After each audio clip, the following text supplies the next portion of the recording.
I would like to call to order the meeting for May 18th of the City Council and roll call. But before we have, Madam Clerk, before we have roll call, I'd like to share that Councilwoman Basua is going to be out of reach from the City Council meeting between 5 and 7 p.m. She's out of town, and potentially she might be able to reach us, in between 5 and 7. So, but there's no guarantees, but she will be with us potentially between 5 and 7. Perfect. Okay? Thank you. So roll call. Councilmember Lopez, Here. Mayor Pro Tem McDonald, Here. Councilmember Madrigal, Here. Councilmember Perillo, Here. Councilmember Turan, Here. Mayor Zaragoza. Here. Thank you. Okay, and the posting of the agenda, Madam Clerk? The agenda for this meeting was posted in the City Hall Bulletin Board on May 7th, 2021. Thank you, and we don't have any public comments for the closed session. So closed session, we'll go into the city attorney. Mr. Steve? Thank you, Mayor. The City Council will recess to a closed session pursuant to Government Code Section 54956.9D1 to confer with its attorneys.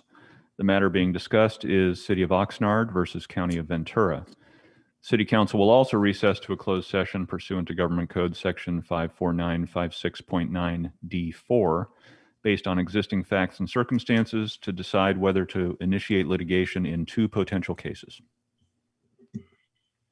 Okay, thank you. Then we'll go into closed session. We'll be back at 5:30 for an appointment items. So we'll be back at 5:30.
closed session, and the city council is not going into item D, an appointment item. But before we go there, Mr. City Attorney, do we have any announcements from closed session?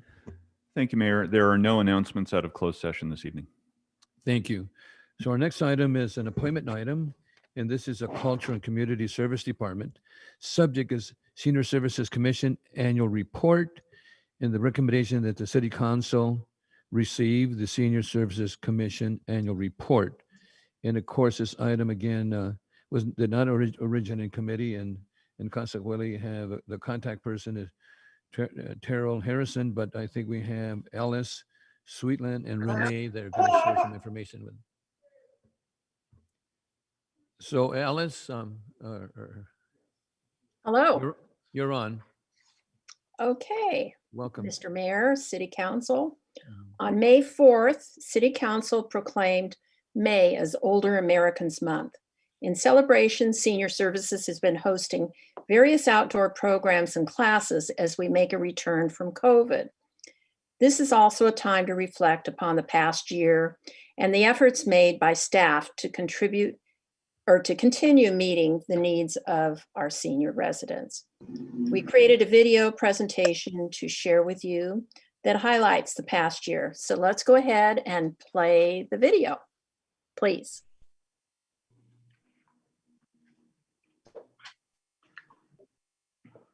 And somebody's supposed to play the video. IT? Yes, it's about to come up. Right. Okay.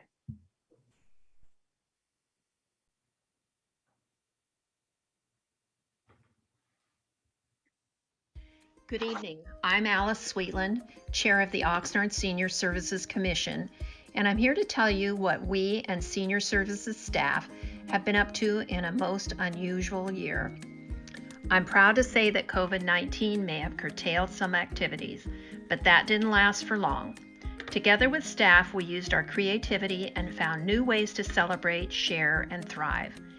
Many staff have or are still helping with COVID recovery activities, such as park patrols and food distribution. Of course, our Lawn Bowls program continued almost unabated, adding masks to their rolling attire. That program is outside on the bowling green near the Wilson Center. About 20 seniors participate daily in lawn bowls. In fact, all senior service activities moved outside last year. So despite the pandemic, Oxnard seniors were able to participate in some normality, just in a different setting. They sent messages via social media to graduating seniors in late spring. They participated in outside art classes on the Palm Vista patio or took kits home to do on their own time.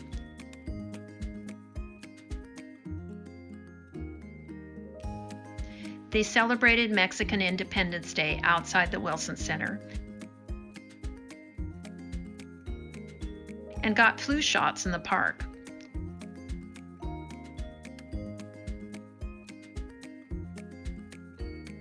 As summer turned to fall, there was a mask making contest with prizes and altars erected for Dia de los Muertos outside Wilson and at Palm Vista.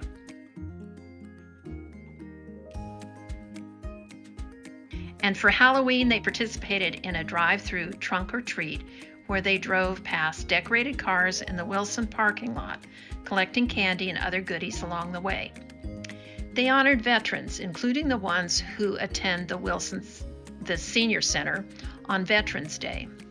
Around the holidays, there was a walk-through event where all the shoebox parade floats were displayed, and they voted for one they thought was best. Of course, the seniors float won an award. While there, they also collected a bag full of treats, again providing a touch of normal in an anything but normal year. The biggest and most needed activity was and continues to be our senior nutrition program. With the senior population being the hardest hit by the pandemic, many did not feel comfortable or were not able to go to the grocery store. We picked up the slack, moving staff into the kitchen to help with the increased program demand. Senior Services staff served almost 60,000 meals out of the Wilson Senior Center kitchen in 2020, an increase of 26% over the previous year. World Central Kitchen offered 13,100 supplemental meals as well. Staff cooks, organizes, and distributes hot meals to go weekdays in a COVID-safe manner to those who used to participate in congregate meals.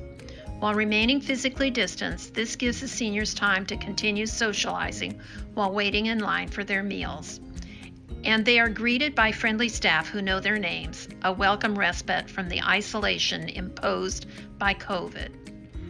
Recreation Coordinator Jorge Cruz delivers meals weekdays to those in the Palm Vista apartments, while Wilson Center Director Fernando Garcia brings food to homebound seniors. This has been a huge but worthwhile effort. This report wouldn't be complete without mentioning what's happening behind our offices. Our senior garden continues to flourish. Here you see one of our seniors tending to his vegetables.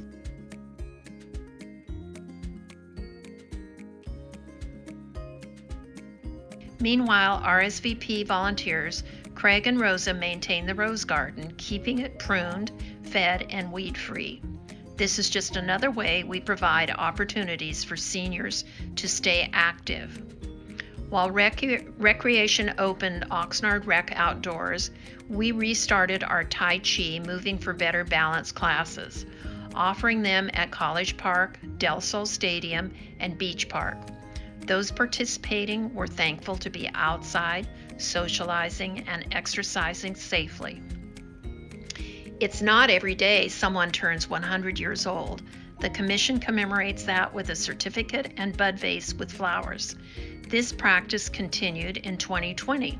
Contact the Senior Services Office if you know of someone we can celebrate. And finally, we are looking to the future. With the city's help, we have identified the site for a new senior center, and we have architectural renderings for what the new senior center might look like. Orcas, a nonprofit raising funds and awareness for effort, continues to meet, moving the center forward. For more information, visit their website at www.orcasoxnard.org. We invite you to follow us on social media, where we keep the public updated on activities and information they need to know. Thank you. Thank you, Alice. Thank you tremendously. And Good evening. Renee? I'm Al.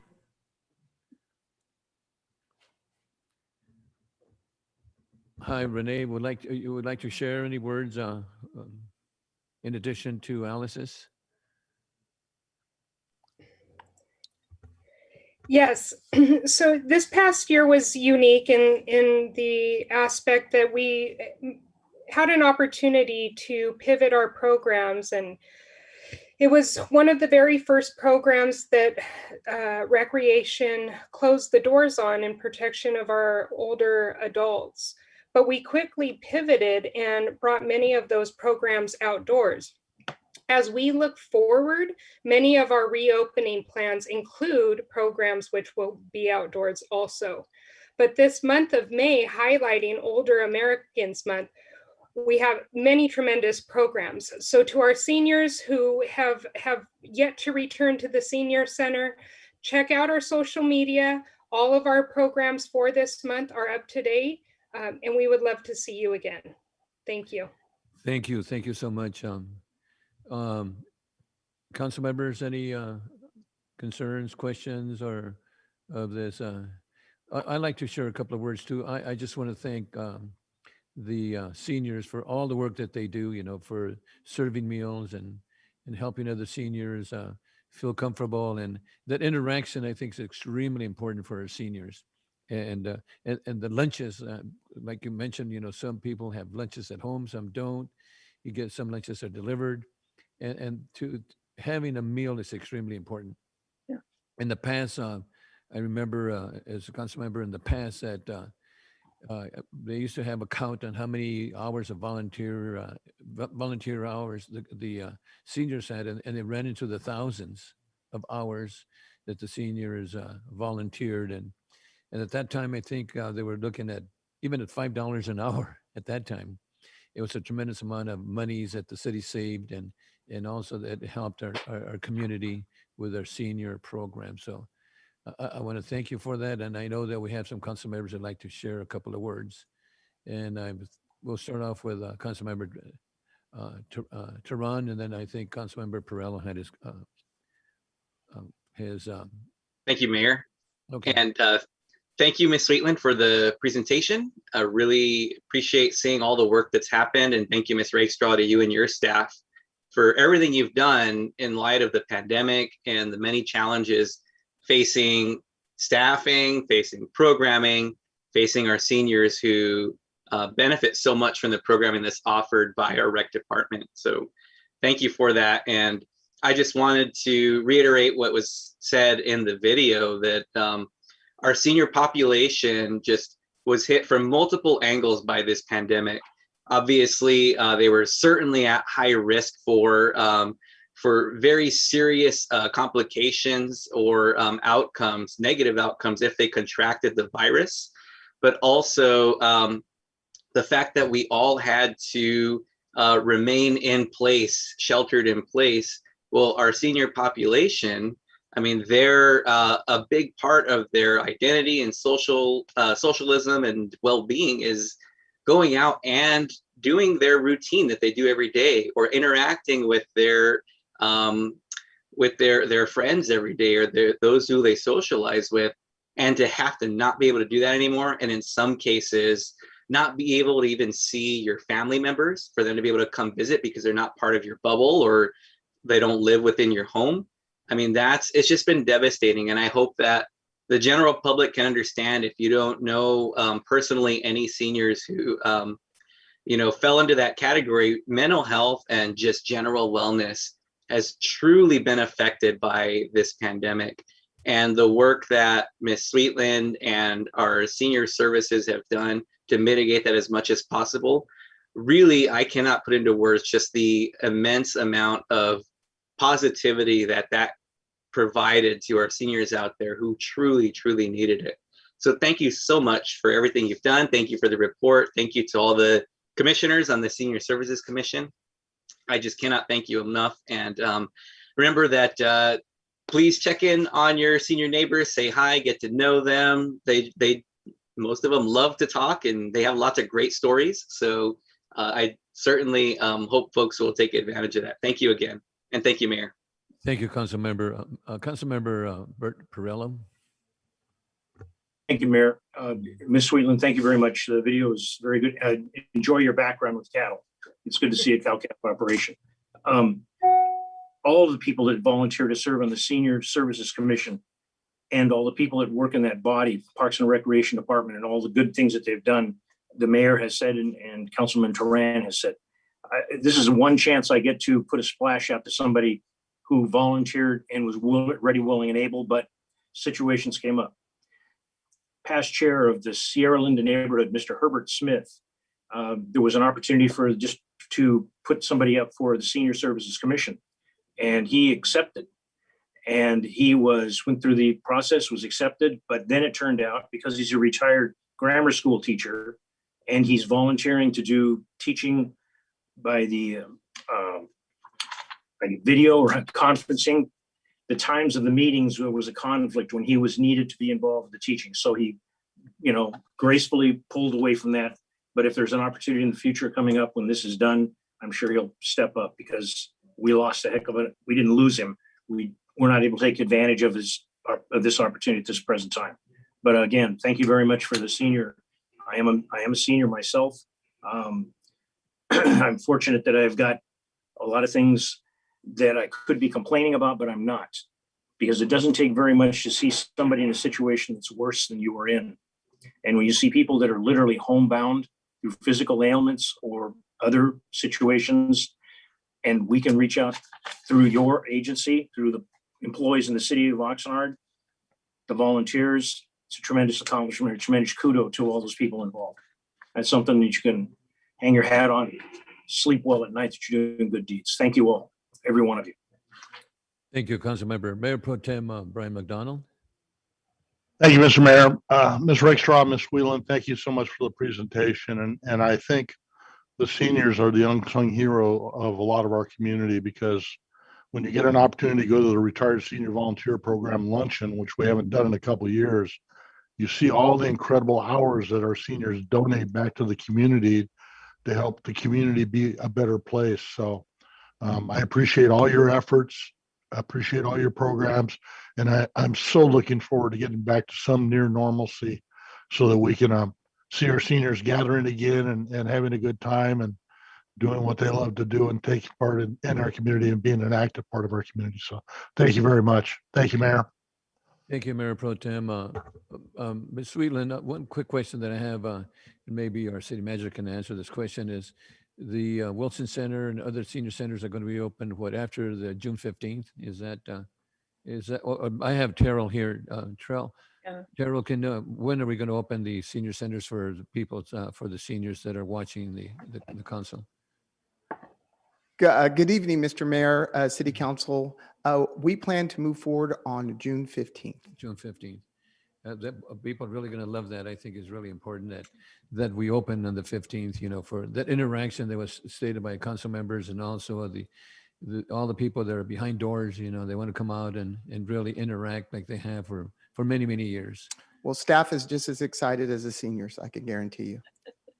Thank you again. Any other council members were okay? Again, Mayor Pro Tem, you want to share the additional?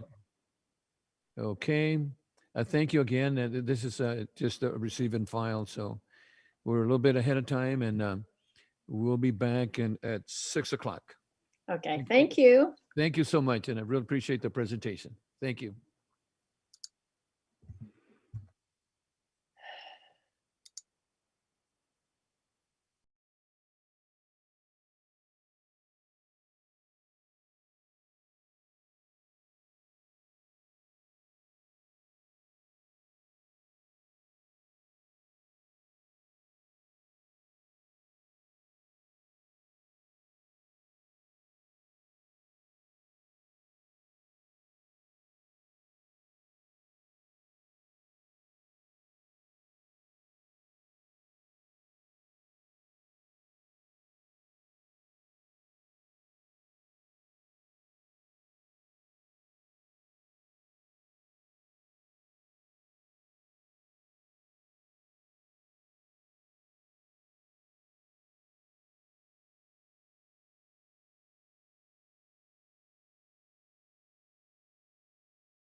This is at 6 o'clock item, opening ceremonies, and I'd like to join me with the Pledge of Allegiance and the moment of silence for world peace. Please join me. I pledge allegiance to the flag of the United States of America and to the republic for which it stands, one nation, under God, indivisible, with liberty and justice for all.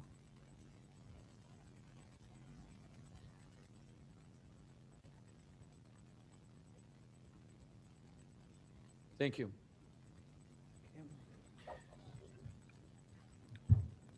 Council members and members of the audience, I'd like to share that we would like to change the order of some of the agenda items. You might want to get your pen and jot this down for the audiences and also for the public. This is on page 7 under reports. The first item, the city manager department item, stays as number 1. And then we go over to page 8. Item 2 becomes item 6. Item 3 becomes item 2. 4 stays the same. 5 stays the same. Item 6 becomes item 3. And item 7 stays the same. And we'd like to change the order for the city manager. Would like to change that order. And I'd like to have the concurrence of the city council. And if I have the concurrence, Yep. Bert, would you like to I support that. support it? Roll call. Councilmember Lopez, Yes. Mayor Pro Tem McDonald, Yes. Councilmember Madrigal, No discussion, nothing? I do have discussion if we can do that before we do the Are vote. we having a discussion or no? You have a question? Yes. Councilman Duran? Yes, thank you. Sorry about that. Thank you, Mr. Mayor. I just wanted to ask very quickly, can you repeat just very briefly what those changes are again? My Okay. apologies on that. That's okay. Item number 1 stays the same. That's on page 7. Then we turn over to page 8. Item number 2 becomes 6. Item number 3 becomes item number 2. Item number 4 stays the same. And then over on page 9, item number 5 stays the same. Item number 6 becomes item number 3, and 7 is the same. Thank you. Okay, thank you. So, I roll have a call, question. please. I have a question. Sorry, go ahead. What's the reason behind these changes last minute? This is per city, Yes, city manager I can request. explain to the chair, to Thank you. Councilmember Madrigal. I wanted to group the public works items together so they make more sense. And I wanted to move the water item right before the parks and landscaping and mowing and all that item because they're interrelated. So it was just an effort to group the items together and then to move the briefer items up and to get them out of the way. So it's at the pleasure of the council. That is the request.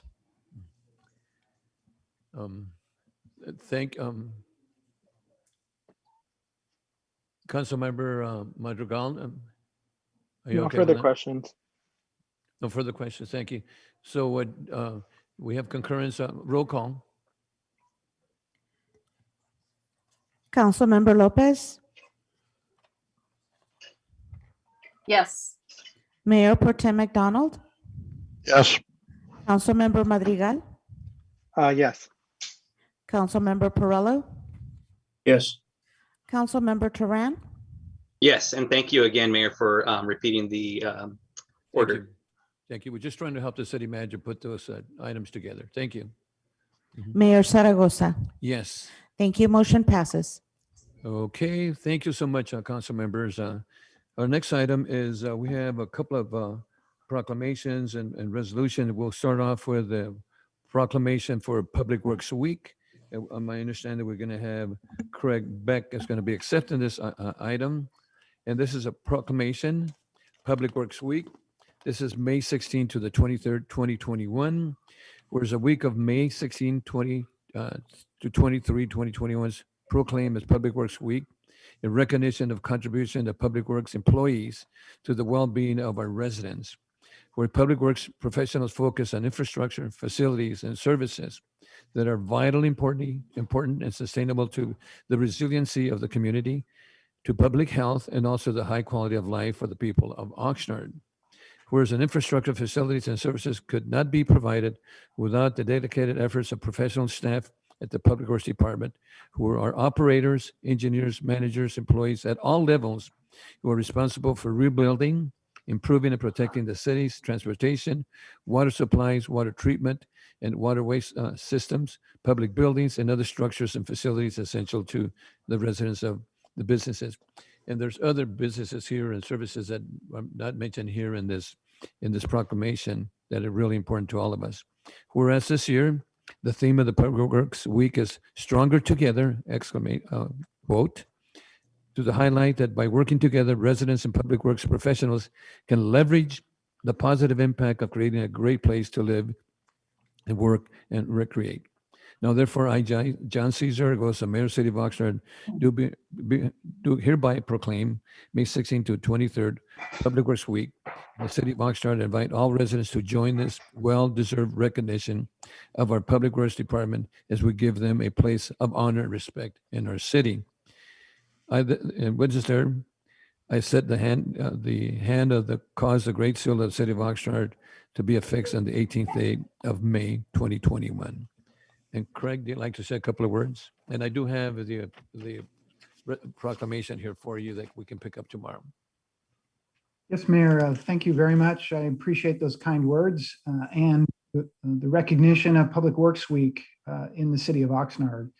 As you mentioned, you have a dedicated team of professionals working every day to make Oxnard's infrastructure and really the foundation of the city a much better place for the residents who live here and for those that come to work here every day. So really want to take my hats off to this team. I'm honored to be able to accept this proclamation today on behalf of all the dedicated men and women of the Public Works Department in Oxnard. Thank you. Thank you so much. And I also like to share that I had the honor of working in public works for the city of Oxnard for decades. So I know the efforts that the public works employees, all the employees, I know I didn't name them all, but please tell them all that we recognize them. Thank you. And Councilmember Perrello. Thank you, Mayor. I would like to echo your comments. The health, safety, and welfare of the residents of this community is held basically in the hands of the people that hold the public works together. Water, sewer, trash, streets, street lights, everything. There's a lot of people behind the scenes that the general public puts their faith and trust in every day to get something done. They get safely from home to work and from work back to home. Thank you very much. Thank you. Thank you. Thank you, Councilman. Okay, we have another really important, this is a resolution to Deidre Frank, and this is a resolution of the City Council of the City of Oxnard commending Deidre Frank for over 11 years of exemplary service as a planning commissioner. Where Deidre Frank served as planning commissioner for the City of Oxnard from July 2006 through July 2011, and then was reappointed to serve from February 2014 to April of 2021. And whereas during her tenure as a planning commissioner, Deidre Frank participated in deliberation and decision of many significant projects for the Oxnard community, including certification of the environmental impact reports for the Wagon Wheel development, Sakioka Farms, as well as development of Las Cortes specific plan, the Village specific plan, implementation of River Park specific plan, and numerous other significant residential and commercial industrial projects. Whereas Deidre Frank also served as chair of the Planning Commission from 2014 to 2016, and also from March 2017 through April 2018, and once again was reelected as chair from 2019 to April 2021.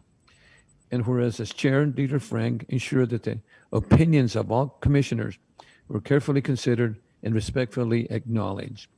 And where Chair Frank reviewed extensive amounts of materials from businesses and residents submitted for the Planning Commission consideration, carefully weighing the viewpoints of all who testified and appeared before the Planning Commission. As Commissioner Chair Frank was instrumental in the adoption of key Oxnard advancements, including adoption of the Downtown Code, General Plan rezoning, the 2013-2021 housing element, the Oxnard Corridor Community Transportation Improvement Plan, and numerous other capital improvement projects. Now, therefore, the City Council of the City of Oxnard does hereby resolve and commend and recognize and extend its gratitude to Deirdre Frank for over 11 years of dedicated service on the Planning Commission for the City of Oxnard, and offer the best wishes for much luck and success in the future. In witness thereof, I have set my hand and caused a great seal to the City of Oxnard to be affixed here on the 18th day of May 2021. Mrs. Frank, do you have any comments you'd like to share? And we do have this resolution that we're going to have here for you, and you can pick it up tomorrow morning at here at City Hall. Mrs. Frank, do you have any comments you'd like to share? I do. City Council and Mayor, I'd like to thank you very much for recognizing my work on the Planning Commission.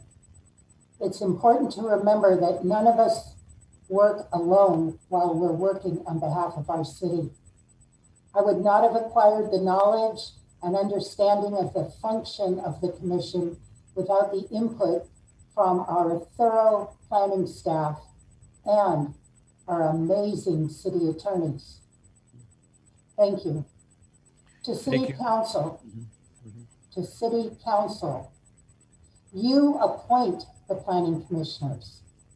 And although final decisions are made by you about projects proposed in our city, the cost of staff and applicant time to appeal planning commission decisions takes its toll and slows down the development process.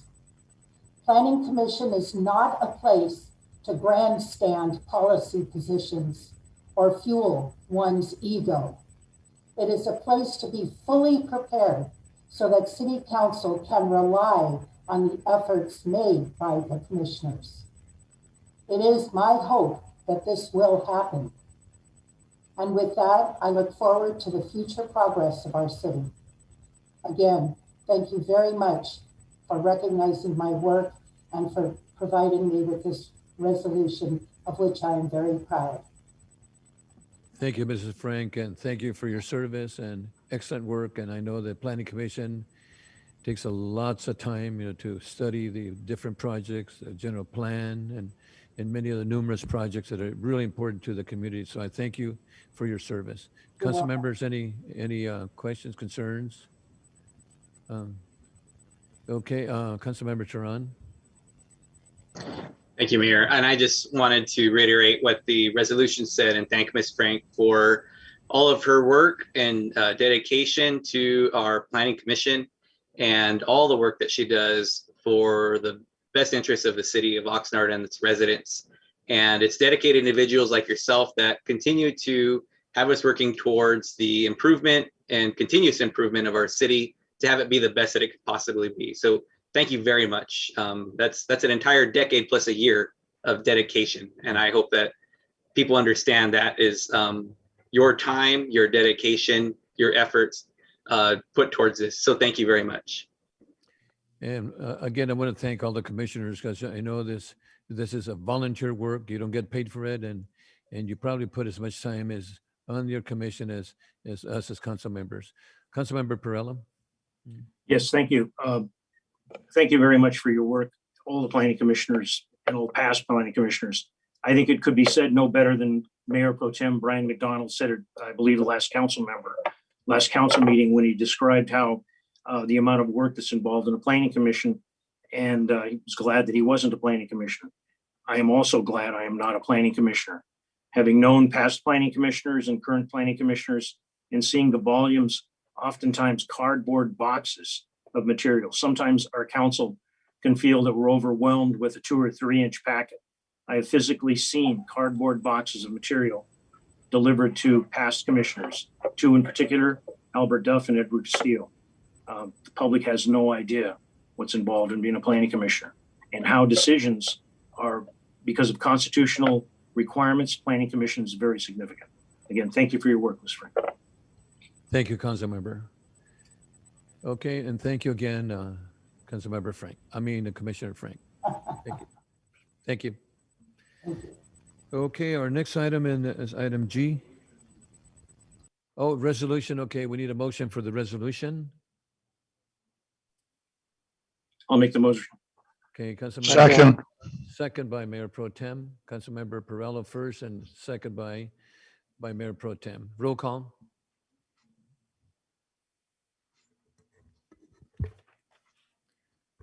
Mayor Pro Tem McDonald, Yes. Councilmember Perrello, Yes. Councilmember Madrigal, Aye. Mayor Zaragoza, Yes. Councilmember Turan, Yes. Councilmember Lopez. Yes. Thank you. Motion passes 6-0. Thank you. And I'd also like to mention again that Councilmember Woman Basua is out of town and between 5 and 7, and potentially she's going to try and reach us in between that time, but there's no guarantees, but just to share that she's out of town. Thank you.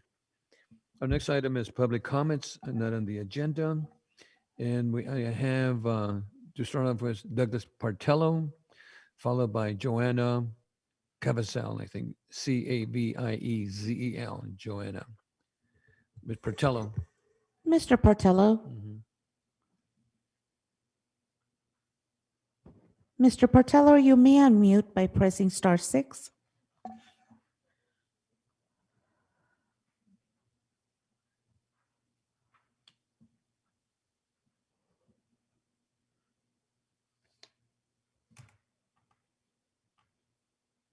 Mr. Partello?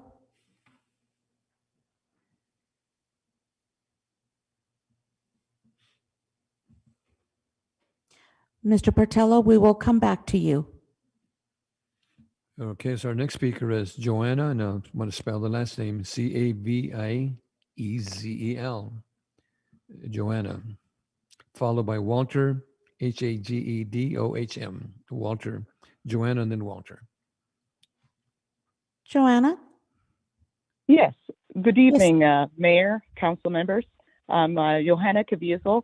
I am the new publisher for citizensjournal.us, and I just wanted to join and introduce myself to let you all know that George is retiring, and Citizens Journal is now in new hands, and I wanted to let everybody know that we're going to continue his great work. So you'll probably be seeing from us, hearing from us, and we'll be covering city council meetings and other events in Oxnard and around the county. So that's me, Johanna Caviezel. Pleasure to meet you all, and hopefully we'll be working together in the future. Thank you, Joanna. Our next Thank speaker, you. Thank you. Our next speaker is Walter, Hageddohm, followed by Reverend Greg Runyon. Walter.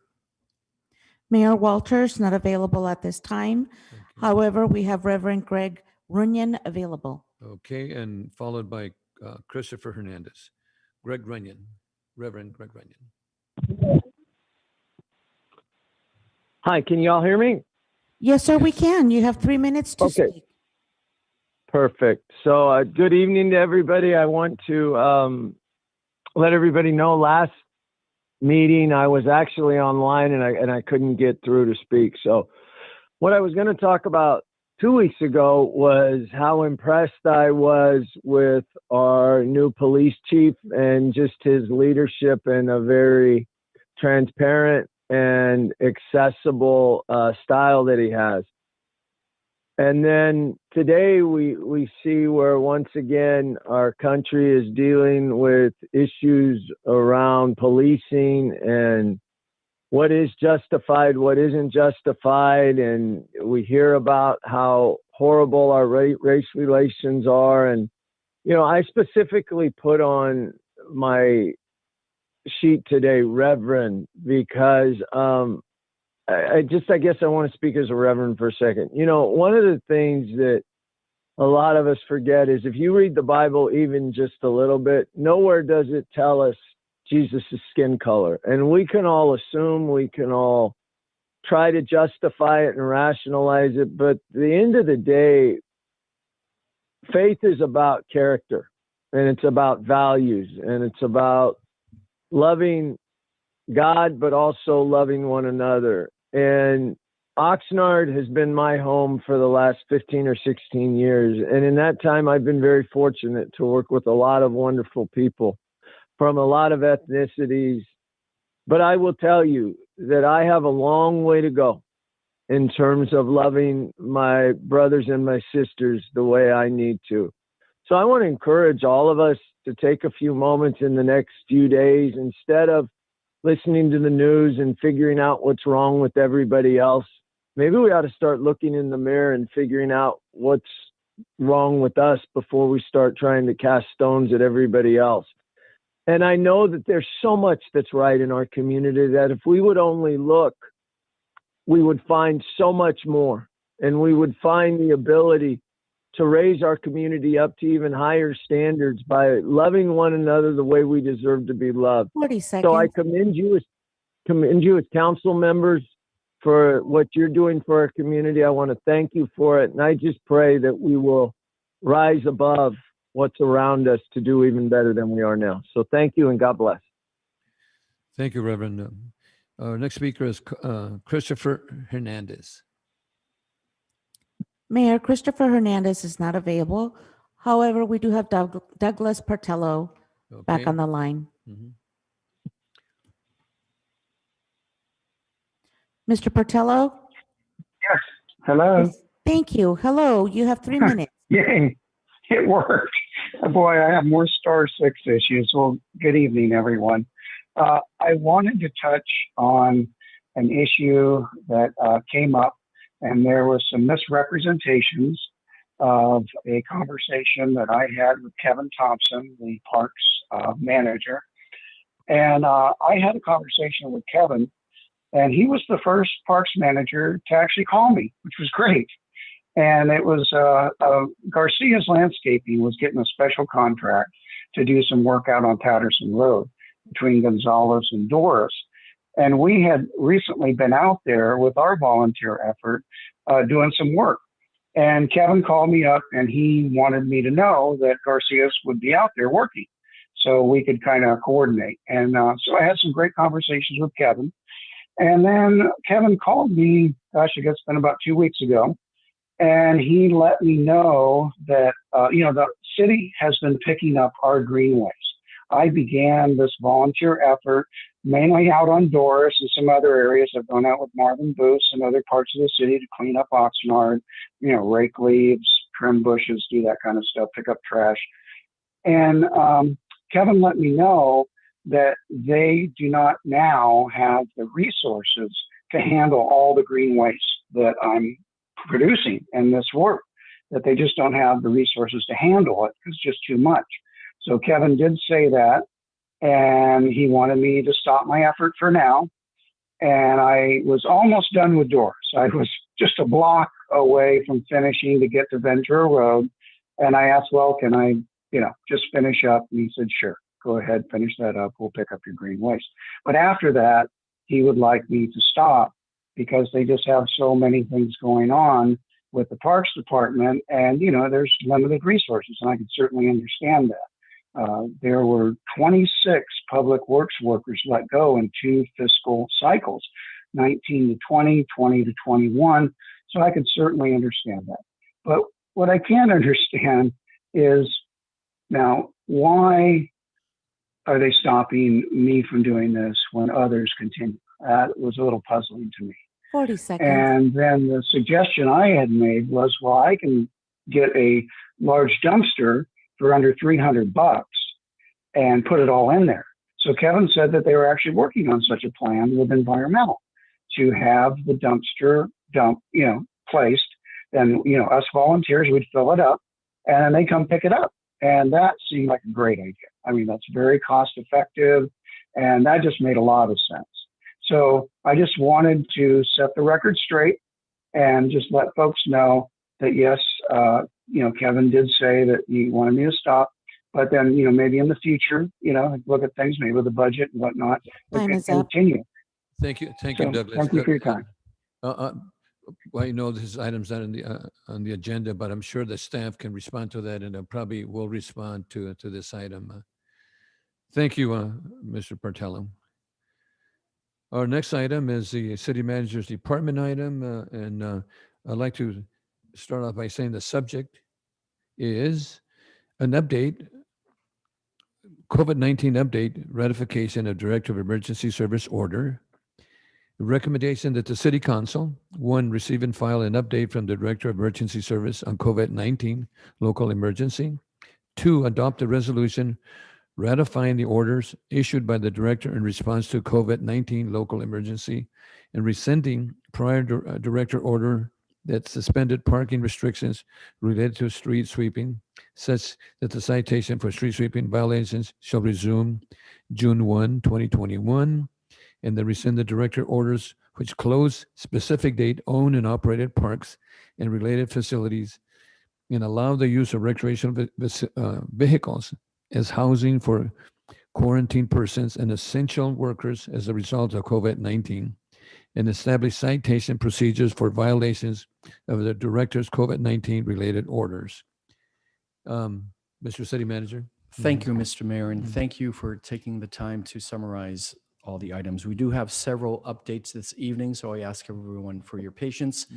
I will go through the first batch of them, then I will call upon our Assistant City Treasurer, Ms. Alomeri. She has a brief update as well, and then we'll hand it over to the City Attorney for the second agendized item here with rescinding the orders and asking Council to ratify. The resolution. Thank you. So now, off the bat, just because there seems to be various public health messages across the country, we just want to be clear that here in California, the state has made it clear that the current mask guidelines in place will stay in place until June 15.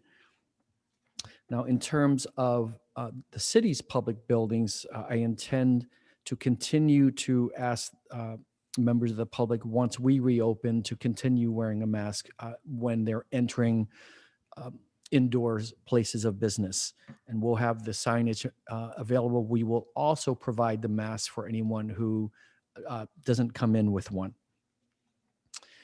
Next, currently there is a webinar being offered with regard to restaurant revitalization fund.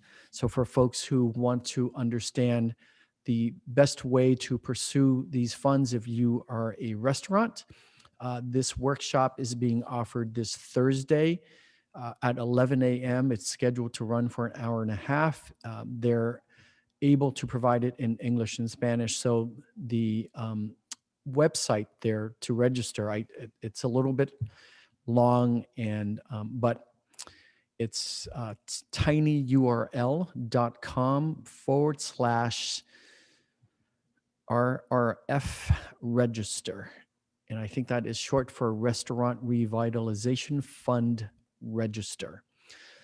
You can find that at the county's website as well as the city's website, but we certainly encourage all restaurateurs in Oxnard who are curious about applying for the Small Business Association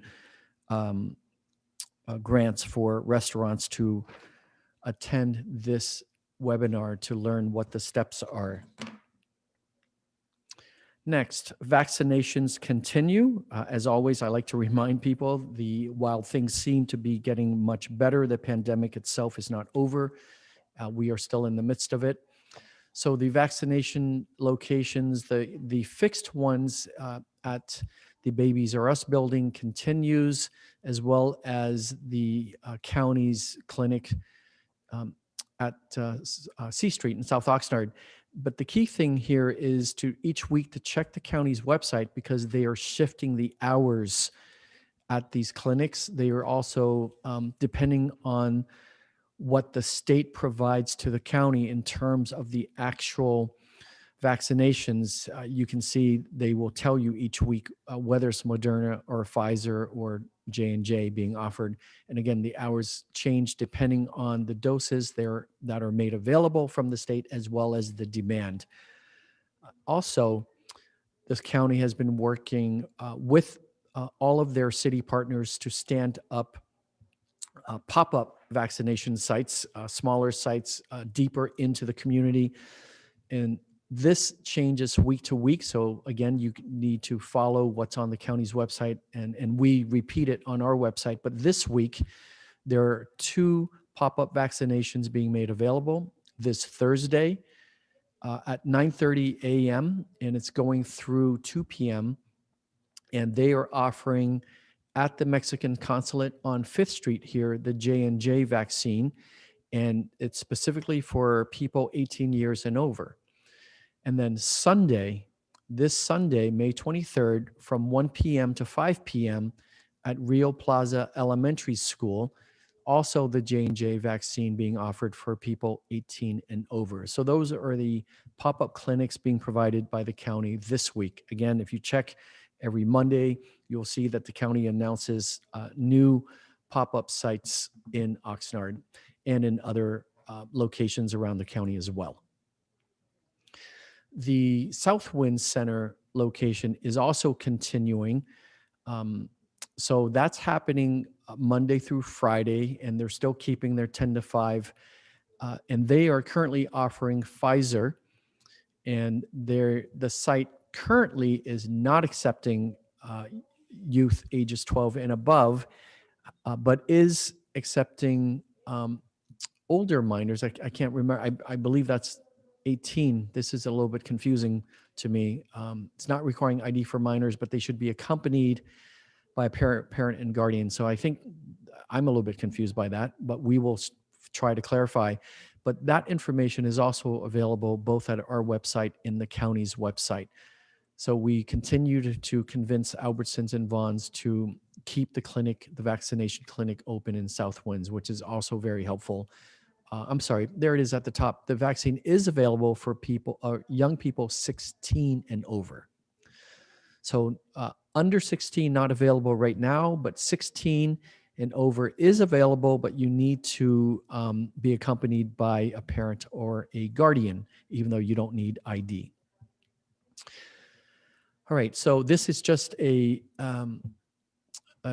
snapshot. The city attorney will handle these a little bit later, but just as a reminder, our enforcement for street sweeping citations begins next month in June. We have been providing a lot of public outreach and noticing about that since April, and we've been providing actual paper warnings for people throughout the month of May.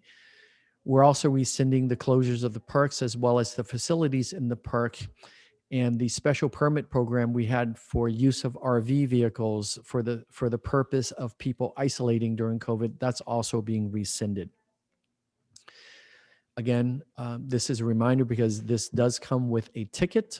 Street sweeping enforcement resumes June 1st, so please everyone pay attention to the street sweeping signs in your neighborhood where you park.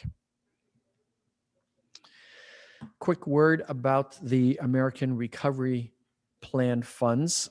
Initially, when we learned about this back in mid-March, that the president via the Congress had been successful in passing this bill, at that time they had projected that Oxnard might be eligible for $64 million. And it turns out the Treasury Department reran the numbers, and what we are getting is 59.5. It's a little bit less, but I remind everyone, it's a lot more money than we had in terms of any direct funding for local government. Now, we expect to get it in 2 payments, one coming perhaps this month or next month for half of it, and the other half in the next fiscal year. There are preliminary final guidance that we have that we're working through. But here is a cheat sheet that the Treasury provided. So you can see there are 6 broad categories that they outline. And we will be bringing proposals in detail to the council in the coming months once we have once we know we're getting the money, and B, once we have the final guidelines that we can work on. We're already obviously working on it, but we don't want to move ahead with recommendations until the guidelines are final, in case that there are any particular changes. But you can see there The 6 broad categories they highlight are support for public health responses, replacing public sector revenue that was lost, water and sewer infrastructure to address the negative economic impacts from COVID, to provide premium pay for essential workers, and to invest in broadband infrastructure.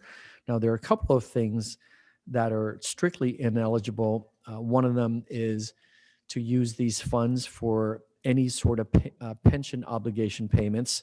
And the other one that I thought was striking is to use any of these funds to restore reserves. So I thought that was all interesting.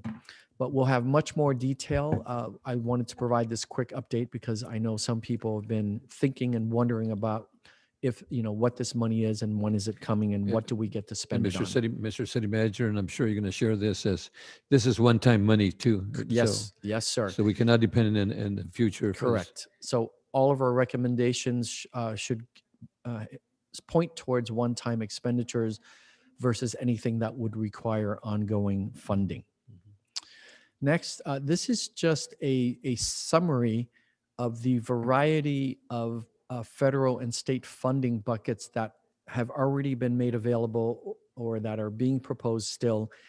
And it's just to give the council and the public a sense of the universe of it. This slide is too busy. We'll get more detailed with this again in the future as we bring the funding recommendations forward. We'll have more detail here just so the council and the public has a sense of the various sectors of the economy and the community that have already been eligible for funding. Very quickly, I'll just go over for businesses from the federal and the state government, Paycheck Protection Program. There's the Economic Injury Disaster Loans, California Rebuilding Fund, Shuttered Venue Operators Grants, Restaurant Revitalization Funds, Employee Retention Credits. For residents, there have been, as most people are aware via the news and people who were eligible for these, there have been a series of stimulus payments from the CARES Act. The first one, the second one, in different amounts, $1,200, $600, $600 for dependent children. And then I think most recently there was a $1,400 stimulus that came directly to residents who were eligible. There have also been a series of community development block grant funding made available to cities. The state itself has provided relief grants for businesses, obviously including those in Oxnard, and same with the county in terms of redistributing the various CARES Act fundings to businesses and residents and landlords. So there's been a lot made available. And then the state, I'm going to skip the gray block there. Here is what the governor has in his most recent budget revise for $100 billion, what they're calling the California Comeback Plan. Now, this is what is being proposed. It has not been approved yet by the legislature, but they are working on it. But you can see here, there's immediate relief for families and small businesses. There's going to be funding for confronting homelessness and the housing crisis. There's funding to transform public schools into gateways to opportunity. There's going to be state funding for infrastructure for the next century, and state funding to combat wildfires and to tackle climate change. So we look forward to seeing what is approved through the legislature, and then we'll sort through what we're eligible for and what we can pursue there. So we'll bring that to the council as soon as it's made available. Another item that's come up from the council that we be bringing to the council at the next council meeting. We just didn't have time to organize a full-fledged staff report yet, so there's no action to be taken tonight. And I want to be clear, I'm just going to provide some food for thought tonight ahead of the next meeting so that both the council and the public and our business community can have time to think this through. So very clearly, I'm just providing food for thought. I ask that there be no discussion or questions about this. We can get into the details. This will be agendized for the next council meeting. But the issue was, can we do hero pay for frontline workers, specifically grocery store clerks? And the answer is it's possible. It's being done throughout the state. So I would just want to provide for you what are the typical components of hero pay in other cities that have structured emergency ordinances. And so very, very quickly going through, the council would need to adopt an emergency ordinance to temporarily increase the hourly pay for frontline workers. Typically includes employees of retail grocery stores and drugstores and large retail stores with full groceries or drugstore components that are publicly traded companies or companies that employ 300 or more people nationwide, and they happen to have a location in our city. The increase that we've seen across the state has been anywhere between $3 and $5 an hour in hero pay due to COVID-19, in addition to the base wages. And the ordinances typically last between 60 and 120 days per the date of the emergency ordinance. Now, what this could mean here in Oxnard is we have approximately 13 grocery stores that are of the large nature, that fall into the large publicly traded stores, businesses that employ 300 or more employees across the country. But we also have about 25 smaller grocery stores here in Oxnard. Again, this is just food for thought. So what would the fiscal impacts be? So if we're looking at, again, just a rough range of the large stores, we believe there to be approximately over 1,000 employees collectively, and that would be, if we're looking at 120 days, I think we took the middle range there, we're looking at an impact of almost $3.5 million. And in terms of the smaller grocery stores, for the same amount of equivalent to the same amount of days, it would be about $1.5 million. Again, that's just the four corners of what's being done across the state. You can see here, this is what has been done so far. LA County, Santa Barbara, Irvine, Long Beach, Berkeley, Coachella, Montebello, Oakland, San Jose, San Leandro, Santa Clara County, San Francisco, and West Hollywood. You can see there's a range there of the low is $3, some $4, and most at $5, and also a range between 60 all the way to 180 days, or 120 days, or until we reach yellow tier. So a couple things also in terms of food for thought is we may be a little late in doing this in terms of what does it mean with regard to the state's declaration of emergency. So that's something we'll work through in our staff report that comes to you. We will have to provide, what are the options of making some sort of a requirement, again, given how late it is in the pandemic, versus providing some sort of incentive program. How do we address the larger businesses where the employees have unions and where the corporations have the wherewithal to do this, versus our local grocers who don't have those amenities in terms of union representation for their employees, or the small business wherewithal to do it. But we will be discussing these items. So again, just food for thought. This came up at our last council meeting.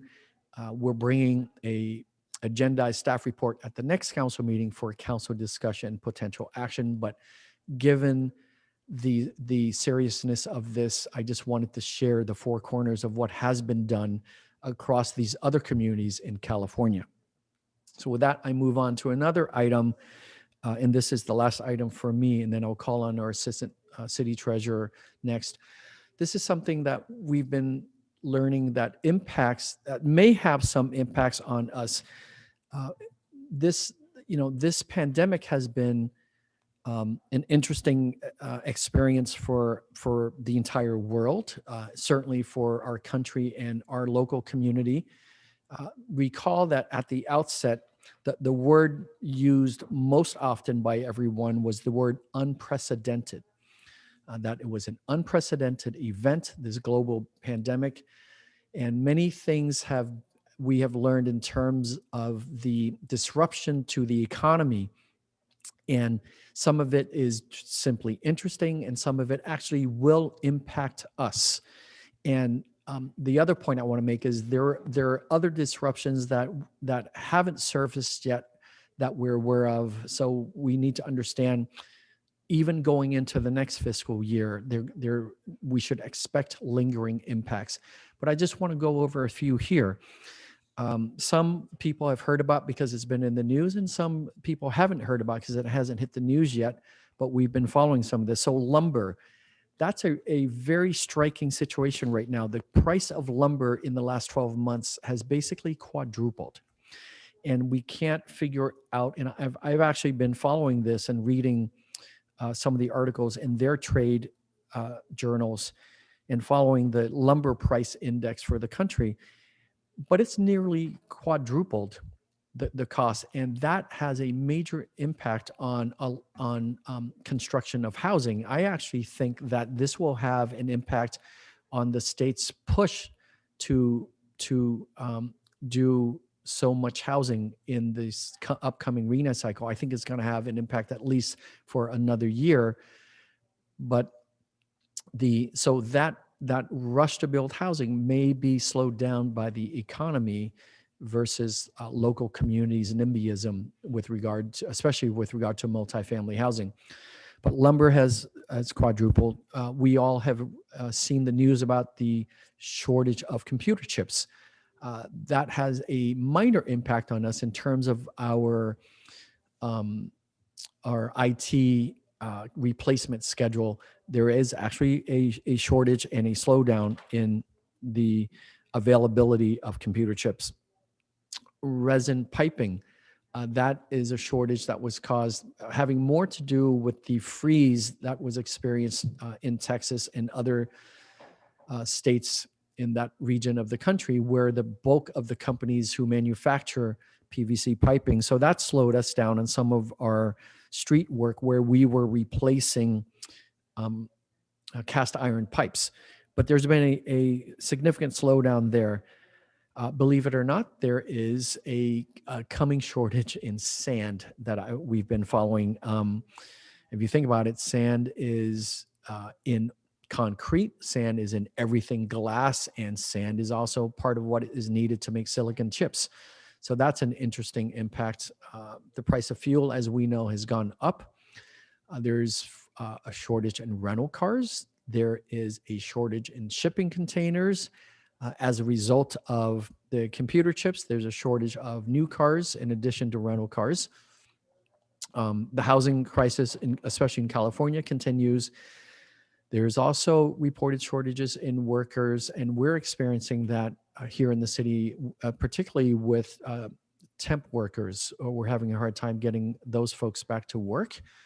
And then these last ones, I hope don't have a major impact on us, but some of them have an impact on me personally. There's a shortage in coins, pet food, bacon and hot dogs, chicken wings. That's the one that impacts me personally, chicken wings, and also ketchup packets. Again, I just raised this as another sort of ripple effect of COVID that we weren't discussing early on because we were so focused on public health. We were so focused on preventing, flattening the curve, preventing spreading of the virus. These things were not at the forefront of what we were thinking, although I'm certain they were at the forefront of the minds of the nation's economists. But this is just, again, part of an update. I expect that we'll see more events like this, more of these kinds of disruptions in the coming year as well. Okay, with that, I'd like to call on our Assistant City Treasurer, Eden Alomeri, to provide a quick update for the council and the public with regard to the impact of our suspending fines and so on. So, Ms. Alomeri, we're going to pull up your slides as well. Thank you, City Manager Alex Nguyen. Good evening, Mayor. Good evening, Mayor Pro Tem and members of the council. My name is Eden Alomeri, Assistant City Treasurer and Director of Revenue and Licensing. So in this presentation, I will be showing you a comparison of our utility data with special emphasis on the delinquency status of our customers. Next slide, please.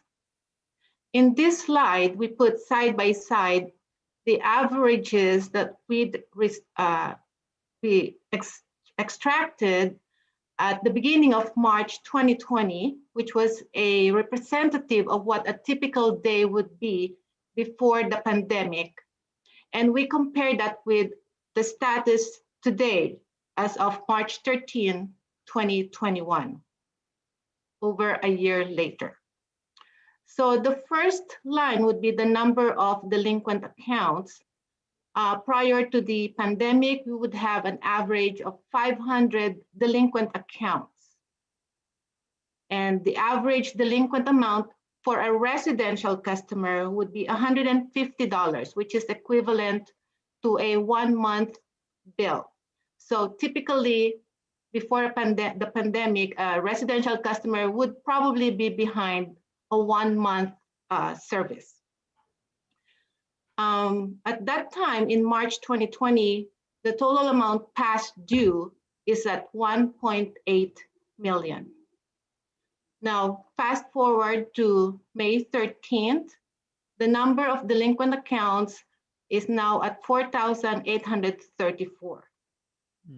The average delinquent amount for a residential customer is now at 594, which is almost 4 times what it used to be.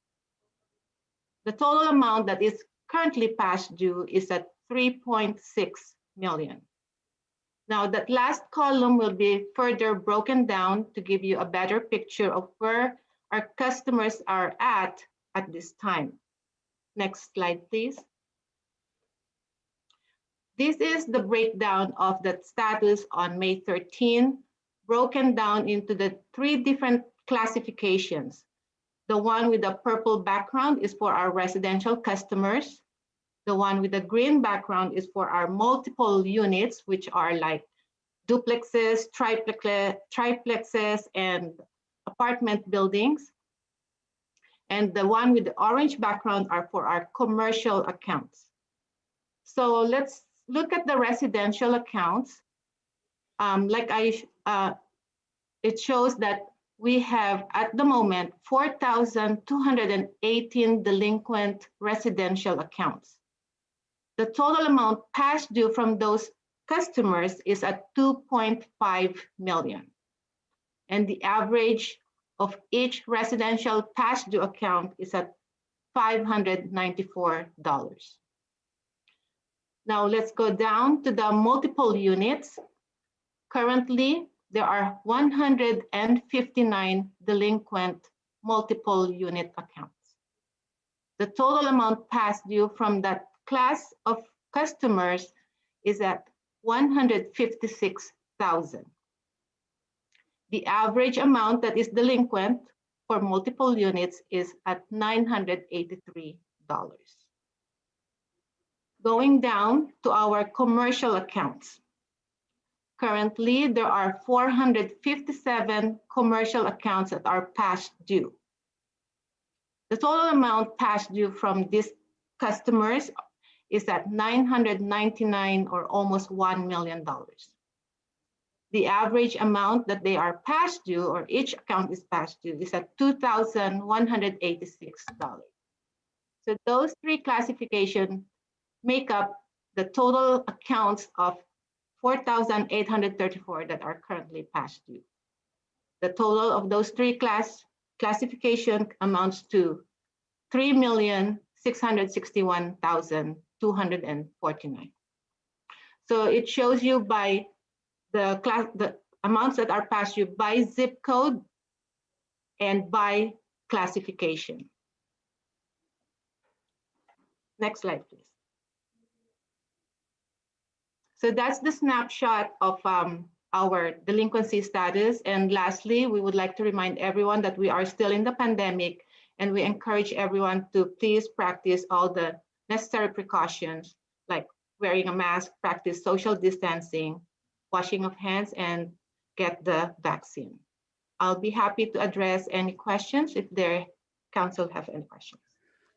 Thank you, Ms. Alomarian. I just want to remind everyone, in the governor's proposed budget right now, there is a call out for, I believe it's approximately $5 billion, that's with a B, to provide aid to assist renters with back rent or for water or utility bills. So we look forward to hopefully that passing the state legislature, and then that money will also be added to the bucket of monies available for our residents. Thank you. And now I'm going to call on the city attorney. Mr. City Manager, is that,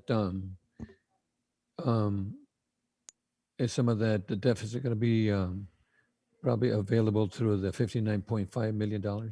Well, it could be, but I prefer to wait to see For what the the state governors. provides. Governors Correct. first. So once I have an understanding of all the buckets of money, then it help shape our policy in terms of where we spend our bucket. Thank you. Thank you. Mr. City Attorney? Thank you, Mr. City Manager.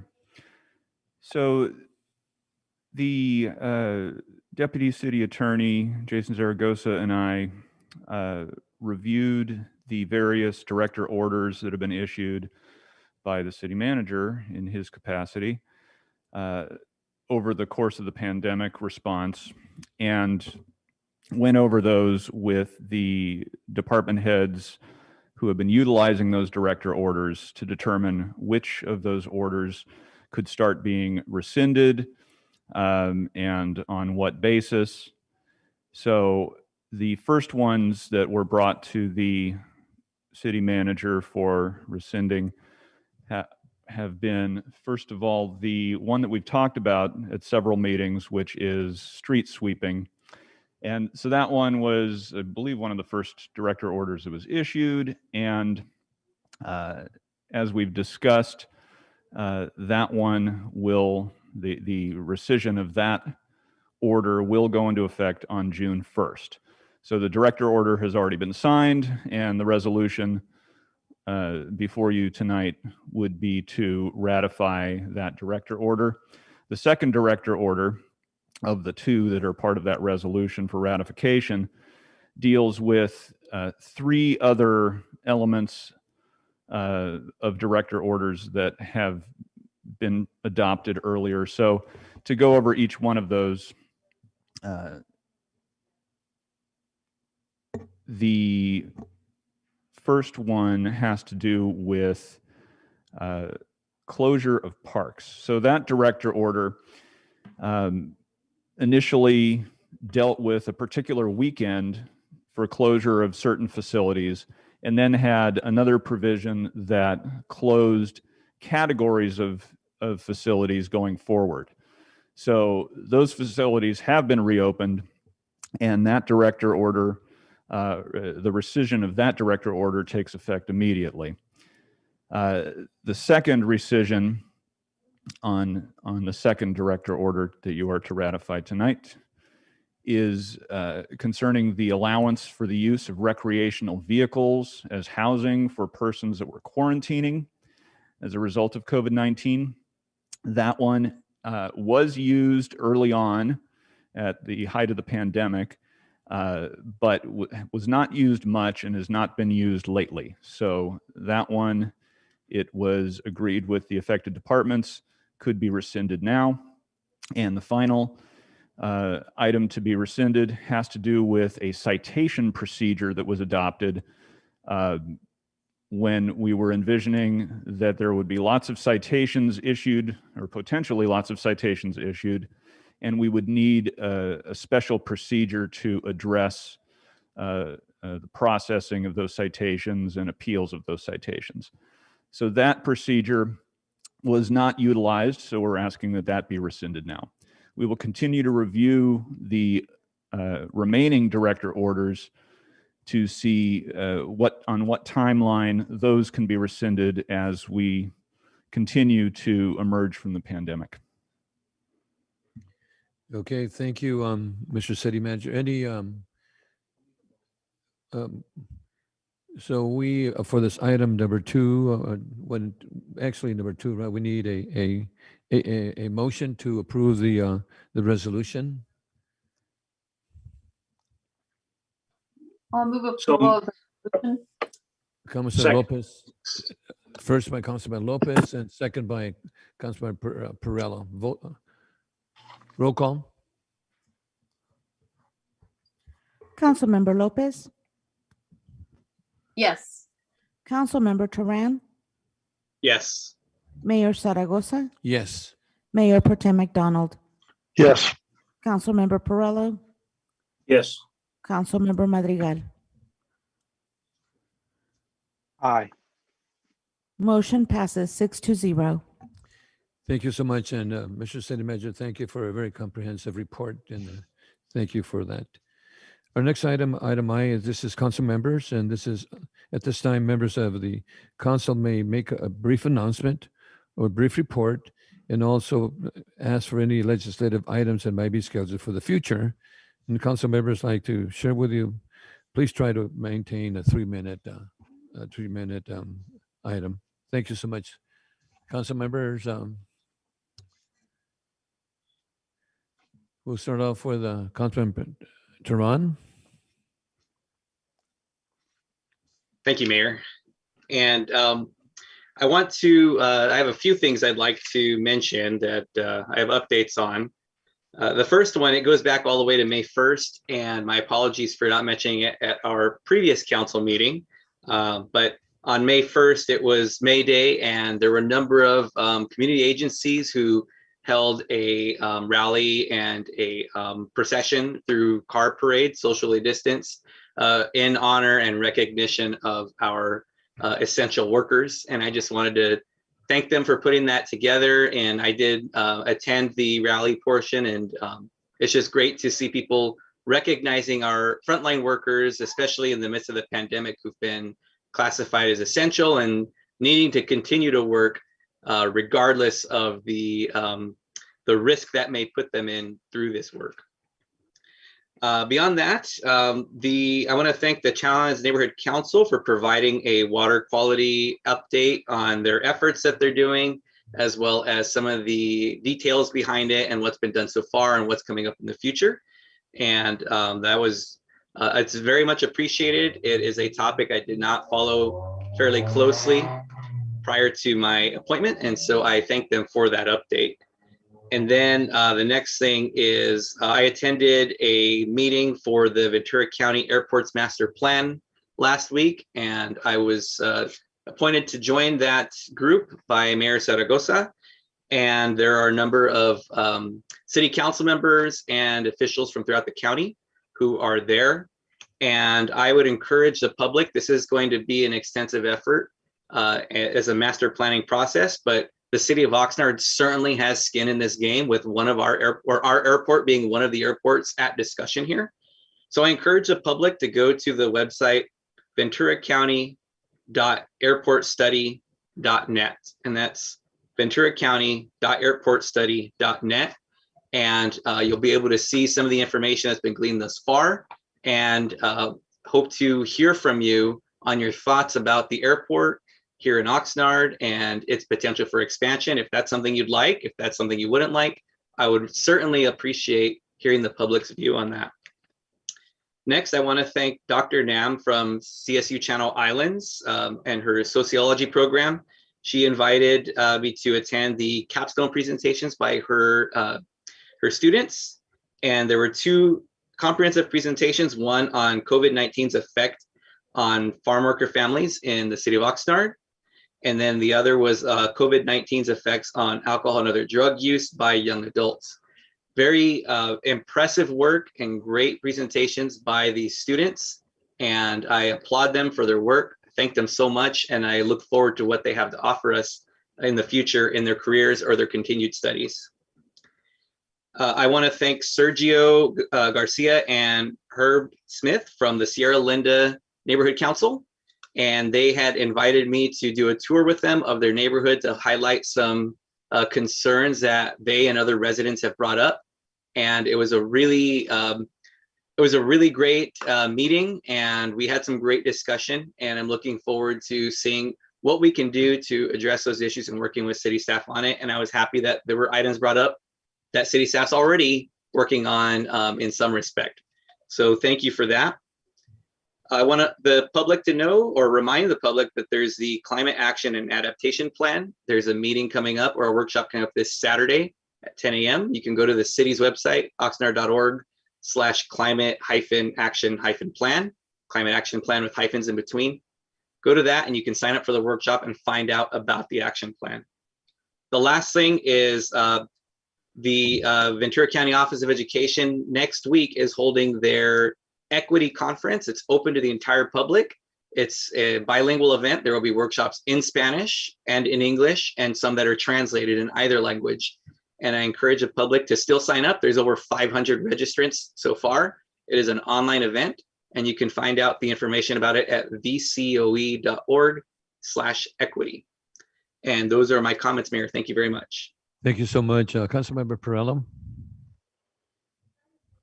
Thank you, Mayor. I appreciate the comments that were made tonight, public comment. I'd like to touch on a couple of things.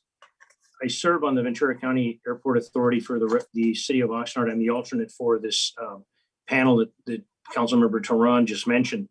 Ladies and gentlemen, there is a big push to bring commercial flights back to Oxnard. I am of the opinion that the residents of Oxnard need to step up if they want them to come here or they want them to go to Camarillo. There was a decision made years ago that they won't go to Camarillo, but Camarillo has a longer runway. And even more important than that, the fact that there are longer runways adjacent to freeway. More and more traffic brought into this airport in Oxnard, which could go to Camarillo commercial, would impact the surface streets in the city of Oxnard. More congestion on Victoria, Ventura Road, 5th Street, to be tremendously more, Gonzales. So I hope that people will step up and voice their opinions. It appears we're strongly outnumbered by residents of Camarillo. They don't want it there. They want to put everything in Oxnard. And Oxnard has been a dumping ground for a lot of things in the past. I do want commercial, but I think it should go where it would serve the public the best, and I believe that would be Camarillo. I'd like to bring up something that was in the news recently, a week ago, I believe. The Santa Clara Wastewater Treatment Facility in Santa Paula, located on Mission Rock Road, that had an explosion in 2014 that used to take their waste that they would receive, that was their business, receiving waste and shipping it to the city of Oxnard via a pipeline that ended up off of Woolley Road, off commercial mercantile Woolley Road. It was stopped after the explosion, but after the explosion, it was identified, 2 members of the council, I was on the council, that they had picked up radioactive material in the liquid. Never really identified where it came from, but a major source of sites where could have minor trace radioactivity is the petroleum industry. I'm not against the petroleum industry per se, but I am against receiving material that would come into our sewer system, which, ladies and gentlemen, please remember the very basic, simple things. Our sewer system goes to a sewer plant. The liquid is harvested off the sewer system, put into a recycling water facility, treated to the highest quality possible, which will be future use for drinking, commonly called toilet to tap.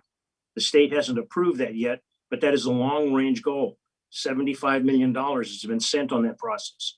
If we were to contaminate it with something that we have no control over, that could potentially really contaminate it, how much jeopardy and how much funds and how much time would we put the city of Oxnard at risk? Which, another item on the agenda tonight, we're going into a drought. And I needed to say that. I had an opportunity recently to attend to go to breakfast. I went to breakfast in an area that I know a lot of people are aware of. It's an industrial area at the intersection of Richmond and Mountain View. The restaurant is called Casa Grande. Had an excellent breakfast. Ladies and gentlemen of the public, I hope we start patronizing some of the long-running businesses in this community. They've survived, they've hung on, they provide a good service. With the restaurants open, it was safe seating, very safe environment to eat. And today I had lunch. And I had my lunch at another long-running facility in Oxnard, 5th Street in Maida, called Super Taco. Fantastic food. I hope that we will look at that. But I did have the opportunity to have interaction with the owner of the facility. And they've got signs, no mask, no service, in English and Spanish. And they are stating that they're having some real problems with residents that come in and they don't want to wear the mask. They don't want to follow the rules. Ladies and gentlemen, I didn't bring it with me, but I promise you, I will bring the article in the LA Times from last week about what's happening with the viruses and the other more aggressive viruses that are coming out. And they gave stomach turning examples of what's going on in India. We need to be safe. The other things, that the health, safety, and welfare of an elected official is extremely important. And I think that there's one thing that was in the newspaper today, an article. And it's an article called Rooftop Solar Could Be Finished. Apparently there is a California State Assemblyman named Lorena Gonzalez. She's pushing a bill called 1139 to basically do away with individuals being able to have solar power on their roof and sell the power back into the grid. I think that our city council, whether it's committee or the council, needs to take a real good look at this and go on the record. I think this is wrong. It only benefits the power companies, and the power companies have been cited for multiple things recently, including manslaughter with the accidents and how they've run things. And I'd like to bring to the residents' attention, I was hoping that another council member would announce it, but this Thursday, May 20th, 6:30, there's a candidate introduction, and at 7 o'clock, a general meeting for the River Park Neighborhood Council. This Wednesday, there will be, I'll let the councilman for East Village counsel that, but also Fremont North is having a neighborhood council meeting Monday, May 24th at 7 p.m. Both of these are Zoom meetings. You can find them on the city's website. It's an opportunity to get involved in your neighborhood council and learn what's going, share information. They're going to have tremendous guest speakers. There's city staff coming in, and that's the end of my report. Thank you, Mayor. Thank you so much, Councilmember Dragan. Thank you very much. I want to first start off by thanking the Bright Youth Group, which Bright signifies building resilience and inclusion through engagement. Especially from Bright, I want to thank Yostan, Jessica, and Alondra for all of their work in bringing up issues in La Colonia and being proactive in bringing up those issues, not only in the neighborhood, but also with city staff and me as well. I also want to thank Tatiana, the city engineer, Tim, the traffic engineer, and our city manager for walking the neighborhood on May 7th with Bright and myself. It was a great walk on Friday afternoon, and a lot of progress was made. Also, I want to give a special recognition to the Health Science Academy at Pacifica High School for putting in the work to have a pop-up vaccine location at Pacifica High School this past weekend. So great job to all the students, and special recognitions to Ms. Carson and Mr. Valdez for their work with the academy. Also, piggybacking off of some of the city manager's comments, please note to lack of demand at the old Babies R Us site will now only be open Thursday and Friday from 10 to 7 and Saturday from 8 to 5. So it will no longer be open Monday through Wednesday. And that is due to lack in demand of vaccines. And that is actually published on the BC Star right now, bcstar.com. As Councilmember Perello stated, there is an East Village neighborhood meeting tomorrow. It will be a Zoom meeting, always very informative as to what is happening in East Village and in the eastern part of the city, the industrial part. And lastly, congratulations to all recent college graduates, especially those that are Oxnard residents. Many wonderful stories coming out from all these graduations, local, at the state, wherever they may be graduating from. Many people are getting their bachelor's, master's, and even their doctorate degrees. So special congratulations to them. Thank you. Thank you so much. Thank you. I also like to share that, I had the opportunity to make a presentation to the CRC Community Relations Commission. I want to thank Tiffany Lopez, for serving for quite a long time as a CRC chair. And my understanding now is that Adam Lopez is now the chair of the CRC. So it's really great to make a presentation to CRC. And also I had the opportunity to meet with Dr. McCoy from the Oxnard Union High School District.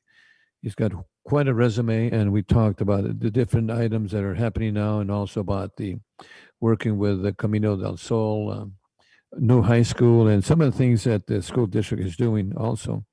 And I also have a scheduled meeting with the president of Oxnard College and some other individuals that have some concerns on how to improve Oxnard College. And also, as Councilmember Madrigal mentioned, I'd like to commend my granddaughter for getting her master's degree in business administration.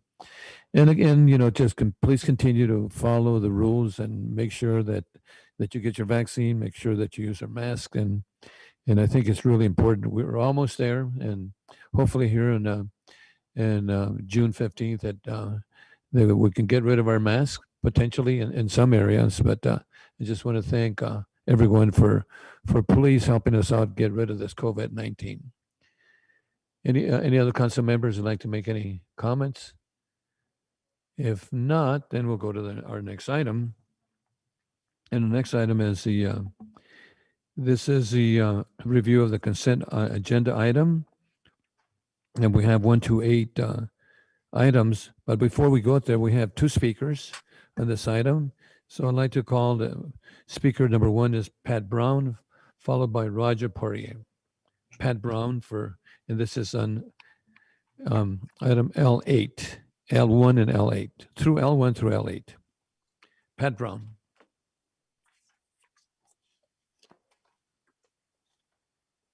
Mayor, Ms. Pat Brown is not available at the moment. Okay, then let's go with Roger Poirier.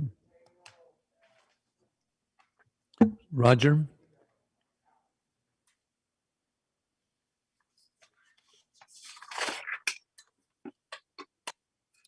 Is this Mr. Poirier on the line?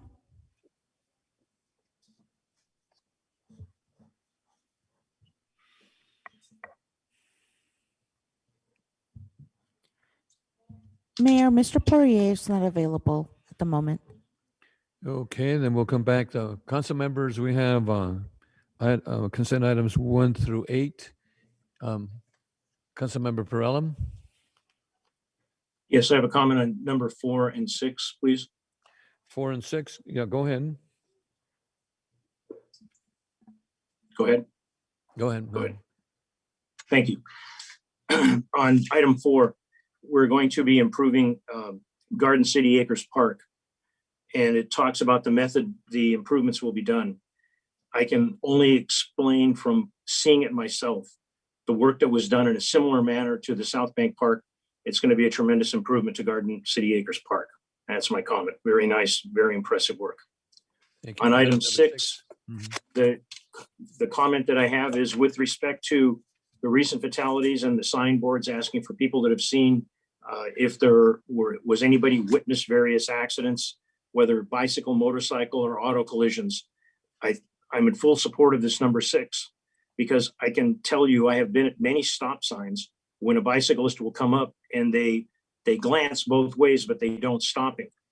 A significant and unfortunate to say group that does that are fixed gear bicycles, where they don't have a coaster. It's fixed gear. To stop, they've got to stop the thing from rolling.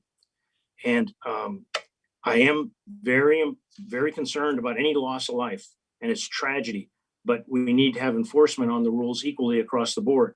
And one other thing that I was wondering, in the presentation that we have, is there someone from the police department that can address this? I do appreciate the fact that we are looking at driving under the influence. Normally that means alcohol. What are we finding with respect to the marijuana, the use of legal marijuana, and how it's impacting auto accidents, collisions? Do we have any data, or do we have any tests that will handle that? And what are the repercussions of that as we're going into opening up stores in our community? And if there's anybody who can answer, I appreciate it.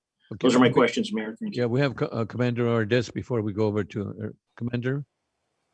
Yes, good evening, Mayor, Mayor Pro Tem, and members of City Council. Councilman Perello, to answer your question, we are keeping track of certain stats that deal with alcohol and or drugs, including marijuana.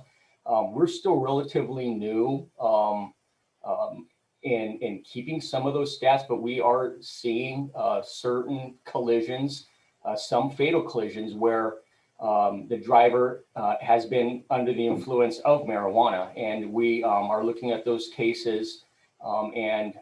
When we are able to, we're looking at prosecuting drivers who are driving under the influence of marijuana. Thank you very much for that. Thank you. Thank you, Councilmember Turan. Thank you very much, Mayor. I want to also touch on the Office of Traffic Safety, Pedestrian and Bicycle Safety Grant on the info consent agenda item. I just wanted to acknowledge Commander Arnett. We had a great conversation about this, and my fellow council member Perello did mention about enforcement and having cyclists know the rules of the road and what parts of the traffic code apply to them, which is almost everything. Sometimes there will be special directions for pedestrian or for cyclists, but aside from that, they are bound to the rules of the road. But I think aside from enforcement, Commander Arnett and I had a great conversation about education and having young people understand very early on the importance of why the rules are there, how they are meant to keep cyclists safe, but also knowing the importance of personal safety and the reason that helmets are required of people under the age of 18, and the difference that can happen for someone when they're in even a low speed bicycle collision when they're not wearing a helmet. And unfortunately, when there is a vehicle involved versus a bicycle, the vehicle typically will prevail in that, and the person on the bicycle will be seriously injured, or sadly, in cases that we've seen recently, will be killed. And so I just wanted to bring that up and thank Commander Arnett and Oxnard PD for moving forward with this grant. As we had talked about in our conversation, I'm very big about education and prevention, and I'm looking forward to how we're able to accomplish that through this grant. So thank you very much. Thank you, Mayor Pro Tem McDonald. Thank you, Mr. Mayor. In regards to items 6 and 7 on info consent, these did come to the Public Safety Committee and they were approved 3-0. But the unique thing about these grants is there's no match obligation on behalf of the city. There's no bind on behalf of the city. It only comes to us in council because OTS, the Office of Traffic Safety, requires a resolution from the governing body. So during the committee meeting, there was discussion among the committee members. And I think the consensus was that because there's no obligation to the city nor match required or anything else, that it would be a faster process if this were allowed to go directly to council for the resolution. It would speed the process up and allow departments to operate in a more timely manner. I think sometimes as government, we tend to outreach a little bit too much and take in too much, where in this particular circumstance, my recommendation, I believe the rest of the committee agreed with me, is that something of this nature where there's no bind on the city could go directly to council for the legislative action and be done with in a timely manner. So thank you for the opportunity to make those comments, Mr. Mayor. Thank you, Mayor Pro Tem. And I'd like to share that Councilwoman Basu has joined us from her trip. And also I understand that we have now the speakers before we vote on this item. We have Pat Brown followed by Roger Perry.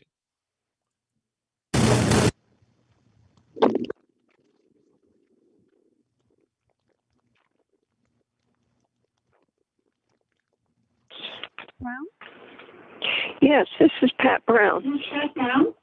Yes, you have 3 minutes. I want to turn my volume down so I don't bother you. I have a problem with these big, huge trucks on Oxnard Boulevard, entering and leaving and on it. And they are very dangerous too, because they go up over curbs, they knock down signs, they knock down the traffic signals, they're in the way, and they don't know where they're going a lot of times. I saw one trying to make a U-turn right in the middle of Oxnard Boulevard at an intersection. I think it was at number 7 Street, 7th Street. I just have a very, very difficult time trying to figure out why we just keep ignoring this problem. And I guess part of it is that those who work don't see this happening because most of it is during the day. But it does clog up the traffic on any time that during the day that I would drive up or down Oxnard Boulevard to the freeway and from the freeway, I would see maybe 8 or 10 of them, either coming or going, and sometimes more. And they like to combine one truck after another, I guess, because the first one knows where they're going, and so the other two are following. It is just terrible, and somehow, some way, I don't know how, I would be happy to meet with anybody, even if it's out in Plaza Park, on what we can do to change this situation, because it's just getting worse and worse and worse. And if you got a bicycle trying to cross the intersection at the same time as one of these trucks is trying to make a left-hand or a right-hand turn in a place where they shouldn't even be in the first place, you got problems. Now, we've got to do something about this, and we can hem and haw about it for the next 5 years as we have been for the past, and we can keep on. And someday, somebody's going to get hurt. It's already costing the city a lot of money unless the trucking company is coming up and paying for all of the damages that they're causing. I don't think they are. 30 seconds. And I think we ought to do something about it. Thank you. Thank you, Pat. Next speaker is Roger Portier. Roger.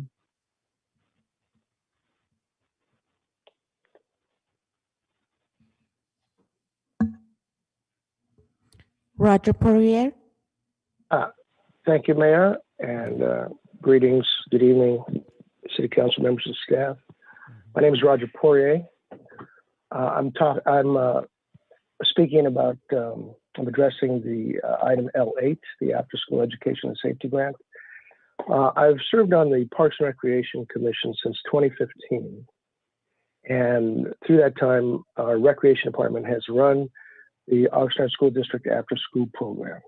They've done a phenomenal job, and I want to thank the Oxnard School District for their continued faith in Oxnard City's recreational staff. We can't really know how much of an effect this program has on the future of these children, but we know it must be positive. These children get personal attention, fun activities, tutoring, homework help, artistic and cultural enrichment, and very important, they get adult supervision after school when their parents may not be available.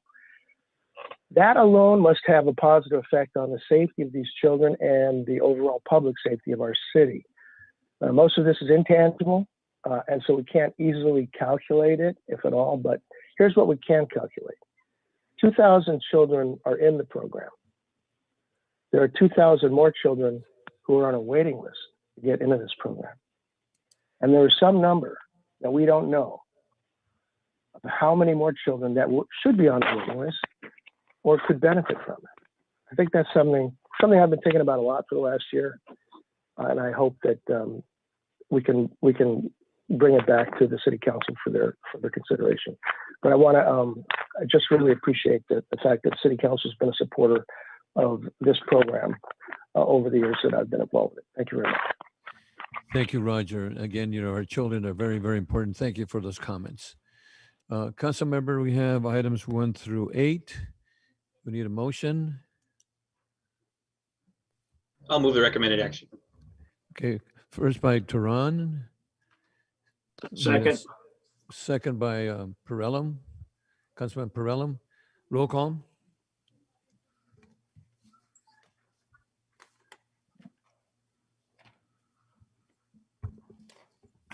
Mayor Zaragoza.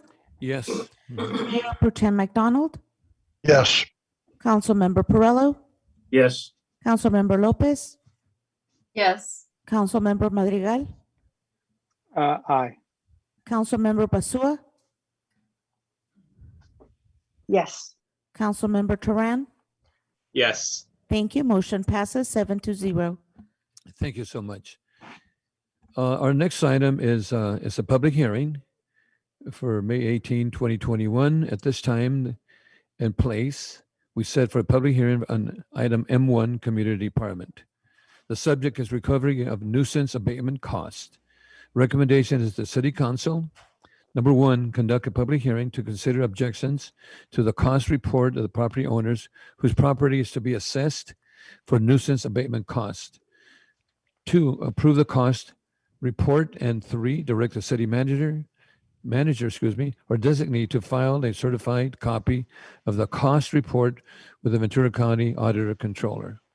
We'll start off with the clerk's certification and publication and any written notices and communications on this matter, if any. Madam Clerk. Mayor, there was a legal notice for this public hearing published in the Ventura County Vida newspaper on May 6, 2021. And the city clerk's office has not received any written communication on this item. Thank you, Madam Clerk. This code compliance manager, Mr. Brooks, in accordance with Measure M, posted a video presentation regarding the item and is available to answer any brief questions or clarifying questions. Council members, this is a public testimony. Is there any questions or at this item? Okay, we have Mayor Pro Tem followed by Councilmember Lopez. Mayor Pro Tem. I'm sorry, I just have a comment, but I'll wait till after the public testimony portion of the meeting and provide it then. Okay, there's not going to be any testimony. There's no speakers in this item. You want to share your comment? Okay. Do we need to close the hearing then, or? Not there yet. Okay. Well, my only comment will be this. I got a couple calls about there's only one item on here. What's code compliance doing? And I had to remind people that this is a nuisance abatement hearing, not a civil code violation hearing. And that this is a different animal than what we usually see later on. And secondly, that code compliance has gone to a new processing for citations that they do issue is done by an outside agency. It won't be coming to council this time around.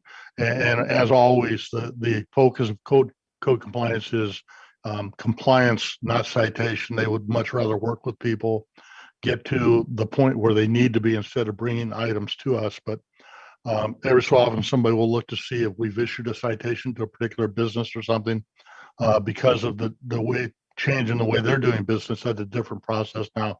So I want to make sure that people understand that this is a nuisance abatement issue, not a code compliance issue in terms of citation, two different processes. So thank you, Mr. Mayor. Thank you. Councilmember Lopez.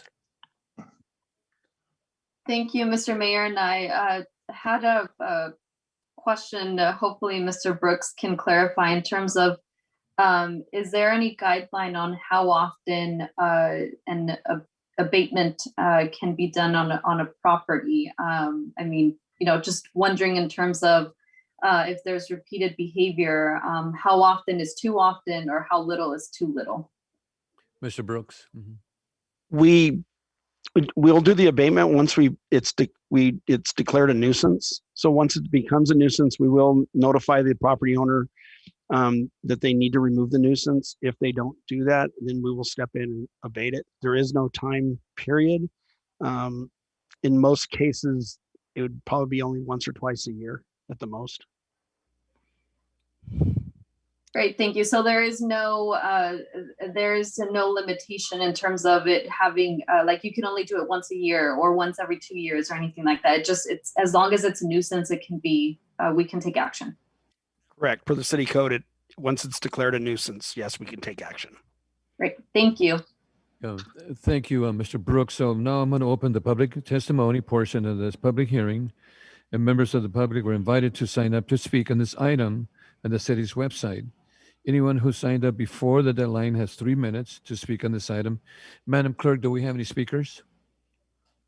Mayor Zaragoza, we have no public speakers for this item.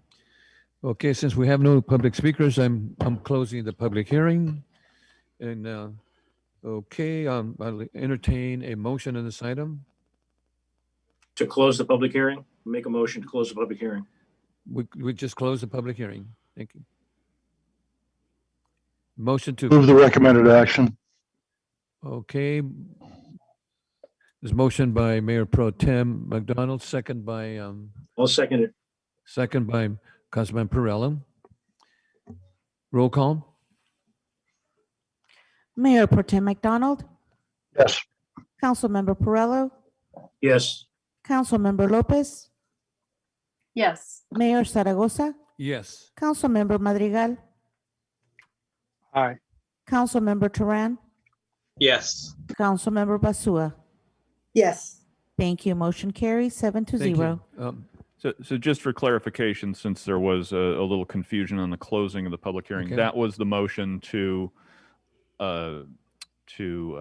approve the cost report and direct the city manager or designee to file a certified copy of the cost report with the Ventura County Auditor Controller.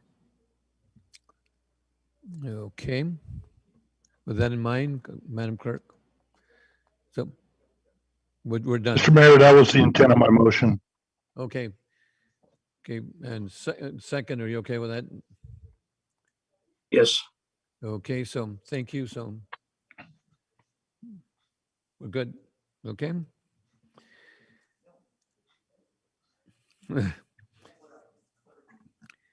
Okay. Our next item is this is item reports. It's the city manager department.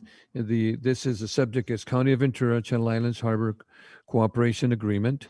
First Amendment to Lease Agreement, Channel Islands Harbor Fire Station, a resolution regarding the property tax sharing.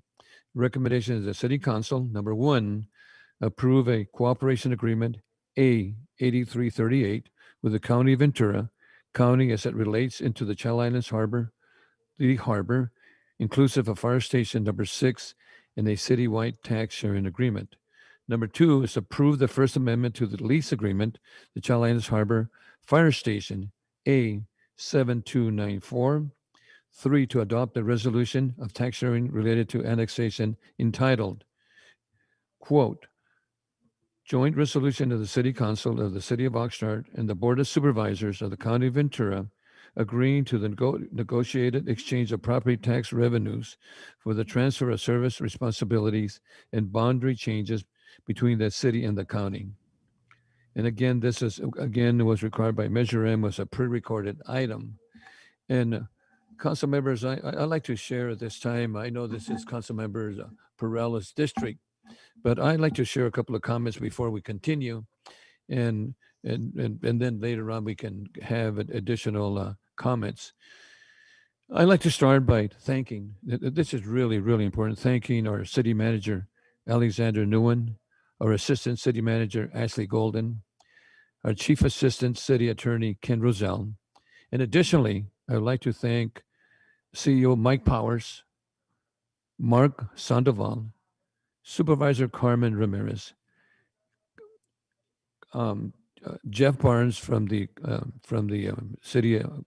county attorney's office, and all the board of supervisors for the hard work they have put into this milestone mutual agreement between the city of Oxnard and the county of Ventura. There's so many benefits entering into this cooperation agreement. The benefits that address key issues of interest that concern the city and the entire county. Looking at just a short list, and there's a lot of things there in this contract. We'll be able to establish an efficient engagement process for the development of projects in the Channel Islands Harbor. Number 2, we'll be able to appropriate funds into a way that delivers maximum benefit to the resident of Oxnard, Ventura County, and visitors. Number 3, together we can reaffirm a commitment to address water quality issues, which are really, really important there, and especially in the Oxnard waterway portion of the harbor. And again, finally, there's a lot of information in this contract. And finally, working together in good faith, identifying mutually beneficial long and short-term goals for the harbor, and also the improvement of Fire Station number 6, which is really going to benefit all the residents, and potentially it's probably going to be at least maintain or not increase the fire insurance for that area. And for those reasons, council members, I support this item, the Channel Islands Harbor Cooperation Agreement. And I really believe this is a hands across the Channel Islands. Hands across the Channel Islands. We're now mending this bridge that has been broken for many, many years. The harbor agreement between the city of Oxnard is an excellent agreement. And also I want to share that this morning with all the council members and residents of Oxnard that the Ventura County Board of Supervisors approved this item 100%. And thank you for sharing those items. And I know this is Councilman Perello's district, but we'll start off. I see the hand of Mayor Pro Tem McDonald. Thank you, Mr. Mayor. You pretty much said every word I was going to say and then a few extras, so I won't rehash everything other than to say thank you very much to the city manager and the team he put together and helped orchestrate and coordinate, and the electeds that were involved in this for reaching a very monumental decision and agreement between us and the county. I think we're finally able to see that there is a future with collaboration between the two entities, and we're well on the road to doing that. So thank you to all involved, but especially the city manager's office and his team. So thank you, Mr. Mayor. And Councilmember Perello, we have 8 speakers. You want to go ahead and share your thoughts now or after the speakers? I'll go now. Now's okay. Go. You want to go ahead and okay. Yes. Okay. Number one, I would like to thank the city manager, Mr. Ken Roselle, Miss Ashley Golden. Tremendous work. A lot of hard, spirited negotiations went on. I would also like to thank the parties on the county side, but I would also like to give a big shout out to the groups, the members of the public that were involved. Some lived in the county, some lived in the city, but the Harbor Alliance, the neighborhood groups, Channel Islands Harbor Neighborhood Council, all of the people that were involved in this over a period of time. This contract's been out of existence for 6 years, and it's taken a lot of blood, sweat, and tears on people that are behind the scenes. And there was a lot of negotiations. And this is going to be, in my opinion, a brand new day for both of us, county and city.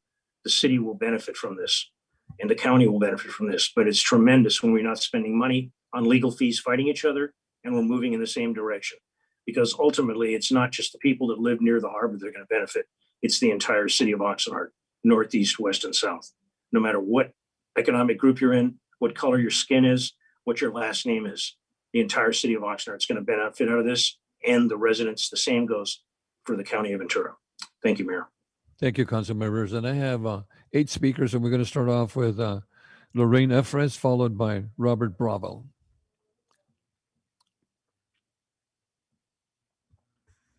Good Ms. evening, Efres? everyone. Can you hear me? Yes, ma'am. You Yes. have 3 minutes to speak. Thank you. Good evening, everyone. It's really nice to be able to be here tonight and speak on something positive. I'd just like to say that my internet connection flamed out several times, so I am dependent on the phone here. Most of you know that I've been involved in the harbor affairs since the 90s, and I'm an original member of the task force formed by then Mayor Flynn to craft this city-county agreement to replace the one that expired in 2013, sorry. Mr. Powers indicates this agreement failed, and I would add that was due to the county verbiage that was inserted by the county at the 11th hour and was unfavorable to the city. The desire to facilitate the long-planned hotel and the need to extend the lease on the fire station, not to mention the need to revive the tax-sharing revenue stream to the city and to provide some city maintenance dollars to the harbor, gave both jurisdictional entities the incentives to hang in there and make this agreement happen. I'm particularly pleased that there is an acknowledgement of the need for joint action and funding to ensure the water quality and that the jurisdiction over water cannot end at a bridge. For those of us who want assurances that the harbor visioning process will guide the future development process, there are hopeful signs in the verbiage in several of the paragraphs. that there is an understanding of how important this is to the entire county public. Our desire is for a public serving harbor that meets the intent of the Coastal Act to maximize and protect the coast and coastal. This agreement, unlike its failed predecessor, really does not addresses that, and it evades the obvious traps. I urge unanimous support. I congratulate both the county and the city and all of those who made this happen for their stick-to-itiveness and their sensitivity to the importance of this harbor. Thank you to everyone, and good night. Thank you, Lorraine. Our next speaker is Robert Bravo, followed by Renee Ayu. Robert Bravo. Mayor, Mr. Bravo's not available. Okay. Renee Ayu, followed by Debbie Mitchell. Renee.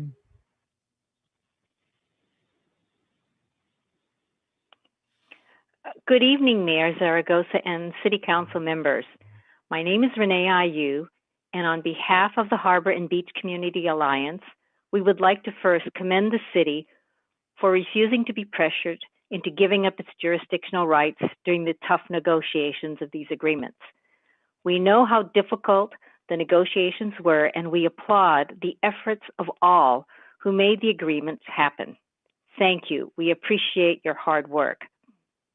We ask you to approve these agreements tonight as they are a positive step in moving forward the widely supported Hyatt House Hotel project, the Rio Urbana project, and other non-controversial harbor development that will benefit the city in terms of tax sharing revenue and permitting fees within the harbor. The First Amendment to the fire station lease ensures long-term fire services to the area, including the ability to expand the station in the future as needed for public safety. The cooperation agreement will help improve public areas at the harbor and beaches that will benefit all Oxnard residents, as well as the visitors to the area. The city's cooperation in maintaining and improving harbor and beach public areas is very much appreciated. We now have the opportunity to work with the county to make this harbor a place of fun activities with more attractive, walkable network of beautiful waterfront public space for all to enjoy. Channel Islands Harbor is a rare coastal asset and only one of 12 small boat harbors along the entire coast of California. Harbors are not being built anymore. We ask the City Council to approve these agreements. Thank you very much. Thank you, Renee. Our next speaker is Debbie Mitchell, followed by Mark Sandoval. Debbie Mitchell.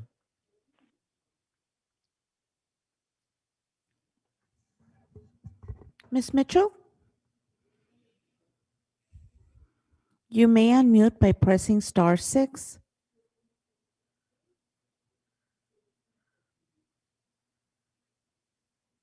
Debbie Mitchell?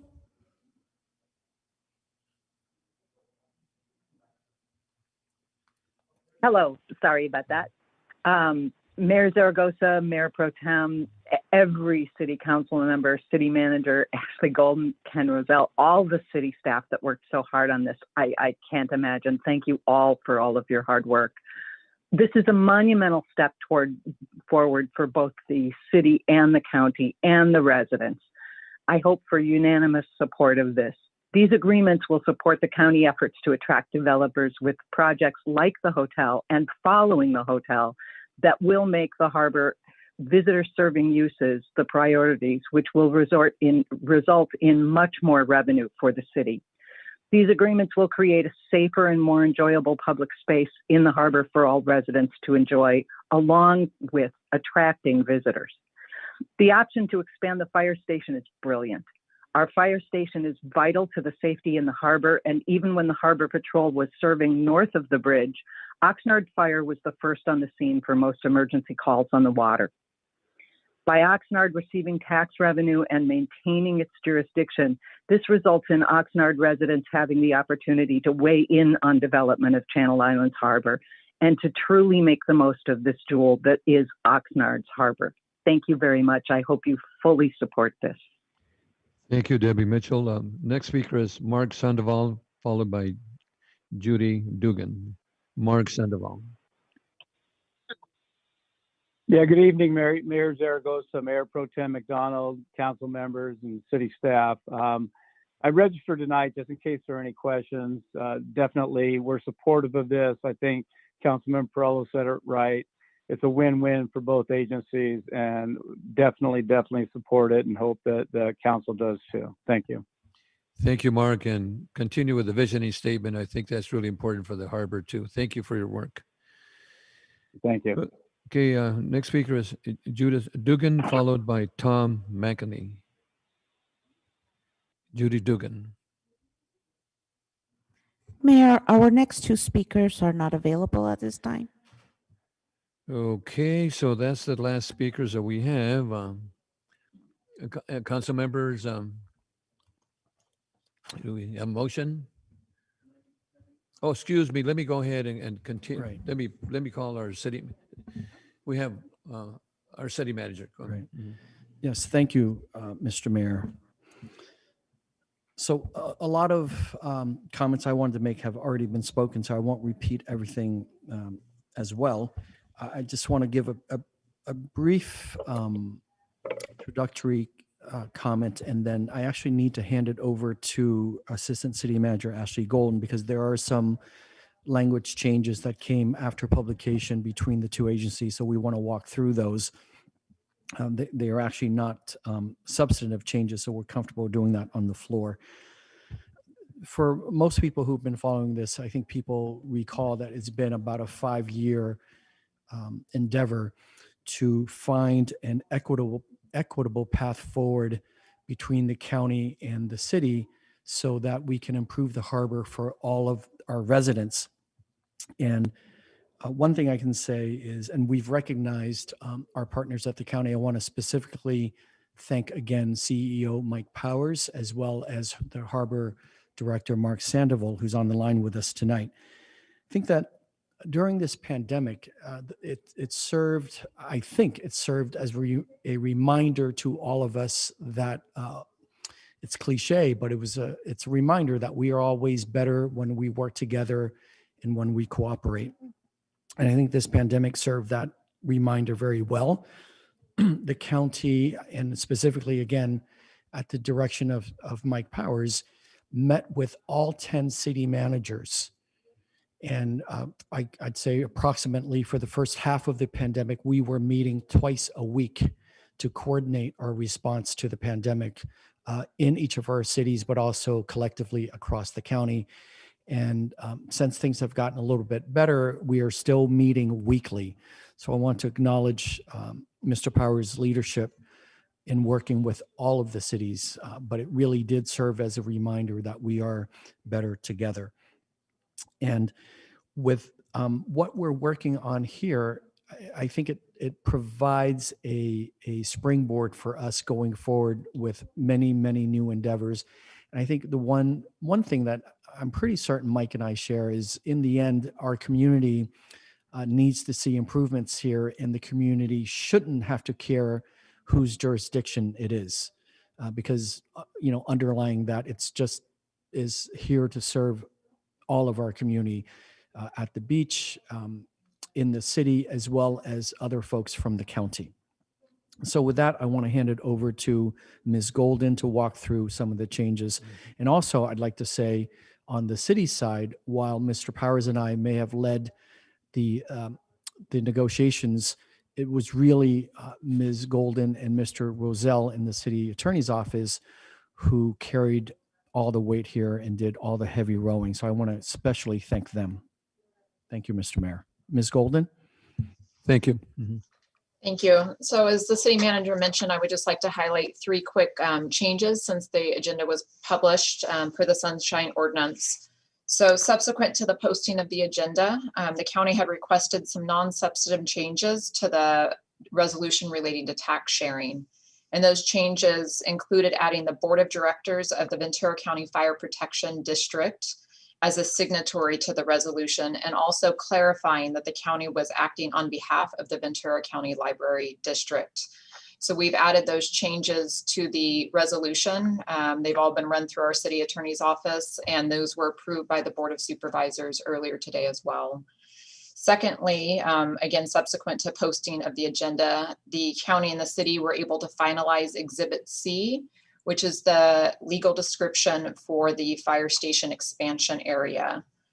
So this diagram is now attached within the fire station lease agreement, and allows for that 85-foot expansion to the west for that. And then lastly, as the mayor already mentioned, I wanted to announce, and I'm pleased to announce that earlier today, the Board of Supervisors did unanimously approve all the actions that are before you this evening. And also in accordance with Measure M, that video was posted, but I'm happy to answer any additional questions you may have. Thank you. Thank you, Ashley. Councilman Tehran, you had some questions or comments you want to make? No questions, Mayor. Just a quick comment. I want to thank everybody who helped make this possible, as was already mentioned by my colleagues and by the city manager as well as the speakers.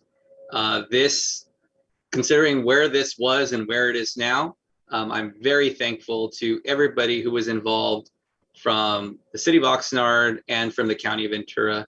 It certainly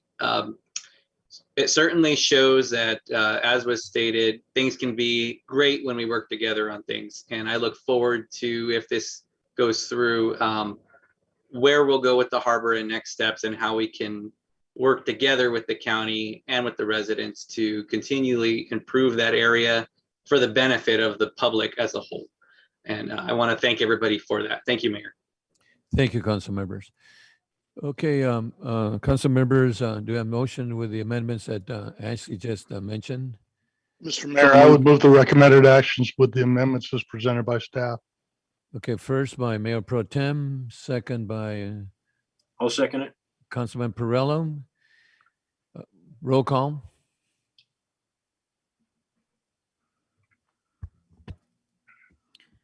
Councilmember Basua, Aye. Councilmember Madrigal, Aye. Mayor Pro Tem McDonald, Yes. Councilmember Tehran, Yes. Councilmember Lopez, Yes. Councilmember Perrello, Aye. Mayor Zaragoza.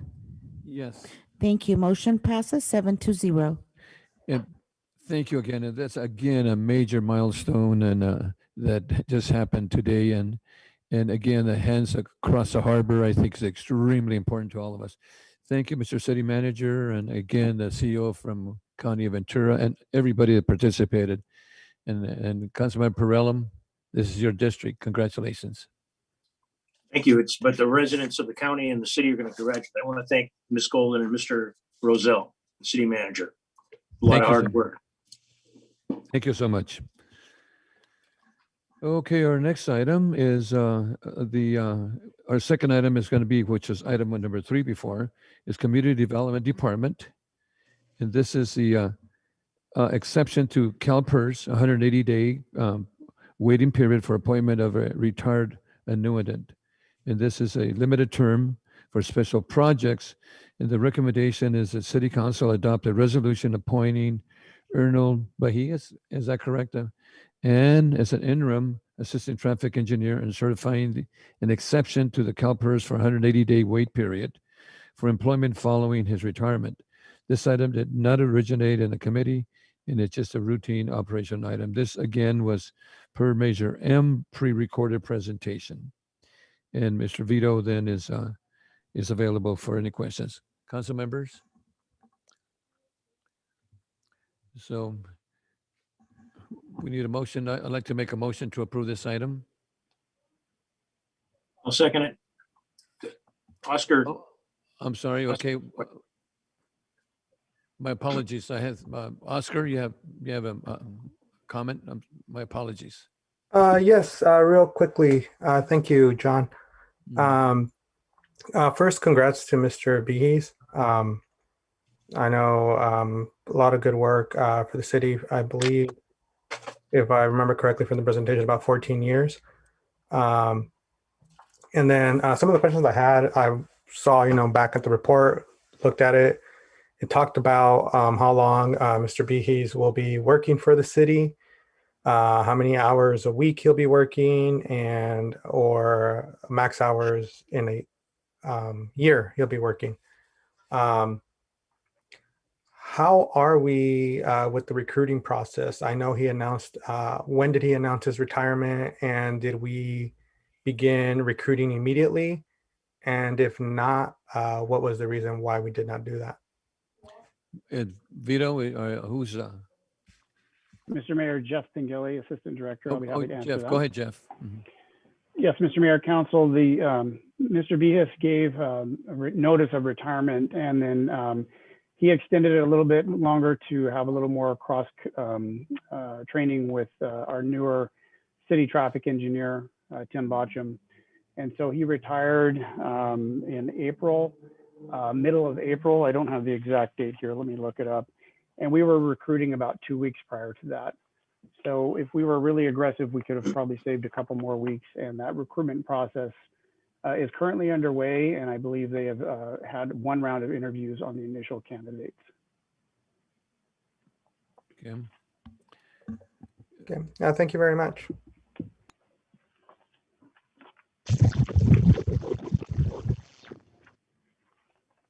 Would you have a second? I did the second. Second by Councilman Perrello. Roll call. Who was the first, Mayor? Myself. Thank you. Thank you. Mhm. Councilmember Lopez?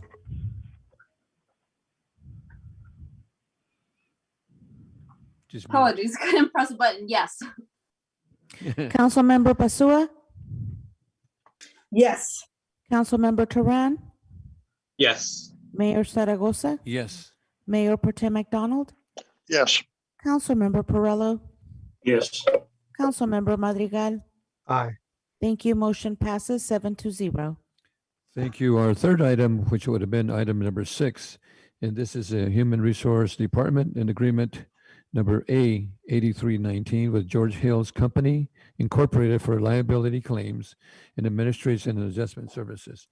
The recommendation is the City Council approve and authorize the mayor to execute an agreement number A8319 with George Hill's Company Incorporated in the amount not to exceed $1,084,182 for liability claims, administration, and adjustment services over the next 5 years. And this was approved by the Finance and Governance Committee 3-0. And again, this was recorded under Measure M, a pre-recorded presentation. And we have Steve would be our person. Is there any questions by council members on this item? Okay, council member Madrigal. Just one quick question. Is there any way this company can charge us more on any year based off reason being a high number of claims or a high number of specific types of claims? So just like, in certain instances or certain years, they may have, a heavy backlog of work or for whatever reason. Is there any way where they would be able to charge us more in any particular year? Mr. Mayor, Councilmember Madrigal, this is Mike Moore, HR manager for the city. The vendor cannot charge us any more than what the agreement is for.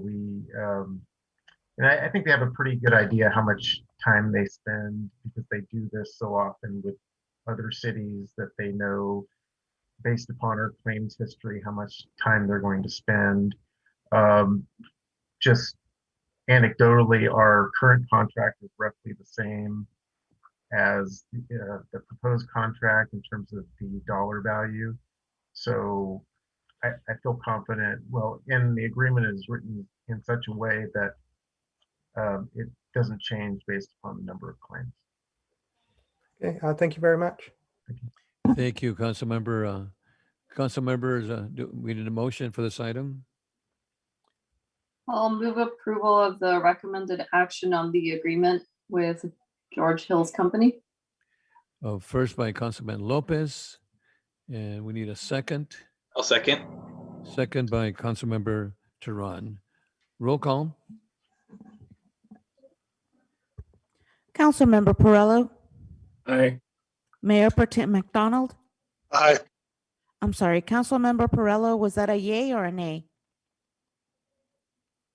It was an aye, yes. Thank you. Mayor Pro Tem McDonald, Aye. Councilmember Madrigal, Aye. Councilmember Basua, Aye. Mayor Zaragoza, Yes. Councilmember Lopez, Yes. Councilmember Tehran. Yes. Thank you. Motion passes 7-0.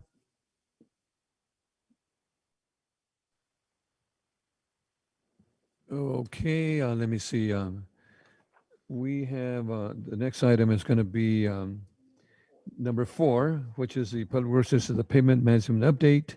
And the recommendation of the City Council receive a report on the pavement management plan and provide input and direct staff to either, number 1, fund the ongoing street pavement condition on an average pavement condition index PCI level of 65. This can be achieved within the current budget. No additional funding is required. Or number 2, identify funding to support improving pavement condition average PCI of 70. It is anticipated it will cost an additional $43.7 million over the next 3 years, or $4.6 million annually. Or 3, identifying funding to support improvement of pavement condition, the average PCI of 75. And it is anticipated it will cost an additional $116.1 million over the next 5 years, or $23.2 million annually. And the Public Works and Transportation Committee approved this item 3-0. And of course, this under Measure M. This is a pre-recorded presentation. And of course, we have, let me see, this is item 4. We have 3 speakers on this item. And before we go with the council members, we have Douglas Partello, followed by Lauren Stein, and then Ellis Parcell. Douglas Partello. Mr. Partello?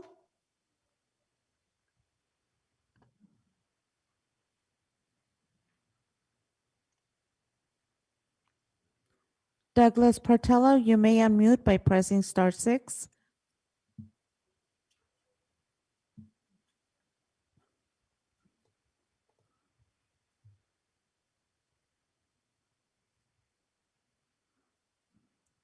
Mr. Partello, we will come back to you. Our next speaker is Lauren Stein, followed by Alicia Parcell, excuse me. Lauren Stein.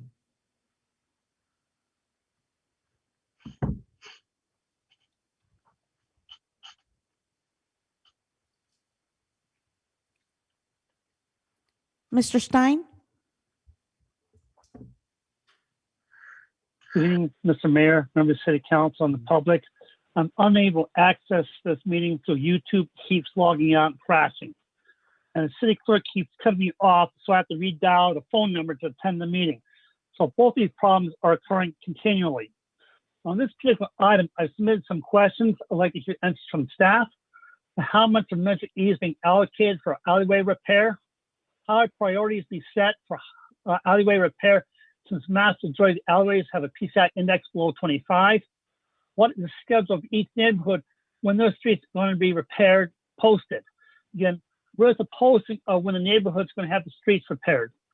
So the alleyways in the neighborhood be repaired at the same time their streets are being repaired. Again, the alleyways be repaired in the neighborhood at the same time the streets in the neighborhood being repaired.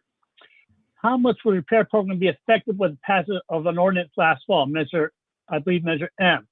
Again, the real issue is how much of Measure E is being allocated for alleyway repair, since we cannot use gasoline tax and other state increments from our vehicle licensing fees. Again, I'd please like to have these answers questions by staff because I can't seem to get the answers from, I'm not allowed to ask staff questions anymore for the city attorney's instructions. So any way I can ask questions now is through these public hearings and reports.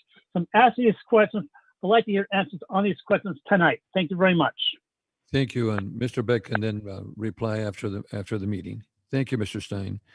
Ray Platel. I'm sorry, Alicia Purcell. Alicia Purcell. Ms. Purcell? I'm here. Hi, you have 3 minutes to speak. Thank you. So many Americans want to believe that government actors only have the public's best interest at heart and they would never manipulate data to deceive the public. But over and over again, we see them do exactly that. And in Oxnard, I've learned that if the city's trying to persuade the public to accept rate increases or vote for a particular ballot measure, it's time to scrutinize the numbers. In January of last year, the city started its campaign against Measure N, so they told a few lies. They fed some bad data to a consultant who put it in a report, which the city pretended was an independent analysis by a third party. And for 15 months, the city alleged that it would cost $329 million to get the PCI index up to an 80. They repeated this number in numerous filings with the courts during their attempt to overturn Measure N, also in the infrastructure use fee case. The most recent time they used the $329 million figure was in an April 19th court filing. But the very next day, on April 20th, the city posted these numbers, which say the number they submitted to the courts and repeated to the public for over a year had been exaggerated by $100 million. For over a year, they used an erroneous number that was designed to manipulate the public and manipulate the judges. So given the city's long track record of this, I'm not going to just assume that this lower figure we're seeing tonight is correct either. The city also hid from the courts several other funding sources. That's another $100 million error, which is a net $200 million misstatement of facts. The city also misleads the public when they pretend that Measure N requires that Measure O money must be used to pave the streets. It does no such thing. Recently, the city manager published another personal attack in the Tri-County Century in which Mr. Nguyen claimed that only a fool would recommend a PCI level of 80. It's pretty unusual to hear a city manager calling city employees fools, but that's what he did. In 2016 and 2017, staff reports to City Council said that 75 to 80 was the, quote, ideal average pavement condition index range, end quote. And city staff said that though it 40 isn't obvious, seconds. maintaining a higher PCI results in, quote, better quality and lower cost, end quote, which is why city staff was then asking the council to increase the street pavement budget, because over the life cycle of the streets, it saves money that then can be used for other services. In the long run, the better use of taxpayer funds is to pay the streets to a higher PCI level, and you should aim for the 80. Thank you. Thank you. Okay. Mayor, Mhm. we can try Mr. Douglas Portillo. Yes. Mhm. Mr. Hi, Portillo? can you hear me? Can you hear me? Yes, yes, we can, sir. You have 3 minutes Oh, to speak. you really got to get that star 6 thing fixed. Thank you very much. The Public Works and Transportation Committee is recommending a goal of a PCI of 70 for pavement improvement to the City Council to approve tonight. By the engineer's pavement update, that would cost an additional $43.7 million, $14.6 million over 3 years. From the staff report in July 18th of 2017, when there was a PCI of 63, it cost $12.3 million just to maintain the current level at 63. So the cost is substantially more based on this report here. It's 14.6 a year more. Per Measure N, if a level of 75 is not reached by September of 2026, Measure O would expire in March of 2017, 2 years early. That's a loss of $32 million from Measure O sales tax. The gap in funding of $116 million for a PCI of 75, if invested in that improvement, saves $85.3 million in sales tax revenues from Measure O otherwise lost. So that would bring the cost of that investment down to $30.7 million. That is only an additional $5.76 million a year. Now, for a PCI of 80, which the city manager thinks is impossible, per Measure N, if reached by September 2028, which gives the city 7.33 years from now for the city council to allow an extension of Measure O for 5 years. The gap quoted for this report was 190.6. That would be 100.6, subtracting the 90 from Measure O over that 5 years. This is $5.5 million less than achieving a PCI of 75.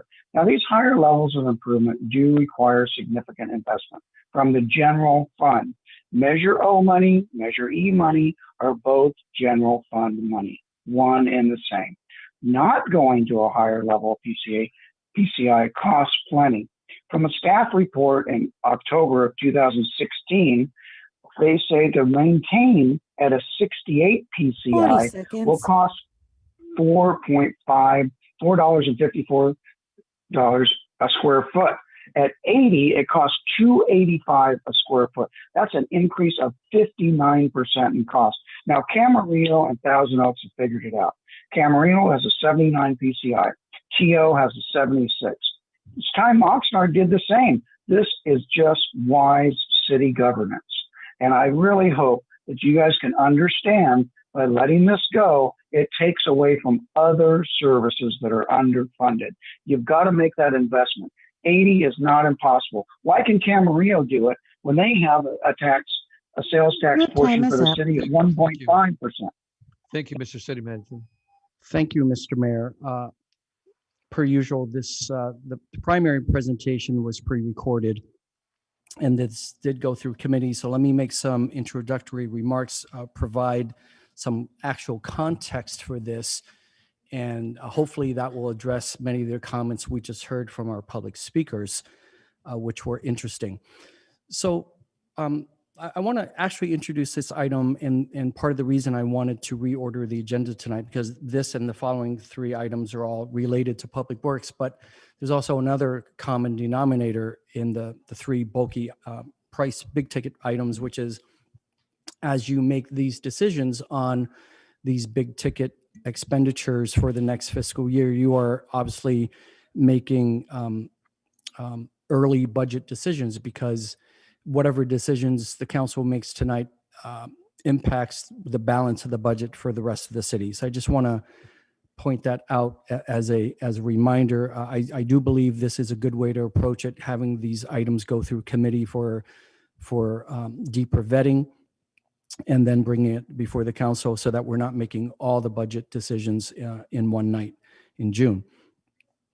Now, there's also another aspect of what is in these reports, in that when we were at committee, we didn't have a chance to openly discuss it, again, because of just this awkwardness of not having a presentation and a dialogue, which is one of the things we are recommending, and staff is here to answer questions, is also streamlining the procurement process for some of these contracts so that we're not spending months and months waiting for contracts so that the work can literally hit the streets sooner than later. Now, for some context about our streets, and hopefully that will explain why I state that only a fool would recommend a PCI of 80 for a community like Oxnard. Of course, I stand behind that, and answer questions of why can't we be like Camarillo and so on. So let me just work through it real quick. So in the context of all cities and counties in California, this is all based on a statewide report that was published in 2018, so it's not that out of date. Out of all counties, 58 counties, and all the cities in those counties in California, the average pavement condition index score in California is 65. Of the 58 counties, there are only 7, and again, these scores grade both the county and the cities within them. Only 7 are at 70 or above. And of those 7, only Orange County is near 80, which is a 79. In the other places, it's 73, 72, 70, 70, 70. And Ventura County as a whole is at 69. So I want to just place that in the context of where we are.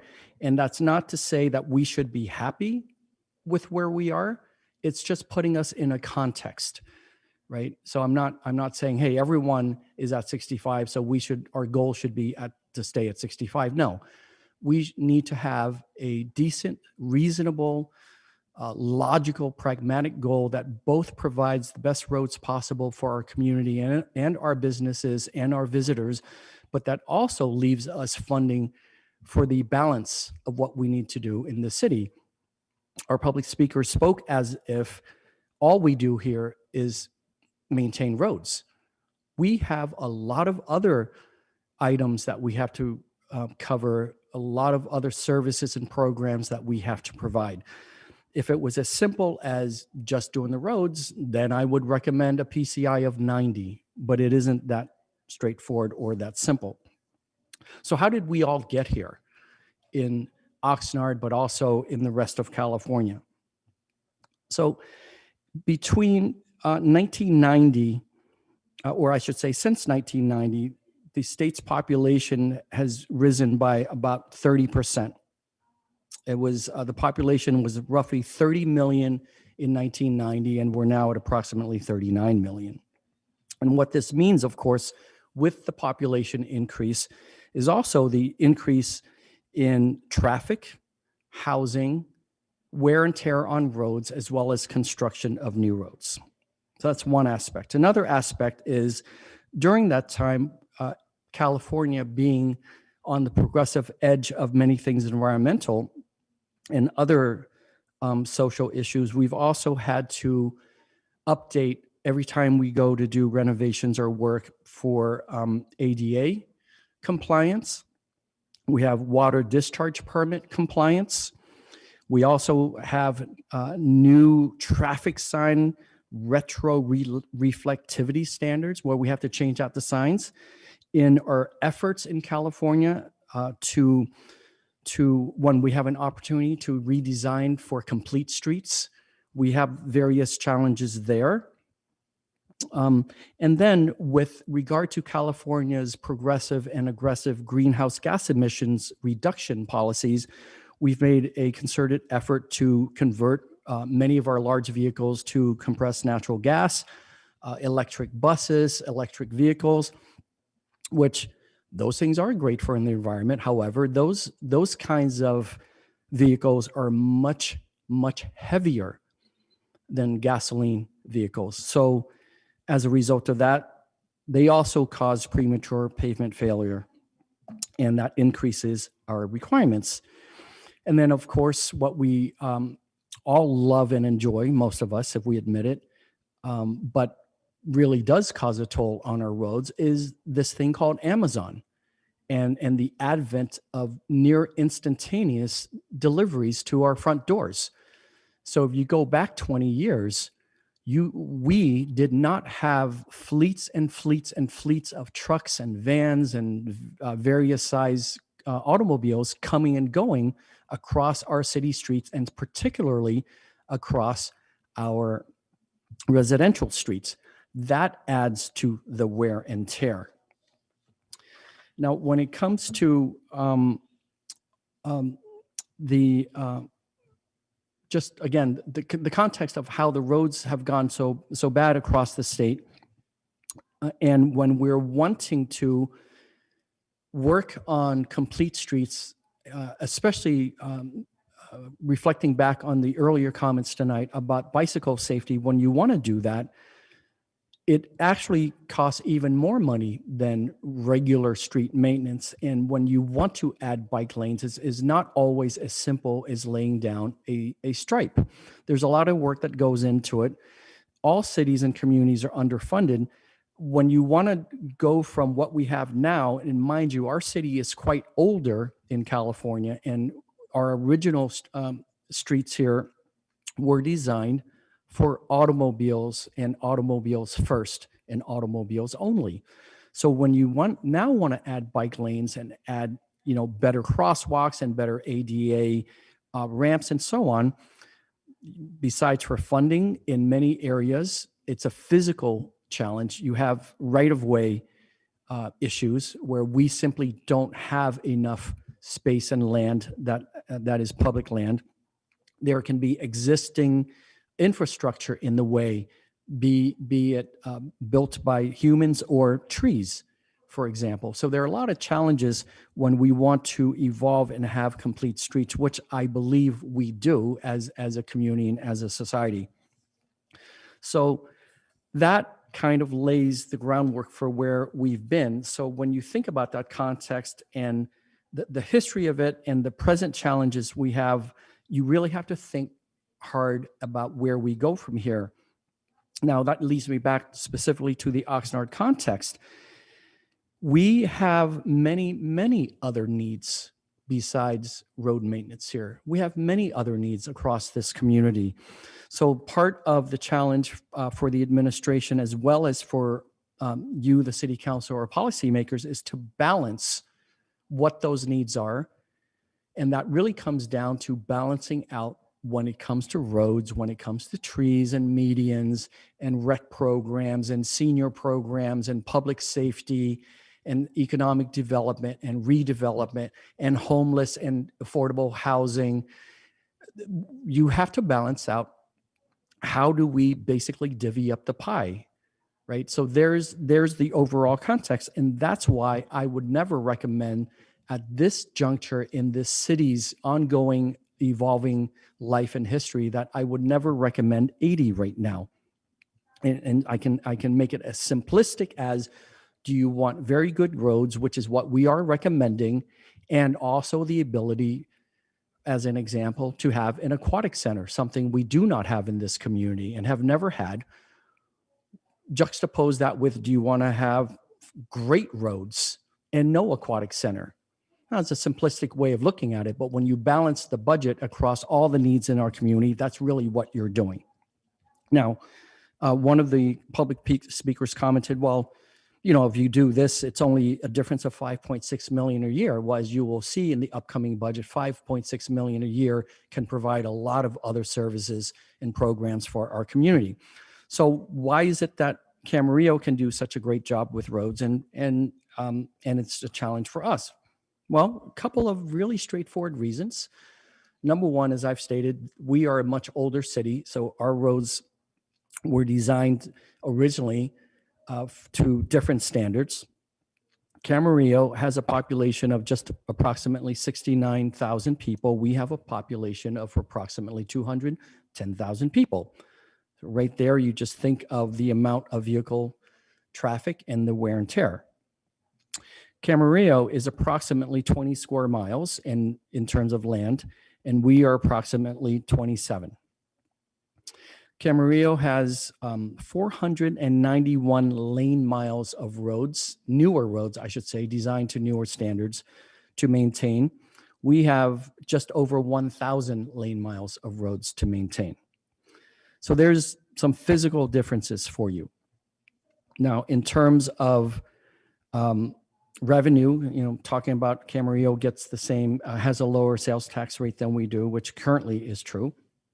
But I just want to share with you, in looking back at the last 3 years, in terms of when you combined sales tax and property tax, Camarillo's per capita average in terms of their tax revenue is $426 per resident, whereas for us, it's $439 per resident.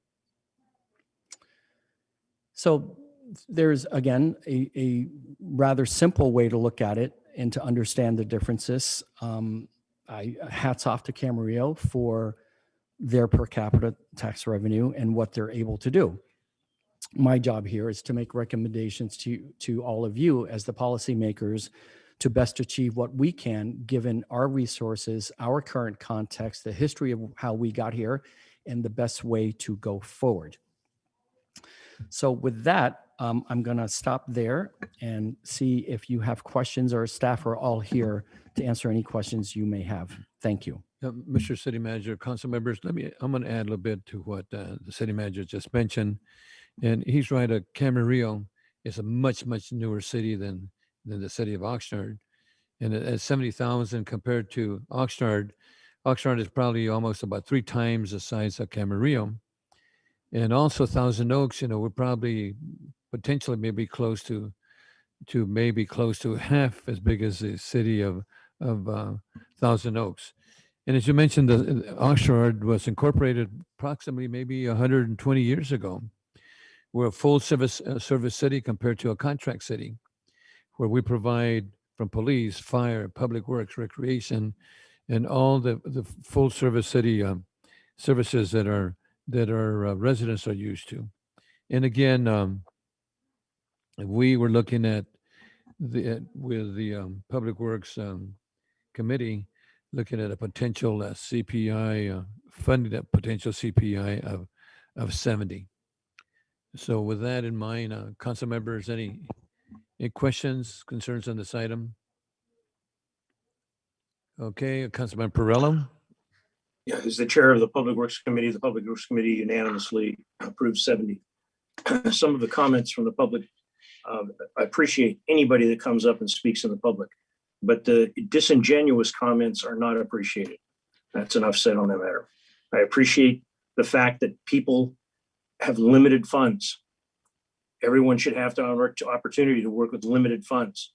When most of us grew up in a family, our families had limited funds. No matter whether you had a silver spoon or no spoon, it was limited funds. When we hear some people talk about how the city should do certain this and certain that, I often wonder if they have a concept of what limited funds mean. Thank you. I support this. Thank you, Councilman Mayor Pro Tem McDonald. Thank you, Mr. Mayor. Just a quick question for staff, and maybe the city manager can address this. It seems that at one time, smaller cities in the county, Camarillo, Port Hueneme, were able to use pots of money that were earmarked for different things that the city of Oxnard was not able to use it for. And I can't remember the source, if it was federal highway tax fund money or something else, but we were obligated to use it because of our size in a particular area, where the smaller cities, as Camarillo and Port Hueneme, were able to use it for streets, which wasn't the original intent of that particular money, but because of the way the law was worded. So, Mr. City Manager, one, is this ringing a bell? And two, is that still a practice? Do you know? Can I, Mayor Pro Tem, that was TDA money. Remember VCTC, we had concerns about that cities under 100,000 could use their monies for streets and so forth, and we couldn't. But, right?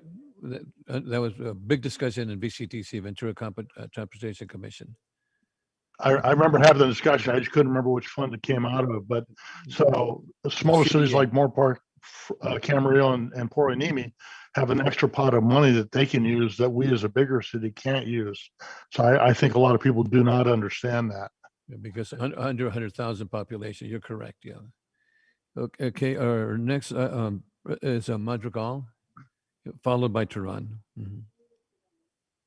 Thank you. I do actually have a few, I guess, comments, issues. But I was actually of the idea that we should actually go for the second one. Reason being is, based on our current estimates, it looks like, either way, whichever way we go, we're looking at like some sort of quote unquote balloon payment. And, this is time that we need to plan ahead, long term. Just as the city manager stated, not year by year, and see what we need long term before in the future, 5 years from now, the same statement is said that was said for the last decade. We don't have the money right now, as that's we're famously known for. We could cut into some of that balloon payment right now. It does show that, to get us to a 65, we don't need to do anything. But then, there's a huge increase to get to 70 and then possibly even 75 in the future. But what we need to do is actually not necessarily just aim for 65, but, something reasonable like 67, 68. So that way, there is no, large lump sum coming to us 3-4 years from now. And I think that's how we would actually plan a little bit better than what we've been doing. Second question, I know this one can't be answered probably right now, but I was actually wondering, looking at the thing, I was actually very interested, looking at PCI scores based off of many different things. But I just was actually fascinated with the PCI scores would be based on council district. And I know that one probably can't be answered at this meeting, but in the future, I would like that answered. And then I know that this would be pricey, but is it even feasible to lay concrete in some of our city alleys? I know it's really a lot, but at the end of the day, it's way less maintenance long term.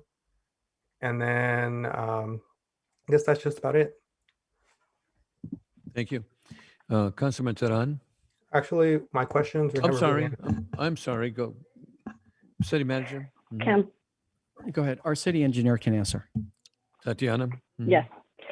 Councilmember Madrigal, those are fantastic questions. So as far as the PCI scores based on council districts, you guessed it correctly. I don't have that information here, but I can definitely have something put together to give you that information over the next week.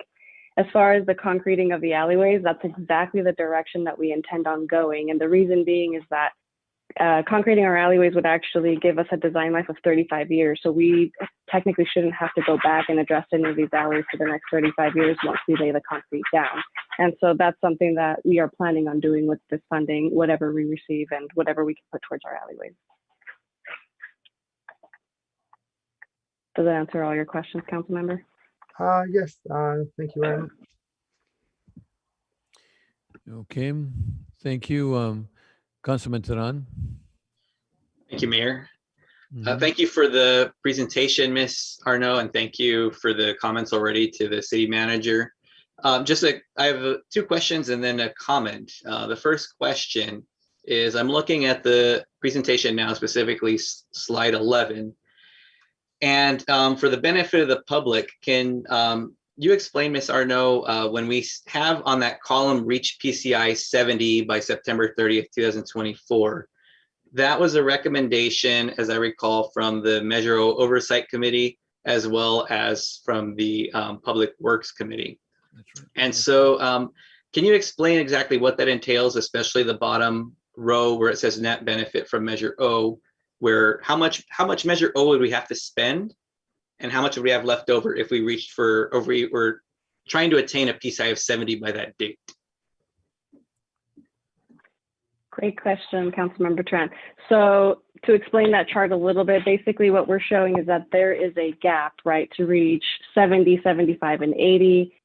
Let's just speak on PCI of 70. So we have a gap of $43.7 million. And we know that from Measure O, we would be receiving approximately $16 million per year for the next 3 years, right, between now and 2024.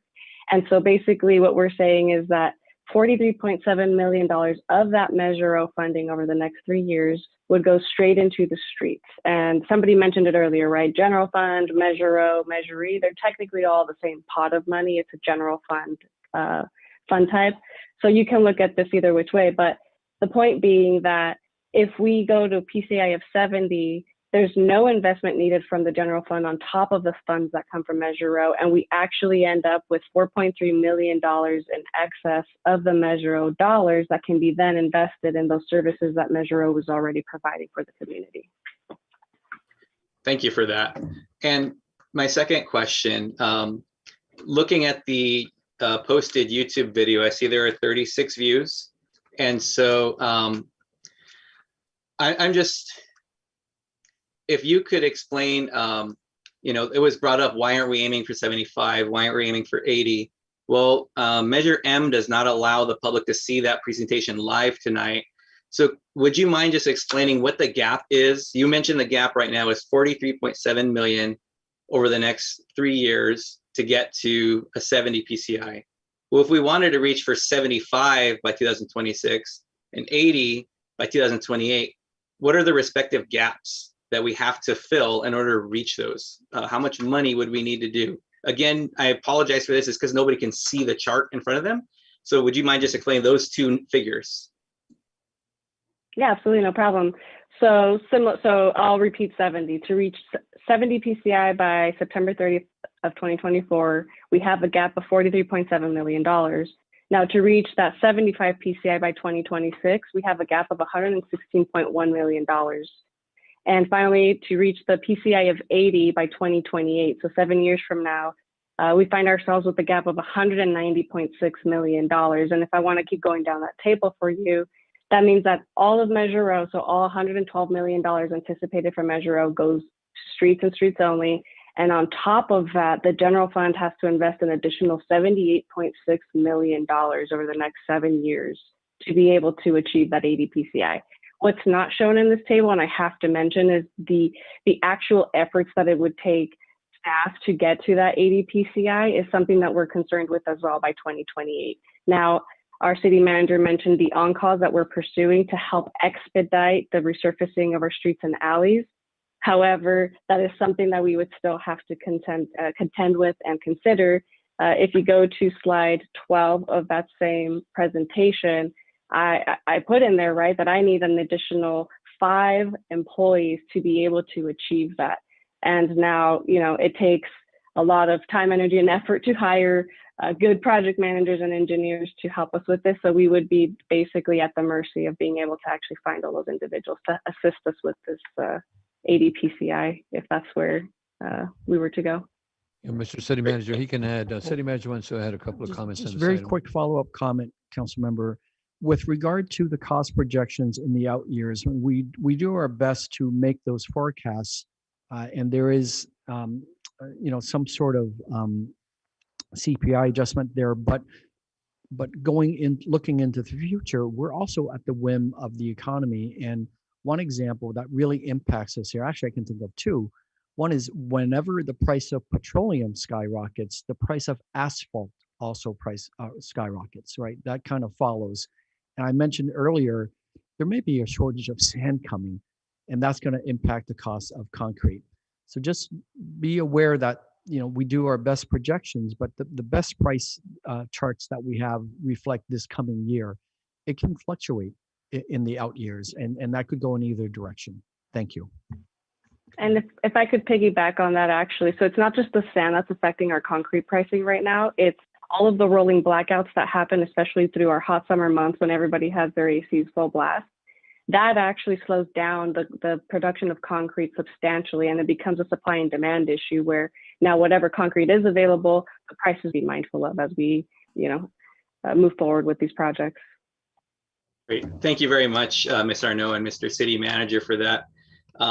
The last comments I have is thank you again to the public speakers. Appreciate people who take the time to call in, as Councilmember Perillo had mentioned.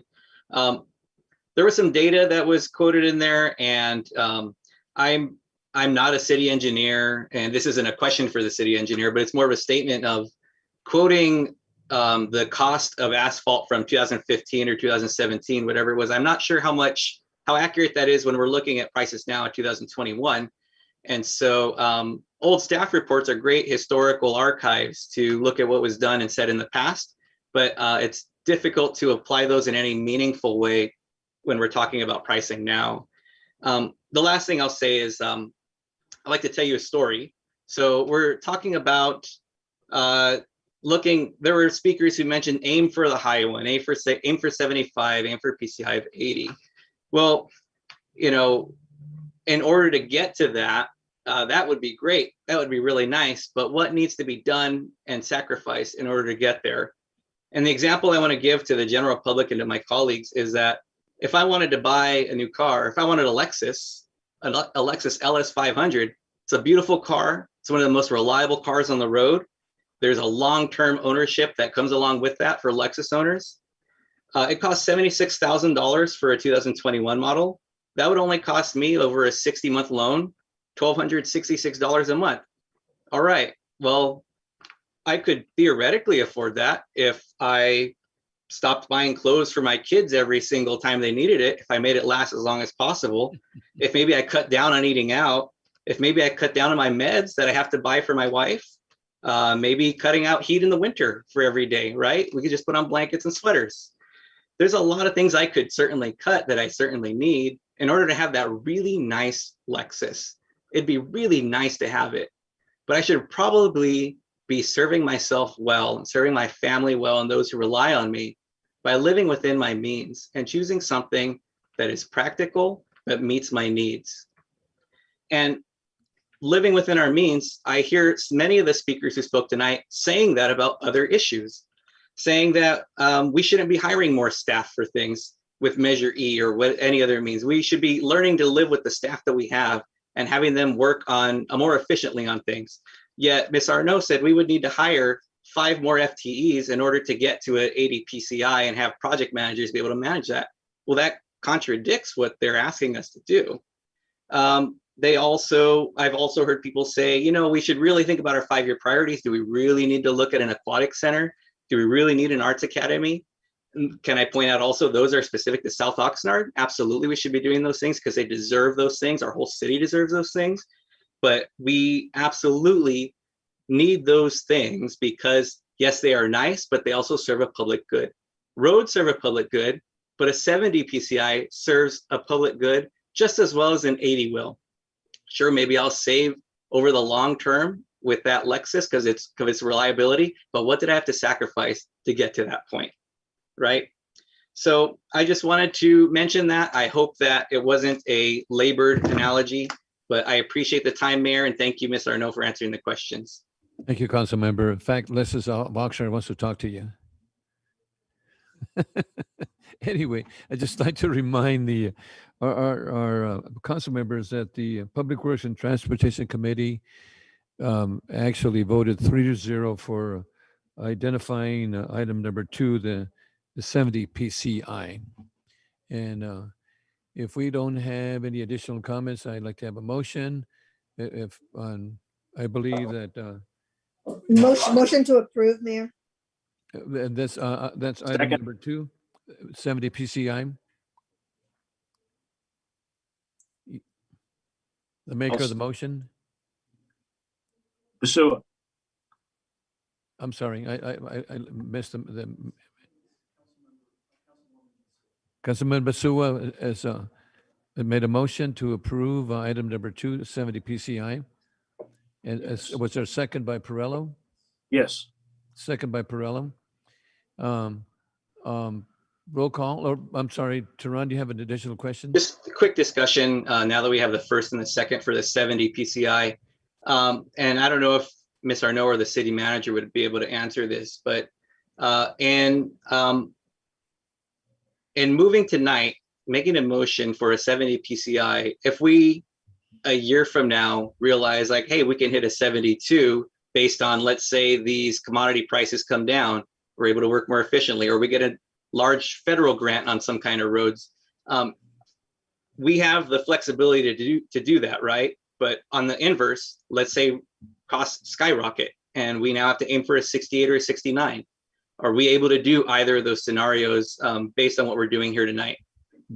Mr. City Manager? The quick answer is yes, but we would have to do that with your authority. So we'd bring it back to the council. And you got to remember that budget is a roadmap. You know, that budget can be adjusted accordingly, depending on the funding and, right, Mr. City Manager? Yes, Mr. Mayor, as always. And if I can add, as I stated at the committee, I hope to in the future, depending on how well we do with the economy and the rest of the city, I would love it if we could shoot eventually for 75. I think that would be fantastic for this community. But right now we were comfortable with recommending 70. We want the Lexus, but remember we can't afford it. Thank you. Thank you very much for that. Thank you so much. So we have a first by Councilwoman Basua and second by Councilmember Perello. Roll call. Mayor Pro Tem McDonald, Yes. Mayor Zaragoza, Yes. Councilmember Perello, I would like to compliment Mr. Turan on his use of common sense and his example, and I'm voting yes. Councilmember Madrigal, Aye. Councilmember Basua,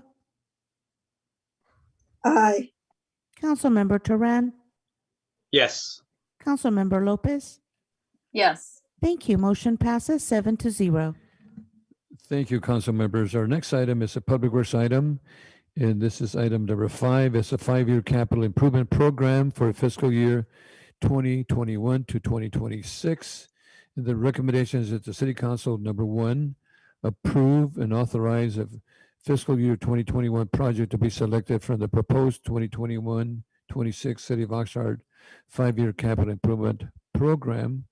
And also, number two, to adopt the 2021-26 City of Oxnard 5-year capital improvement program. And this again was approved by the Public Works Transportation Committee 3-0. And again, this was reviewed and required by Measure M as a pre-recorded presentation. And we have Mr. Beck, if you have any questions. And we have two speakers on this item, and I'll call the speakers at this time as Ray Platel, followed by Lawrence Stein. Ray. Mr. Platel? Hello. Hi, you have 3 minutes to speak. Thank you very much. Mayor, council members, staff, and public, good evening. The latest capital improvement plan has many, many elements. However, I focus my attention on parks and open spaces and the utilities. I don't have time tonight to cover all the material that I reviewed. Therefore, I provided each of the council members a copy of my review comments prior to this meeting. What I found, among other things, were instances of the incorrect assignment of priorities. For example, projects such as 143, 148, and 151 all deal with increasing the size of existing sewer lines, and all are assigned priority level 2. However, the city's own criteria for priority level 3 are those for new or expanded services, and the exact words used in the criteria are such as increase the capacity of existing facility like larger water or sewer lines. Hence, there's a conflict. These should all be priority level 3, not 2. Another example, Project 144, wastewater collection, central trunk sewer manhole replacement, phase 1.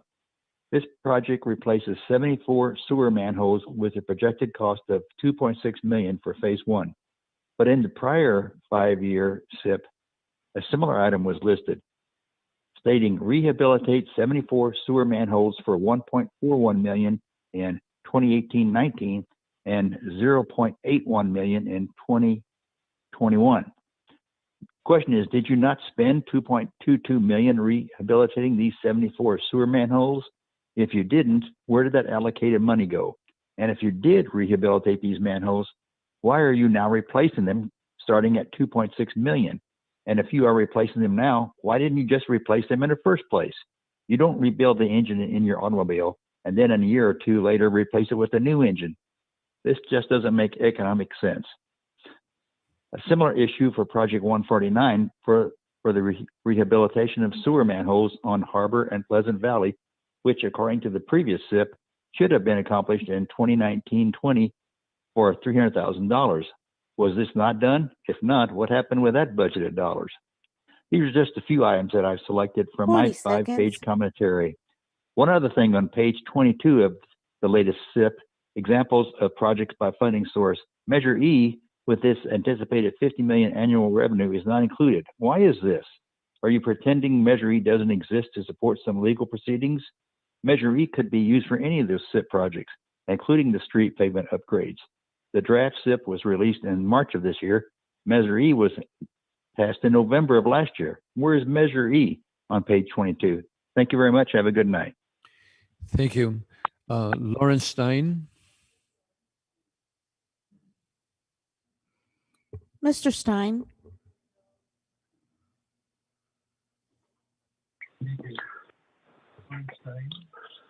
Good evening, members of the council, public. Mr. Stein. I have submitted questions as part of this meeting. I'd like to have these questions addressed. Again, there are numerous items on this particular agenda item. I do not have 15 minutes to discuss the items, but I'm going to less than 3 minutes. So some issues I were alluded to by the previous speaker, and that is the prioritization of some items. A case in point, we have under the issues of utilities, the recycled water aquifers and the AWTF total organic carbon analyzers. The recycled water storage aquifer has a priority 3. the recycled aquifers, which are needed for the wells that has a priority 3, have a side priority 2. So why are the analyzers have higher priority when you need them for something that has a lower priority, such as the ASR wells? I'd like to have my questions answered tonight that I've addressed. I submitted these questions earlier, and I was told by the mayor that these questions will be answered tonight by staff. So please have my questions answered tonight by staff. I'm tired of submitting questions and being ignored by city council and staff. The city clerk has cut me off several times this evening for no apparent reason, and there have been problems with the YouTube connection again this evening. So it's inadequate communications with the city clerk's office, and I'm submitting questions. I expect answers to my questions because this is a report, and the purpose of the report is for public comment. I'm not asking absurd questions. I'm asking questions pertaining to the public. The public is spending large sums of money on debt service but not getting any benefit for it. Or you're asking money paid for from the water fund to pay for things that they're not getting, and these items should actually be paid out of the general fund. Please provide explanations tonight on these issues. Thank you very much for your time. Thank you, Mr. Stein. Okay, council members, let me see. Any questions on this item? Mr. Mayor, if we could ask the city engineer to address some of the points that were raised. I don't know if we can cover all of them, Tatiana, but you I'm wanna sure she can cover a few. Answer some of those questions? Absolutely. So I'm going to kind of go in order as far as the questions that came in from Mr. Stein. With regards to sports park, so currently there's no funding for sports park, so I can't really speak to the schedule that he was requesting in there. I do believe the community still needs to agree on what improvements are ultimately going to go into sports park. So that is an exercise that still needs to happen. And then once that scope of work is established, then honestly, we're here and happy to assist with the actual execution of that project. And so, but the reason why that's not in the CAP yet is because we really need that scope to be established and agreed upon by the community. As far as the aquatic center at College Park, I do want to note that Cultural and Community Services will actually be doing a lot of the legwork in this next fiscal year now that it's been prioritized by council. And so it's not showing up in the CIP as fiscal year 21-22, but we do anticipate that basically coming into the picture as Public Works Engineering in fiscal year 22-23, once the community engagement has happened, once the scope of work has kind of been honed in, and we can then get into the actual design and construction phases of the aquatic center. So that's why it's shown in a future fiscal year and not yet. We're just not ready for it. We need Culture and Community Services to basically finish their portion, and then we'll come in to assist. Let's see. He also actually, I do commend Mr. Stein for bringing up the levies. That is an issue that's very important to myself as well. I do have to note that those are actually under the county's jurisdiction. So they're not showing up in our CAP because they are not technically our levies, or the county's levies. I do want to note though that we are actually working in tandem to seek funding for these honestly incredibly important projects. So they're on our radar, just they cannot show up in our CAP because it's not they're not our assets. He brought up the Rice and 5th grade separation project. I'd like to note that that project is funded almost entirely through grant funding, and it's integral in reducing the collisions at that railroad crossing. And I also have to note that this is ranked as the 3rd most dangerous in the state right now. And so that's why we're proceeding with that project, obviously not to mention the fact that it's already grant funded with very minimal city investment. And lastly, the CMWD transmission main, I again agree with him that it's incredibly important, which is why I've instructed staff that as soon as the funding comes into the project, we're going to go ahead and get started with the studies and design necessary to then execute that project as well. So that's why that's a new project that showed up on this year's CIP. And one last thing on Mr. Blattel's comments. I'll keep it broad, but I am glad that someone is diving this deep into our CIP. That's why we put it together, right? So that the public can digest everything we're trying to accomplish here in public works. So I really do appreciate that. And those comments have been reviewed, and we are honestly happy to meet with Mr.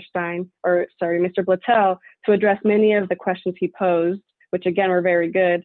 I do have to note that the funding priorities are a system that staff created to help communicate priorities to the public. And while we view all projects as being important, right, we would love to do all of them at any given time. Some may need to remain flexible in terms of prioritization. For instance, like a new and expanded service project may still fall under priority 2 instead of 3 because of the need to meet important grant deadlines or things of that nature, right? So that's why it would be ranked higher, because we really need to make sure that we're meeting those deadlines. I hope that addresses generally the comments from both of our speakers tonight, and I'm happy to take any questions from our council. Thank you, Tatiana. City Manager? No, we're okay. I was just curious because there was one other specific comment Mr. Blattel raised that I think could use a little explanation, because on the face of it, just a common sense review based on what he described just sounds nonsensible. So that's the issue of the manhole replacement program. So we can just discuss that quickly so that the public can understand the sequence of that. Absolutely. So that last manhole project that Mr. Blattel mentioned is actually in construction right now. So it's not that we didn't do it last year, it's that we went through the design phase and now we're actually in the construction phase. That went to council, I believe, a month or 2 back, and that was approved.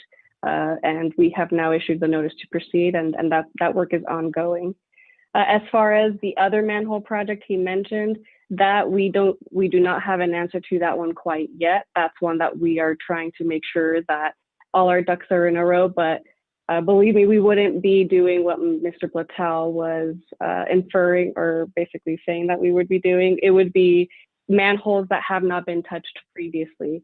We are doing assessments of each of these before we actually go ahead and put them out to bid. They take photos of every single one, show you the condition that each one is in, and then from that, we go ahead and put that out to bid. So we're not redoing work that would have already done before. These assessments are done ahead of time. Thank you, Tatiana. Okay, we have Councilwoman Lopez, followed by Councilmember Turan. Thank you, Mr. Mayor, and following in the comments from Ms. Arnaud in terms of the status of a project like the manhole covers. The purpose of the capital improvement program is to highlight or provide a listing of the projects that are needed, that are necessary.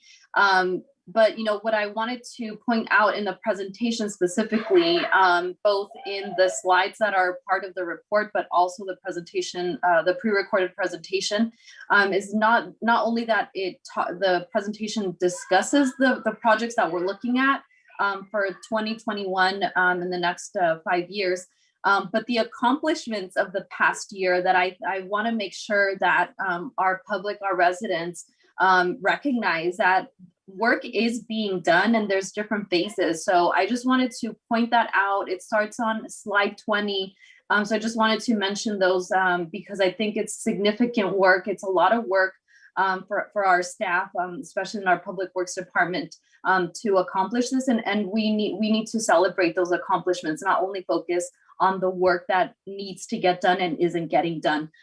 So this slide does mention there's 35 projects that are in design phase, 12 projects in bid phase, 15 projects at a total of 35 million approximately in construction phase, and then 15 projects that have been completed with a total of $15 million. So I just wanted to point that out for our residents and thank our staff for your work.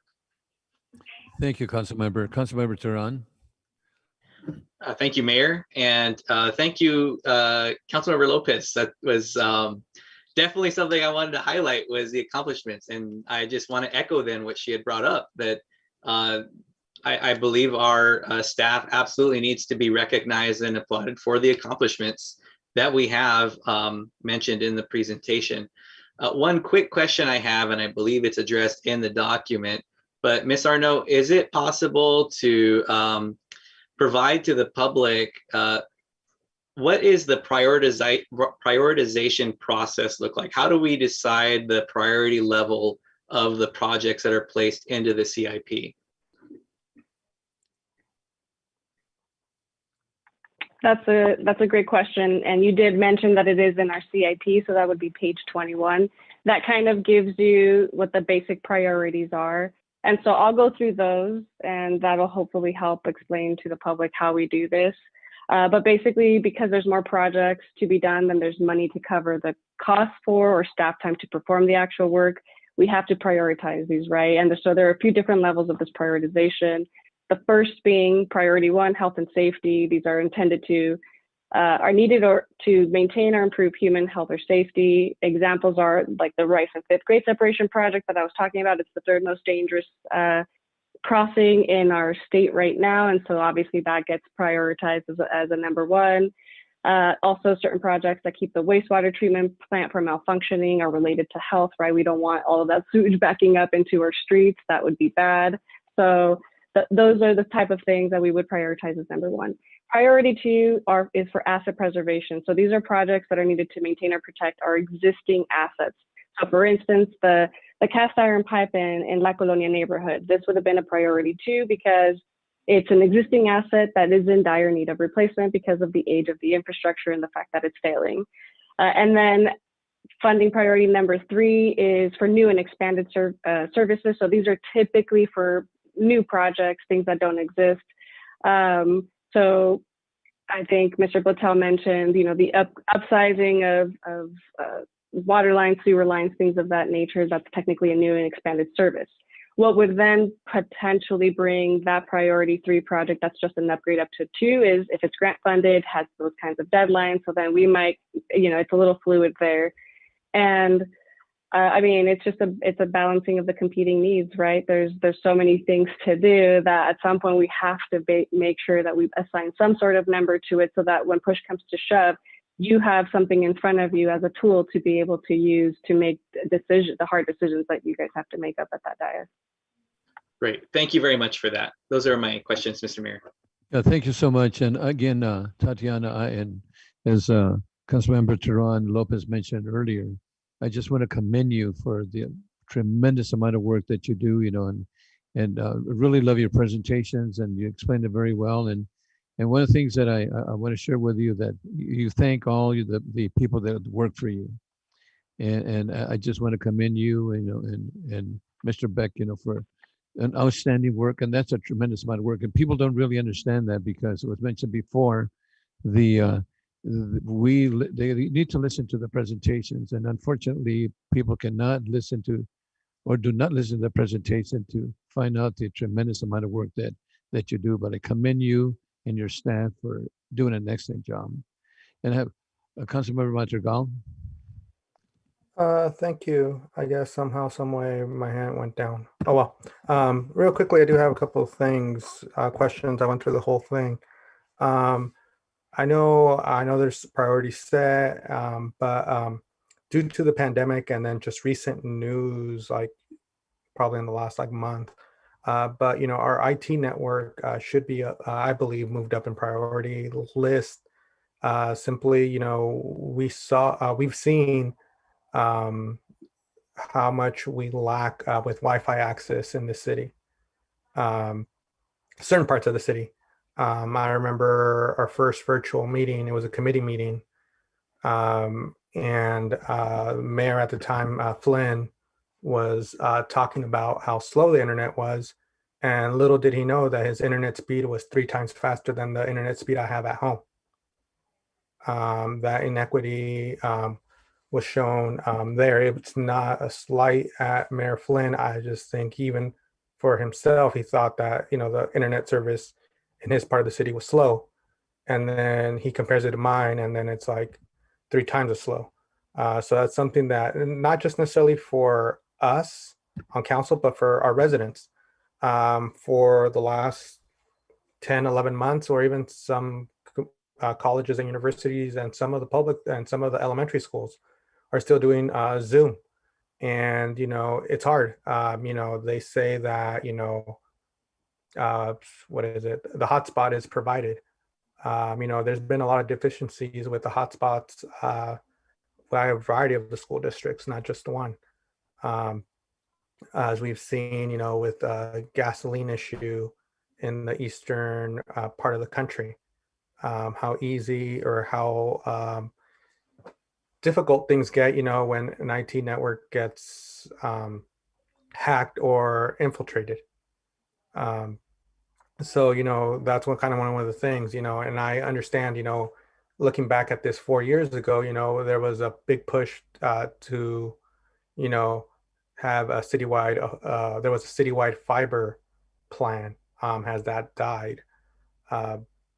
Also in the CIP, I saw that 1500 has no monetary way of getting the money at the moment. 1500 is the multi-service center.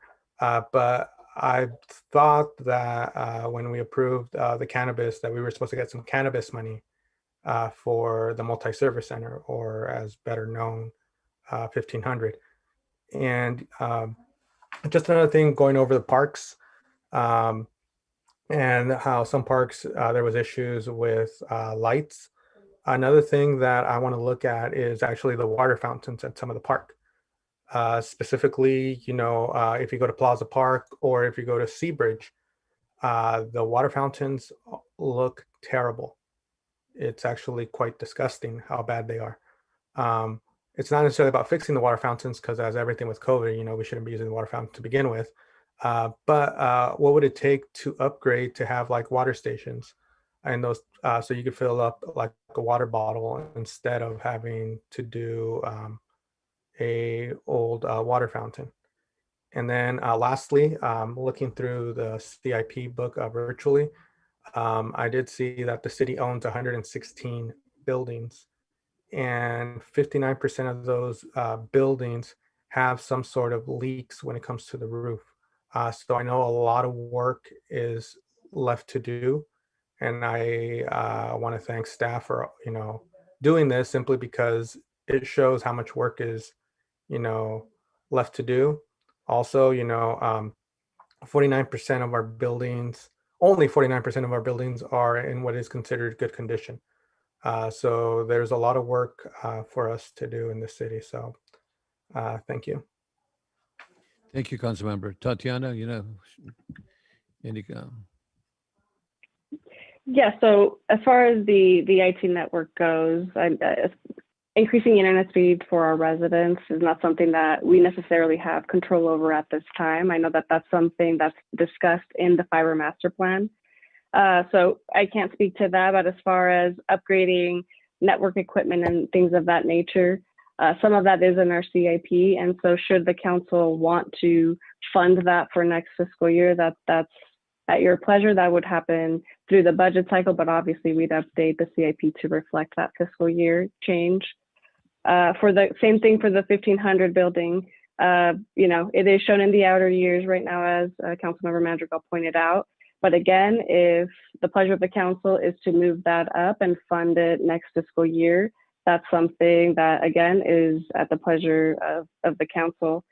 As far as the water fountains, depending on the cost of those, it probably wouldn't show up in the CIP. That would be considered more maintenance, and it's likely going to be well under $100,000, so it wouldn't qualify for this. But Steve Hallett, our Assistant Public Works Director, who's with Parks, is on the call or on this meeting today. I'm sure he's taking notes on that as well, and I'll work with him to see what we can do about those fountains. And then finally, I do want to just note that, yes, there's a lot of work to be done on our facilities, including our roofs. And in fact, we've done quite a few in the past year or two, and we continue to work on those. For instance, we actually just we just got bids back for the Colonia youth gym and basketball gym over at Colonia Park. And so that work is actually going to be starting in the next month or so, is what we anticipate. And we'll just continue chipping away at those roofs that we have funding for from last year, until we're done with that. But I think that's everything that Councilmember Madrigal had. Thank you, Councilmember. Are we okay with that? We have the city manager want to add to that, and then we'll go with Councilwoman Basua. Yes, a couple of quick things and follow up with regard to Councilmember Madrigal's questions and comments. So yes, the council did make a policy decision to use the initial fee for cannabis businesses for 1500 Camino del Sol, and we still intend to do that. The issue we have right now is not knowing exactly when those funds will come. The permits have been issued, but now each of the companies have up to 12 months to go through the planning commission to get approval for the specific sites they want to use. So we didn't want to program that into this upcoming budget because we just can't be certain when all that money's coming. But likely the following budget year, we should expect to have, if not all, most of those funds. With the issue of broadband internet, I think we have some positive blue sky ahead of us there, because the American Rescue Plan, as you recall, actually calls out broadband infrastructure investment as a specific category. So I think for certain that is one area that we would work up a proposal for the council. But I also want to state in my thought process about how we would invest in that, I would also want to do it in a partnership with our school districts and our telecom companies. So in other words, and I'm not going to get into it too much here, but I just want to lay out a quick framework. If we're going to invest in basically lighting up the broadband infrastructure to reach that so-called last mile or last 100 feet for our residents, I want to make sure that on the other end that, you know, the schools have the programs, and I believe they do. I just want to understand what the program is into providing the tablets and the Chromebooks and what have you for the students. But I also want to leverage the telecom companies to provide the lowest possible internet plans at the highest speeds possible for the residents. So that's not something where we would just, you know, bring the pipe a little closer and then hope for the best. So it's something we'd like to do in partnership, again, with the school districts and the telecom companies here. Thank you. Councilman Madrigal, any additional questions? Thank you. Councilwoman Basua. Thank you, Mayor. And I just kind of had a random thought as Councilmember Madrigal was talking and Tatiana was talking about roofs. Have we looked at, as we're doing these capital improvement projects, on bringing in solar to our buildings? Or have we ever just, that was just, I know, a random, you know, question that kind of just popped into my head when you were talking about improvements to all these buildings, and, you know, whether or not we're being energy efficient and going to LED lights. Just a general question. Tatiana, I know the school districts are looking at that too, you know, so a good point. Yeah, and as far as the LED lights that Councilwoman Basua just mentioned, actually, we have received some funding in the past, and our Assistant Public Works Director, Brian Young, has kind of led these efforts to convert a lot of the lighting inside of our office spaces to these more efficient bulbs, right? And as far as solar on the roofs, to be honest, we haven't gotten to that stage. That's something that's going to be working in tandem with the Climate Action and Adaptation Plan. So we're looking at, you know, the solar panels on the roofs. We're looking at charging stations for electrical vehicles, things of that nature. And so believe me, in the near future, you'll be seeing a lot of these types of projects showing up in the CIP, as well as, you know, we with this new funding, we're able to actually get to the maintenance of our existing facilities and whatnot. So, but that's a good point. That's something that we need to strive for moving forward. Thank you, Councilwoman Basua. Okay, we have Councilmember. Thank you very much. Thank you, Councilmember Perella. Yes, as far as the electrification for solars and hooking it up, there have been discussions at Planning Commission level and Development Services level that when new projects come on board, that they are wired so that they can easily accept solar and it can go into the grid. But I also want to recommend, again, that we address this issue that's in the paper today. This lady, Assemblywoman Lorena Gonzalez's bill, basically doing away with solar roof panels. I think we need to look at that, and I appreciate Councilmember Basua bringing that up. Thank you. Thank you.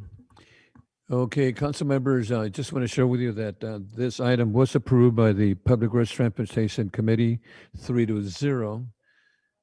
So what the 5-year capital improvement program for 2020 and 26. What's the pleasure of the board? I will move the recommended action. Okay, Second. Moved by, I'm sorry, who was the first? Councilmember Basua? Basua and second by Councilwoman Lopez. Roll call?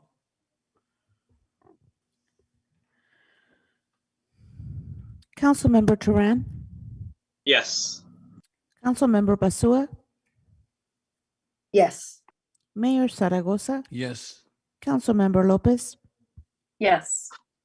Mayor Pro Tem McDonald, Yes. Councilmember Madrigal, Aye. Councilmember Perillo. Yes. Thank you. Motion passes 7-0. Thank you, Madam Clerk. Our next item is item number 6 was originally number 2, and this is the Public Works Department Water Supply Outlook and Drought Condition Update. And the recommendation of the City Council receive and file the Water Supply Outlook and Drought Condition Update. And of course, this was also a link to the Measure M pre-recorded presentation. And we have, what do we have, Omar or on this item? Mr. Yes. Castro. Yes, thank you, Mayor and Pro Tem and Council. Mayor, Feel free to ask any questions. we do And we have public speakers. Omar, we have a couple of speakers on this item. You want to take let me take those speakers first, and then we'll go from there. And we have Pat Brown, followed by Lauren Stein and Ray Patel, and then Mr. Castro. Then we can go from there. Thank you. Pat Brown. Pat Brown is not available. However, we do have Lauren Stein. on the Lauren line. Stein.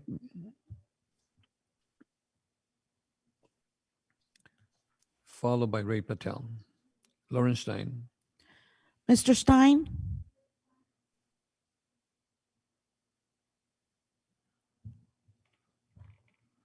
Mr. Stein, you may unmute by pressing *6. Thank you very much, members of the City Council and the 11 people watching this meeting. I have several questions I've sent to city staff, the city councilors on this, with the water supply outlook. Many of these questions have to do with the pump back credit allocations prior to 2012 and current pump back allocations, because we have issues on this item that was pre-recorded talking about water supply. Nothing in the presentation talks about the pump back credits. I'd like to get my questions I've sent regarding the pump back credits addressed. The other issue is the fact that ASR wells have not been completed. The ratepayers are paying over $7 million per year on the debt service on the AWTF for not getting the water from the AWTF. The ASR wells are going to be funded by the water fund. Why is the water fund funding the ASR wells, which is a future benefit because water has not been blended already? Again, ASR wells have not been built. The ratepayers are paying the debt service on the AWTF that generates non-potable water. In order for non-potable water to be potable water, ASR wells have to be built. The well is supposed to have been built in 2012. I'd like to know why the ratepayers are paying for debt service on something they're not getting, and why will not the ratepayers get ASR wells now instead of 3 years from now? I also like to have the issues on the pump back credits that were answered this evening. Thank you very much for your time. Thank you. Ray Patel, please.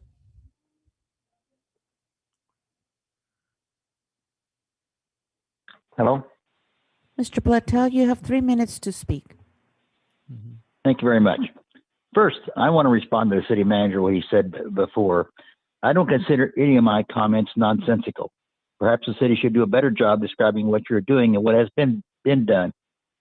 In my 5-page commentary, I supported my comments relative to the central truck manholes by citing a actual memo from the interim public works director to the utilities task force. So there you go. Now back to the item.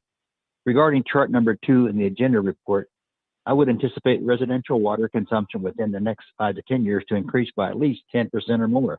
As the wagon wheel mini city populates and other developments are built, residential consumption has to increase. Commercial consumption may also rise, but perhaps not as much and not as fast. Public water conservation is great. However, given the continual build out and population of many cities, such as Wagon Wheel, I predict the point of no return. That is, you can only conserve so much until demand eventually exceeds available supply. At this time, conservation actually becomes not available for use. On March 17, 2020, at the City Council meeting, item L9 on the info consent agenda, a professional services agreement was awarded for the water regulatory compliance and technical assistance services. As part of the scope of services, Task 5 required the vendor to create the 2020 Urban Water Management Plan to include considerations for water conservation, water recycling, groundwater, etc. Subtask E of paragraph 5 read, alternate water supplies. Describe opportunities for development of new water supply sources, including stormwater. At this same meeting, I had recommended that the subtask E of paragraph 5 be amended by adding the following. New emerging technologies such as desalination shall also be included with an analysis of alternative technologies and methods used by other cities within the state to source their immediate and future water needs. I don't know if this suggested amendment was executed, but I doubt it. Sometime before the March 17th council meeting, I had met with the city manager regarding a separate subject, but I mentioned that if I were a council member, I'd challenge the city staff to analyze additional candidate sources for water for the citizens of Oxnard. The city manager replied something like, it's no question, the water of the future will be more expensive. The city manager is correct, but the point I'm trying to make is if there's no water available, money won't be a factor. If there's no water available for purchase, what 30 good is money? seconds. You can't drink money and you can't shower with money.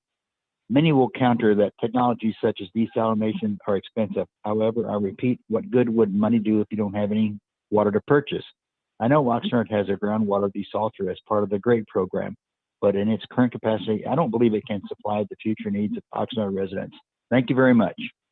Thank you. Okay, council members, this item was pre-recorded, and we do have Omar Castro for any questions, concerns that the council members might have on this item.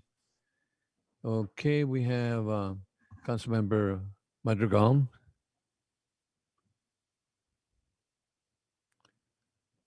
Sorry Council about member. that. Okay, thank you. Thank you for the presentation. It's very informative. Real quickly, two things. One, I'll just start off with the statement. For the most part, I do feel as a city, we've done well with reducing our water use. But similar to kind of in a way with the previous speaker, we've done well, but how is that going to help if some of our neighboring cities, if residents in those cities haven't done as well of a job? At the end of the day, it is a limited supply of water. So, we have some of the neighboring cities who have a large use of water per capita. I think there's even one city that per resident, they use twice the amount of water than an Oxnard resident uses. So, that kind of like in a way bothers me how it's a precious resource, but yet, things aren't even. And I guess this kind of leads me to my question. And I kind of want to talk about resolution 14682, the water scheduling. And I'll be honest, I've gotten in trouble for this resolution in the past. I didn't even know the resolution. It was probably about like a decade ago or close to it. I got a warning by someone in code compliance. I wasn't the friendliest of conversations, but all that aside, some people here in the city of Oxnard live in an HOA community. And living in an HOA community, they must maintain their landscape to a certain level, which realistically means that they need to water more than twice a week. So, how is that fair for, a resident who doesn't live in an HOA community? And how does that resolution not just become punitive to some of our other communities in the city. So like my question about it is equity or equality based off of watering either Wednesday and Saturday or Thursday and Sunday. When I know, because after I got into argument with the code compliance officer nearly a decade ago, I drove by every single council member's house that was there at the time, and every single council member's house, or for the most part, every single council member's house, I can't say that with certainty, the sprinklers were running like crazy at their house. So, you know, how would that be fair? Omar, can you answer the question for the council member? Sure. Thank you, Mayor Pro Tem, and council members, Council Member Madrigal. When it comes to the HOAs, watering, or anybody else, we try to make sure that everybody has that equal opportunity for water conservation. And we do have our bewaterwise.org site that, even though people like to think that watering means green, that they can visit this site and it'll give you pointers on landscape efficiency, irrigation efficiency. So we will continue to reach out and try to educate every group, whether it's a city park or an HOA, on ways that they can water more efficiently. And I understand with the resolution of our watering schedule, we want to continue to promote that. We also have bill insert going out this June that focuses on water conservation as an Oxnard way of life, and it does talk about the watering schedule there. Everybody will receive that in their bills. We need to continue to make our efforts to educate and partnership with the community, who has done a great effort on conserving water. So I hope that answers some of your questions. Okay, no, thank you very much. Thank you, Councilmember. Councilmember Tehran. Thank you, Mayor. I just wanted to thank Mr. Castro and thank the staff for the presentation and the staff report. What Councilmember Madrigal brought up is something I wanted to touch on as well, but just that there was a reminder in there that there is an ordinance around watering and conserving for that. Had I been a council member at the time, Councilmember Madrigal probably would have said everybody except one council member's house had sprinklers going and had green lawns. I'm sure my neighbors can attest that my lawn certainly shows that I am conserving water and doing my part, more than my part, probably. But I do want to acknowledge what Mr. Castro just mentioned around conservation efforts, but also opportunities through the city to get education and resources on how we can continue to conserve water. And my grandfather and I recently attended one of the Be Water Wise presentations through one of the contractors. We got this really cool book out of it, and it has some really great tips about plumbing and how to save water more and how to be very efficient. I mean, every faucet in my house now has an aerator. We don't have a sprinkler system, and I'm able to be able to find ways to conserve water. And I really started it not only because of the drought, but realistically because of the water rates in all of California, not just the city of Oxnard, and just being mindful of that. But that being said, the second thing I wanted to acknowledge is the city's effort, and perhaps we can have an answer on this, the city's effort around becoming more water wise and conserving more themselves. When we look at the state of many of our parks and how we had to cut back watering, looking at the state of our medians, what are, for the benefit of the public, can we share some of the ideas we have about redoing some of those medians to be more drought tolerant or need less water, or what we're going to look at in our park areas as well, in our open spaces? So I'm not sure if Mr. Castro or Mr. Beck would be the one to answer that. Omar. Yeah, in part of the presentation, there is information in there that the city is looking at not just reducing their water usage, but removing some of the turf areas within parks and upgrading to water-wise medians. Some of that has to do with putting in DG, decomposed granite for surfaces, and plants that are either faux plants or plants that are low water use. Mr. Mayor, if I can also add on to some of the comments in addressing, City Manager. yes, addressing both Councilmember Turan's and Councilmember Madrigal's comments and questions. Now, with regard to council members' yards a decade ago, I can't speak to that. But with regard to the HOA question, that's actually a really interesting one. In my last job, it was actually on the edge of, geographically on the edge of the desert. And when the governor did declare, before the governor declared the drought was over, I recall there were actual battles between the HOA and the local government. And there was also this internal conflict with some residents within HOAs who wanted to follow the conservation, but and would let their lawns go brown but not die. There's also a nuance there. Just because it's brown doesn't mean it's dead. And then their HOAs were compelling them to water more to make their lawns green. So I do recall those conflicts. I'm talking to the city attorney as we sit here, so I do want to look into that for our community going forward. What are the rules of the road there, and what are the ways that we can enforce? Because I truly believe if we're asking the community to conserve water, it should apply across the board. There should not be exceptions. So what we have to look through is where do our authority, where do those lines end?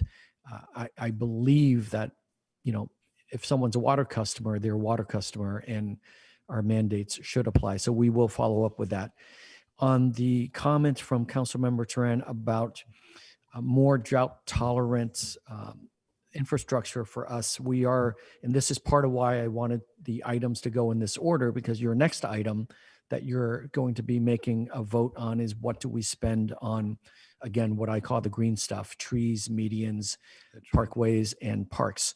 Because there is a direct connection there. So we do have some ideas in this staff report. There's an example of, and I can't tell from this picture whether it's a median strip or a park strip on the side of the road, but there's an example of very minimal planting with decomposed granite. And aesthetically, you can either find that to look good, or maybe you think it's not green enough, but it's certainly in that example is extremely water wise. And we have another example where instead of that particular drought tolerant native cacti type of plant, the same thing, it can actually be a tin sculpture, which requires no water. So we do want to explore some of those options with the community and with the council going forward.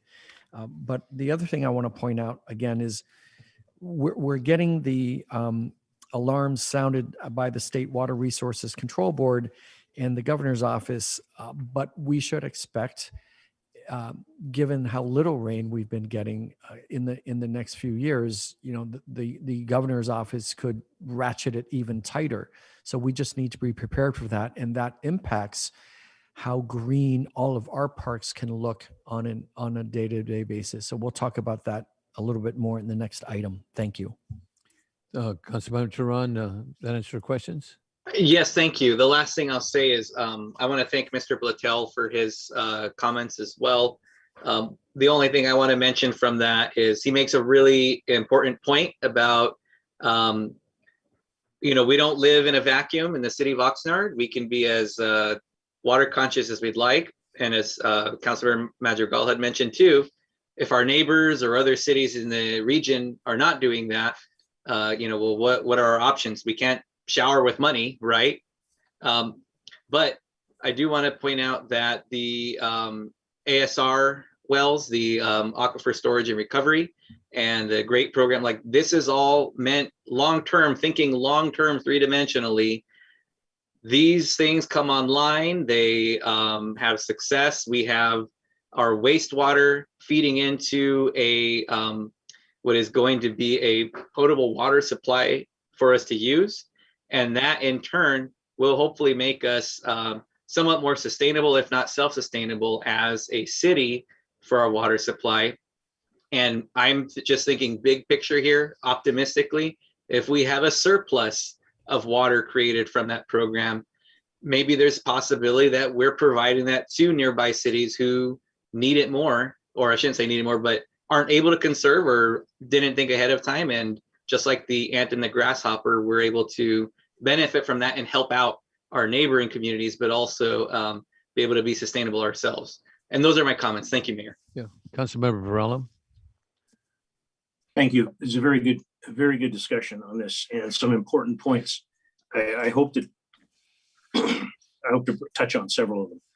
The presentation is a good presentation. Again, I wish that the public had an opportunity to see this, something as important as this. And the public comments that were made, I agree with some and some I find hard, but I appreciate residents of this city taking the time to take from their own personal time to expound and share their views with us. They're sharing their views with us.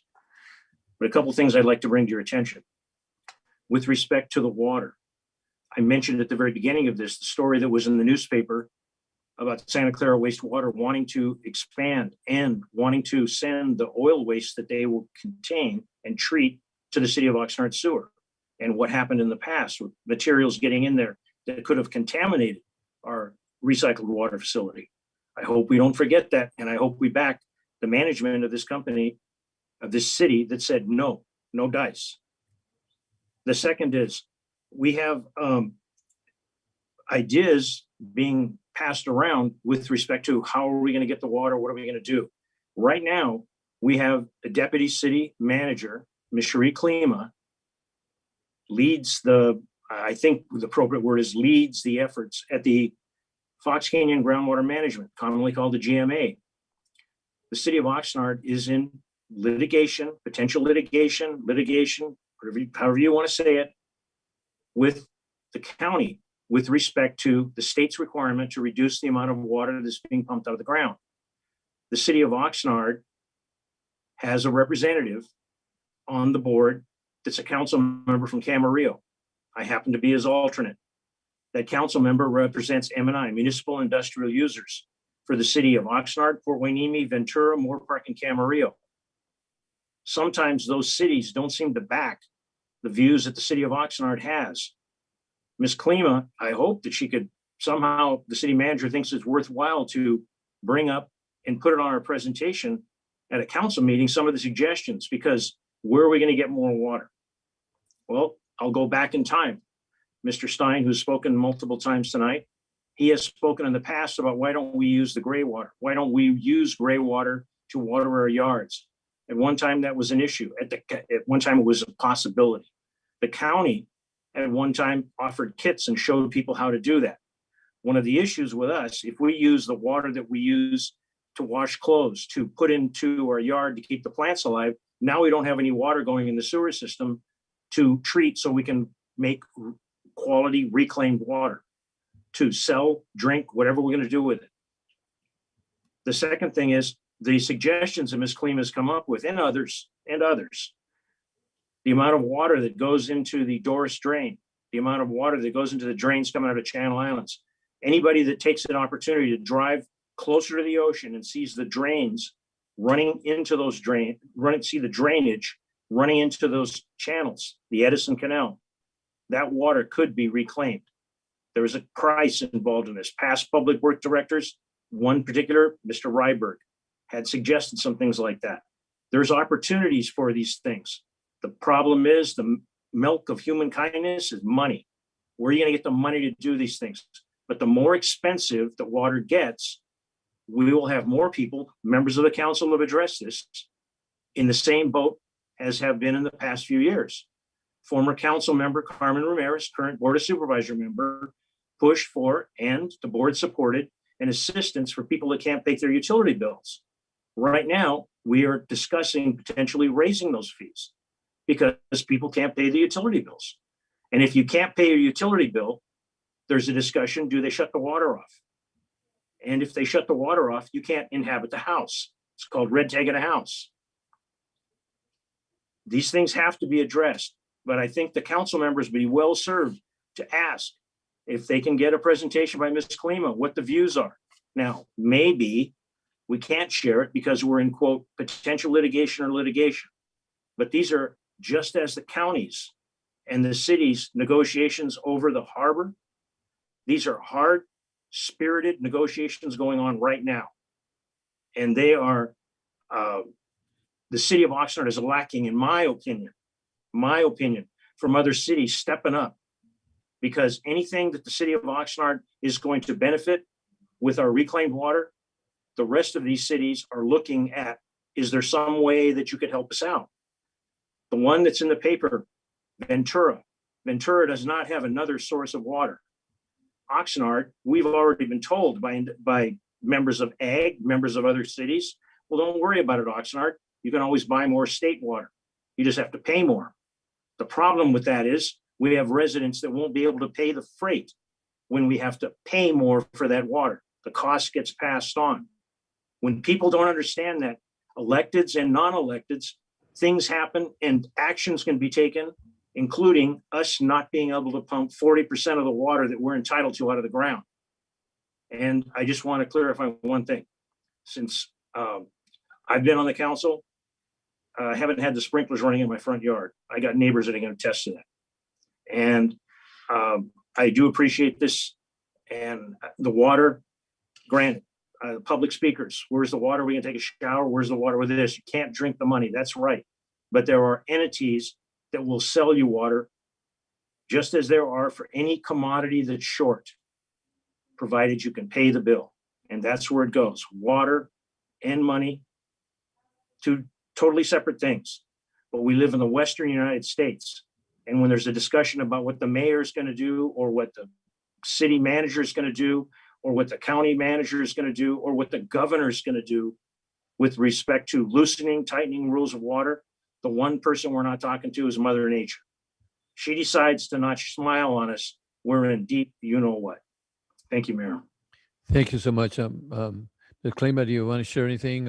I know probably in litigation, you probably can't even share any additional information. So, all righty.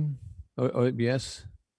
No, I can answer whatever questions you might have. I can't speak to the litigation itself, but if you've got questions about what the GMA is doing or the direction, I'm happy to answer questions. Potentially later on, maybe we can get a presentation to the city council, but now we're in litigation and I don't think it's probably appropriate at this time, to. Councilmember Varela?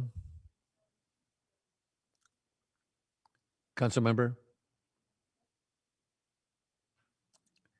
You're muted. Thank you. Thank you, Tom. Thank you. I would like you to, Mayor, I would appreciate if you could ask Ms. Klima if she can address what the possibilities are if the planned reduction of water being pumped out of the ground, as it is proposed now by the GMA with the plans in place, how it would impact Oxnard. Madam Klima, can you share what impacts would it have in the city? Yeah, well, council member and mayor, the current contemplation, the current groundwater sustainability plan that has gone to the state through the Fox Canyon Groundwater Management Agency contemplates a 45% reduction in pumping throughout the region. So that means not just the city of Oxnard, but the whole region that pumps the Oxnard Basin. So that's multiple cities, the county unincorporated area, and other private entities such as the agricultural industry will have a collective ramp down of 45% over the next 20 years. And so our push right now, and we do think there are other entities that are hearing this, but our main push right now is to come up with different projects and to push for the state and federal funding that is coming from all different directions for various infrastructure, including water infrastructure. And we're hoping to use that to put together projects that are regional projects that will make it such that we don't have to reduce by 45%. We believe that 45% ramp down will be devastating to the regional economy. That's a tremendous cut, if it was to happen. And I think the councilman said something important. We need some good representation in Fox Canyon, which I think is extremely important. The other thing that I think potentially that somehow we need to be able to use our Great Water Program, and we need legislation to continue working on that too, because we have plenty of water there with our great program that we can use, and that would really help us as an option to what's happening now. Thank you, Madam Klima. One comment that I'd like to make to ask Omar. Omar, we have groundwater. By the way, you did an excellent presentation. You said Oxnard is in good condition as far as water is concerned. So we get our water, groundwater, we get water from United and also from Callegas. My question is, because of the major drought that we're having across California, are we expecting any rate increases from Metropolitan that is passed on to Callegas and not to us? Thank you, Mayor. The short answer to that is yes. We are expecting increases in cost of state water. Also, the water that's pumped for us, it's our water supply pumped by United. That will also have an increase to it as well. Okay, and the other question too, we'll talk about it on the parks. That's the concern that I would have is what concern have as far as watering our parks and our.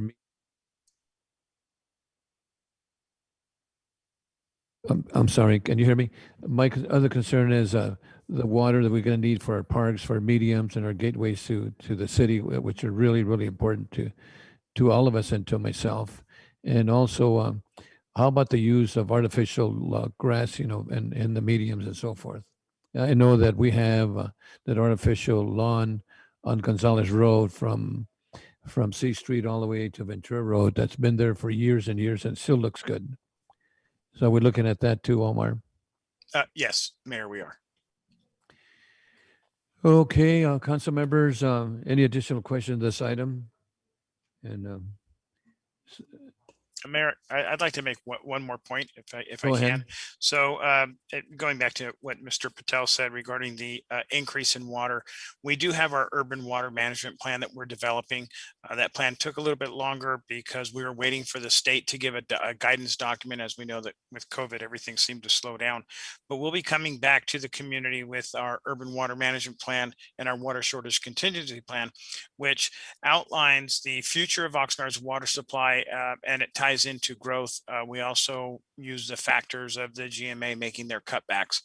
So we'll be coming back to council later in the year with that information. okay, thank you so much. Do we have motion on this item, council members?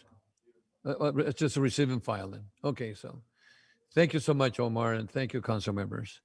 Thank you. So our last item is, let me see.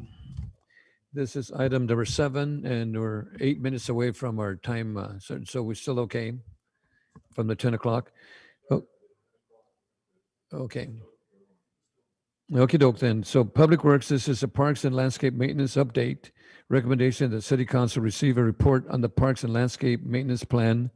Provide input and direct staff to, number 1, identify funding to support improving parks and landscape maintenance at a base level service, which includes weekly mowing of parks, monthly mowing, trimming of trees and parkways and mediums within the arterial streets, and the annual grid pruning of trees within the parkways and mediums of arterial streets. It is anticipated that this will cost about $2.98 million annually. Or number 2, identify funding to support improving parks and landscape maintenance at an enhanced level of service, which includes base level service, which includes weekly mowing of parks, monthly mowing or trimming of parkways, mediums within the arterial streets, annual grid pruning trees within the parkways and mediums of arterial streets, annual grid pruning of park trees, daily trash removal of parks, and daily janitorial service for park restrooms. That's anticipated will cost about $3.8 million annually. Also identify funding to repair playgrounds at $485,000. And 4, identify funding to renovate sports fields and amenities for $549,000. And 5, identify funding to increase water budget as well as funding for turf reduction projects at $592,000. And 6, identify funding to renovate gateways monuments for $140,000. And this was a pre-recorded item, a presentation as per Major M. And Mr. Beck, or whoever is going to be. Well, there's no presentation, but just add on to what you were saying, Mr. City Manager, go ahead. Yes, the Public Works Committee did vote 3-0 to recommend all of these items. Right, and before we continue, we have some speakers on this item. Go ahead.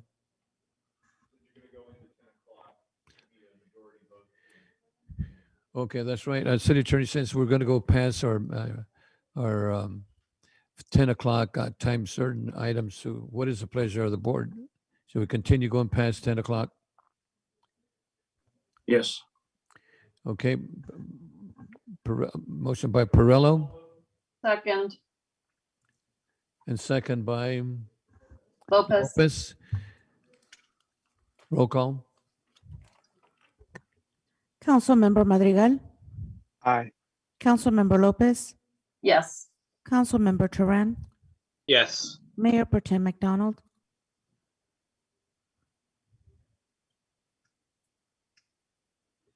Mayor Pro Tem McDonald, He's probably muted. Yeah. Councilmember Basua, Aye. Councilmember Perello, Yes. Mayor Zaragoza, Yes. Mayor Pro Tem McDonald. Okay, we have we have the majority of them. We have a majority vote, 6-0. Thank you. Okay, so we have some speakers on this item. Oh, Mayor Pro Tem, we're going past 10 o'clock. Are you in agreement with that? Yes. Okay, he says yes. Thank you. Okay, so we have some speakers on this item. We have Douglas Portello, followed by Ray Platel. Mr. Portello?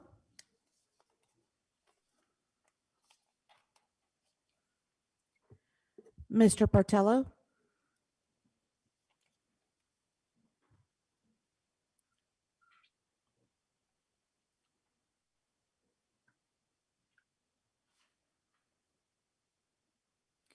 Mr. Portello, we will return to you. Okay, next speaker is Ray Platel, followed by Roger Portier. Ray, 3 minutes. Mr. Platel? Yes. Thank you. You have 3 minutes to speak. Thank you very much. Mayor, council members, staff, and the public, good evening. The staff recommendation is for the basic level of park and landscape maintenance, which includes an estimated cost of $880,000 per year for weekly mowing. However, unless the associated water budget for the parks is increased, what are you actually mowing? Brown or dying grass and or dirt? I would suggest that the mowing schedule be reduced to twice monthly, vice weekly, and the anticipated savings, maybe about a half of the estimated cost of $880,000 annually, be allocated for additional water for the parks and trees within the parks. In this manner, the grass in our parks will be healthy and green, and the trees in our parks will receive the needed water to flourish and remain healthy to help stave off diseases. But this assumes that the water budget increase, which you've mentioned $592,000, as listed in the estimated cost estimate, was for the sports parks only. That's what I assumed, and not for our regular parks. And regarding the recommended $549,000 to renovate the ball fields and park amenities, when do you think the Channel Islands Racquet Club might be able to get some support to renovate the tennis courts? At least 5 years ago, members of the Parks and Recreation Committee, and I'm sure Councilman Turan should remember this because he was there, and Public Works staff visited the tennis courts and ascertained that they were indeed in need of some tender loving care. At that time, it was estimated it would take $500,000 to rip out and install new surfaces on 4 of the 8 courts. Now, this was 5 years ago. Mentioned in the prior capital improvement plan for renovation. However, when the priorities were assigned, and despite my petition to reassignment for priority 1 for safety, relative to cracked and uneven courts, and health, both anaerobic and aerobic considerations for our residents, the assigned lower priority remained. Hence, nothing happened at the Racquet Club. So again, when will the Channel Islands Racquet Club get some attention? And finally, I remind you that the new Parks and Recreation Master Plan actually recommends that the city maintain and preserve existing recreational assets prior to the consideration of any new construction, such as campus park, the aquatic center, etc. Those things are nice, but that's not what the Parks and Recreation Master Plan recommended. They think you should maintain what we got first before we move forward with new things. Thank you very much. Have a good evening. Thank you. Our next speaker is Roger Portier, followed by Christopher Hernandez. Roger, 3 minutes. Thank you, Mayor. Greetings again, City Council and staff. Yeah, I've been on the Parks and Recreation Commission since 2015, and it's been my privilege to serve for several of those years as the commission chair. I'm happy to announce this evening that Ms. Angela Whitecomb is our new Parks, Recreation, and Community Services Commission chair, and I am her vice chair. So over all those years I've been on the commission, Oxnard has had significantly challenged budgets. My fellow commissioners and I would lament with Parks and Recreation staff over how much these challenged budgets have affected the services they want to provide to the residents. But as commissioners, we know, and we've done our best to explain to Oxnard residents, that city staff has done the best they can with the resources that people have given them. We also know that the city council has had a tough job figuring out how to prioritize those resources. So tonight, many thanks to the city manager for his leadership and to the city council for their support for putting Measure E on the ballot, and my most sincere gratitude to the people of Oxnard for approving Measure E in the last election. Steve Howlett and the Parks Division staff have done a great job putting together these very comprehensive recommendations, and I enthusiastically endorse the unanimous vote of the Public Works Committee, which brought the enhanced level of service to you tonight. I hope you agree unanimously to bring these much needed resources to our long deserving parks and green spaces. I thank you very much. Thank you, Roger. Our next speaker is Christopher Hernandez. Christopher. Hello. Yes, hi. You have 3 minutes to speak. Okay, great. Good evening, City Manager, Mayor, City Council, and staff. My name is Chris Hernandez, and I am the Vice Chair of the 5 Points Neighborhood Council. I would like to start off by saying that it is a blessing for us all to be here, and I am grateful to be able to have the opportunity to be heard, and I thank you all for your dedicated service towards improving the city of Oxnard. As for the presentation given by Mr. Steve Howlett, I believe that Mr. Howlett and the Public Works staff did a great job in putting together an outline of what amount of funding is needed, not only to improve our parks, but also our trees, our gateway monuments, and our water system. As we all know, our parks are crucial in sustaining and maintaining a healthy lifestyle, not only physically, but as well as mentally, and most importantly, maintaining a healthy ecosystem for our entire world. A healthy ecosystem for our world, let alone our city, can only be successful if we have working men and women. Working men and women is a priority, and when I see things like 12 ground worker positions being eliminated, I start to wonder how we plan on keeping up with going from monthly to daily maintenance. How effective will we be with the same 42 people on staff? And those 42 aren't all labor positions. I ask, how will you provide, as said by Mr. Howlett, equity, service, and conditions across the city without hiring more workers? Mr. Howlett mentioned there would be multiple contractors for some jobs.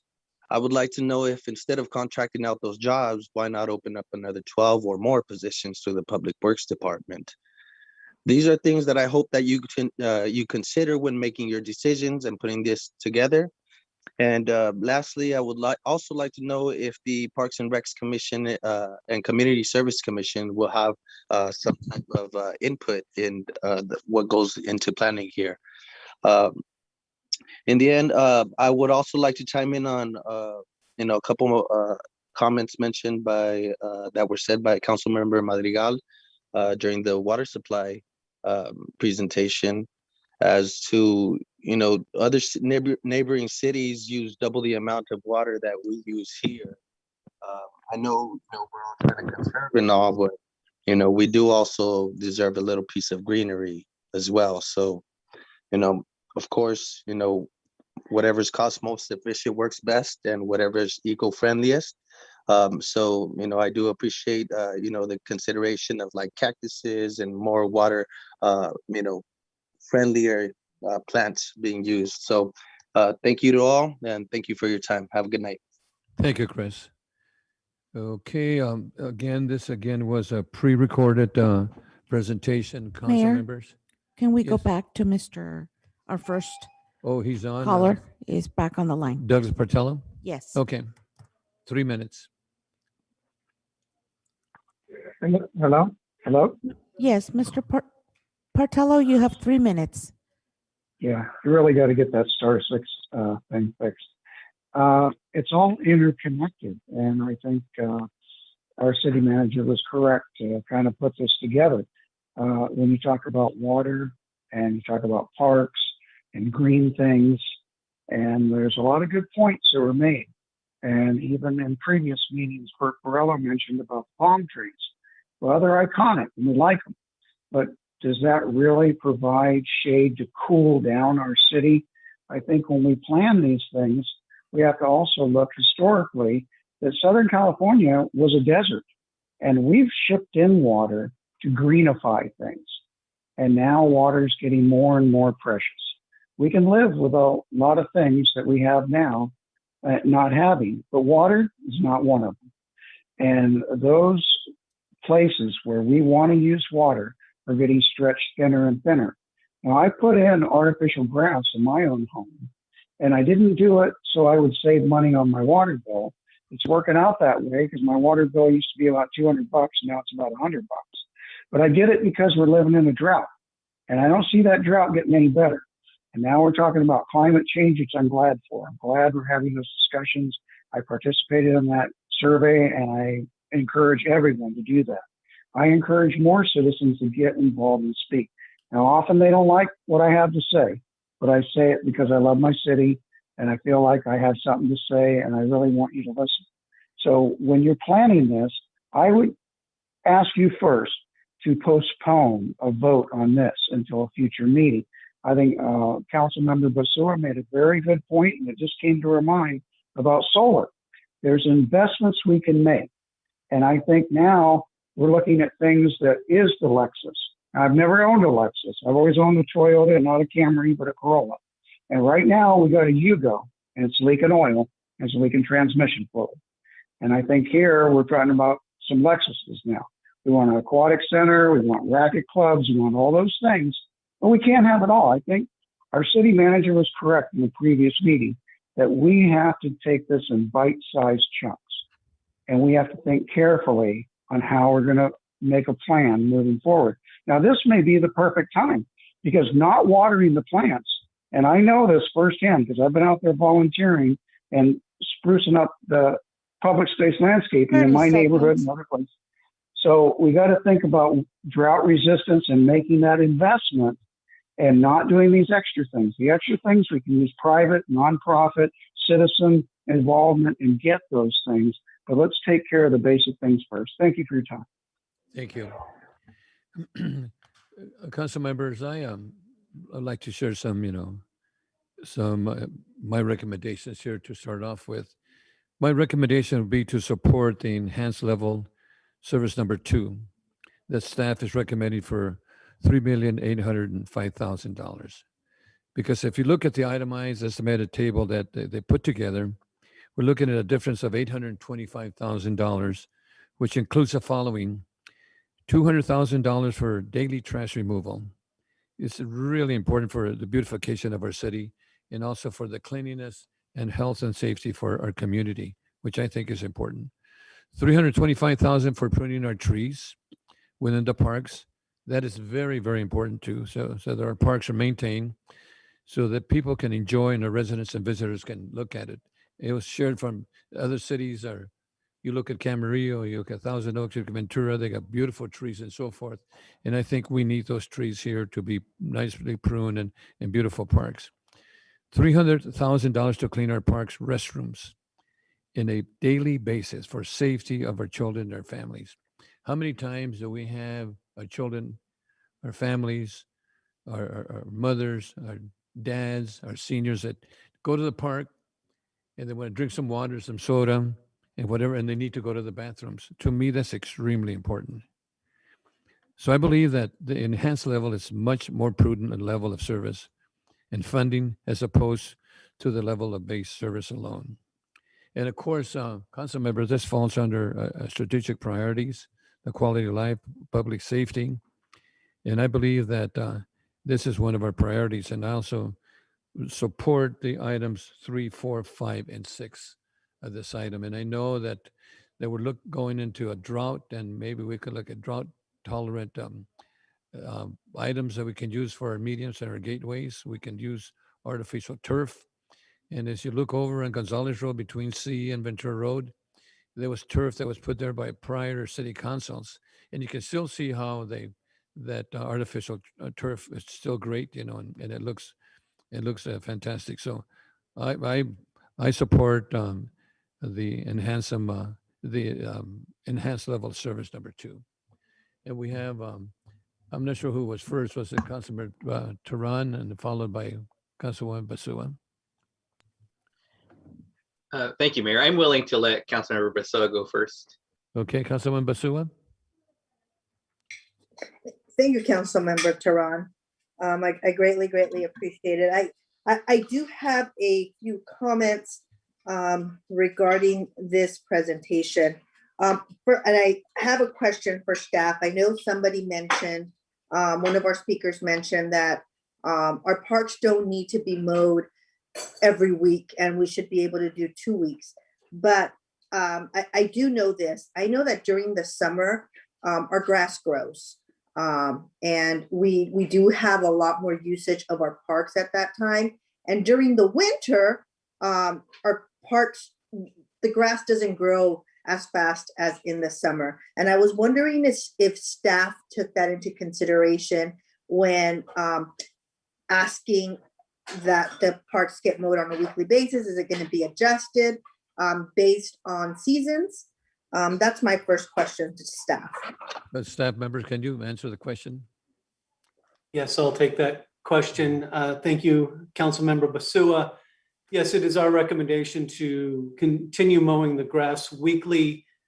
You are correct that the grass cycles do change throughout the year. However, the weed cycles do not. And one of the best ways to prevent weeds is to keep the turf as healthy as possible. So that includes watering, fertilization, and mowing. So if you allow the weeds to overtake the grass, then the weeds become the dominant. So mowing is an essential part, and it's also a safety consideration. You want the turf to be as even as possible, especially for the playing fields. But going back to what Mr. Blattel had brought up in his comments with the water and the mowing, this is not something that'll be done just for the sports fields, but it will be done for all the parks with grass. Thank you. Thank you for that explanation. I greatly, greatly appreciate it. I do have to say that since the mowing weekly has started, I've been extremely happy. Our parks are just looking extremely great, and something that as a council member, I can be very, very proud of. In the presentation, it does state that the employees will be moving more to, and I'm going to read straight off the slide here, slide 8. It says staff will be responsible for managing contractors' performance, daily trash, irrigation, playground maintenance, building maintenance, hardscape, signs, lighting, fences, and parking. And with that being said, I agree with our mayor. I think that recommendation 2 is the best way to go. It has been something that the city of Oxnard residents really deserve. And I think it's really up to us to make sure that those promises that we made, we're able to give the residents the best quality service and the best parts that we can possibly do. So I agree with the mayor. I believe that it is the best way for us to go. And I really, really appreciate all the work that is being done in order to accomplish this. Thank you. Yeah, thank you, Councilmember Tehran.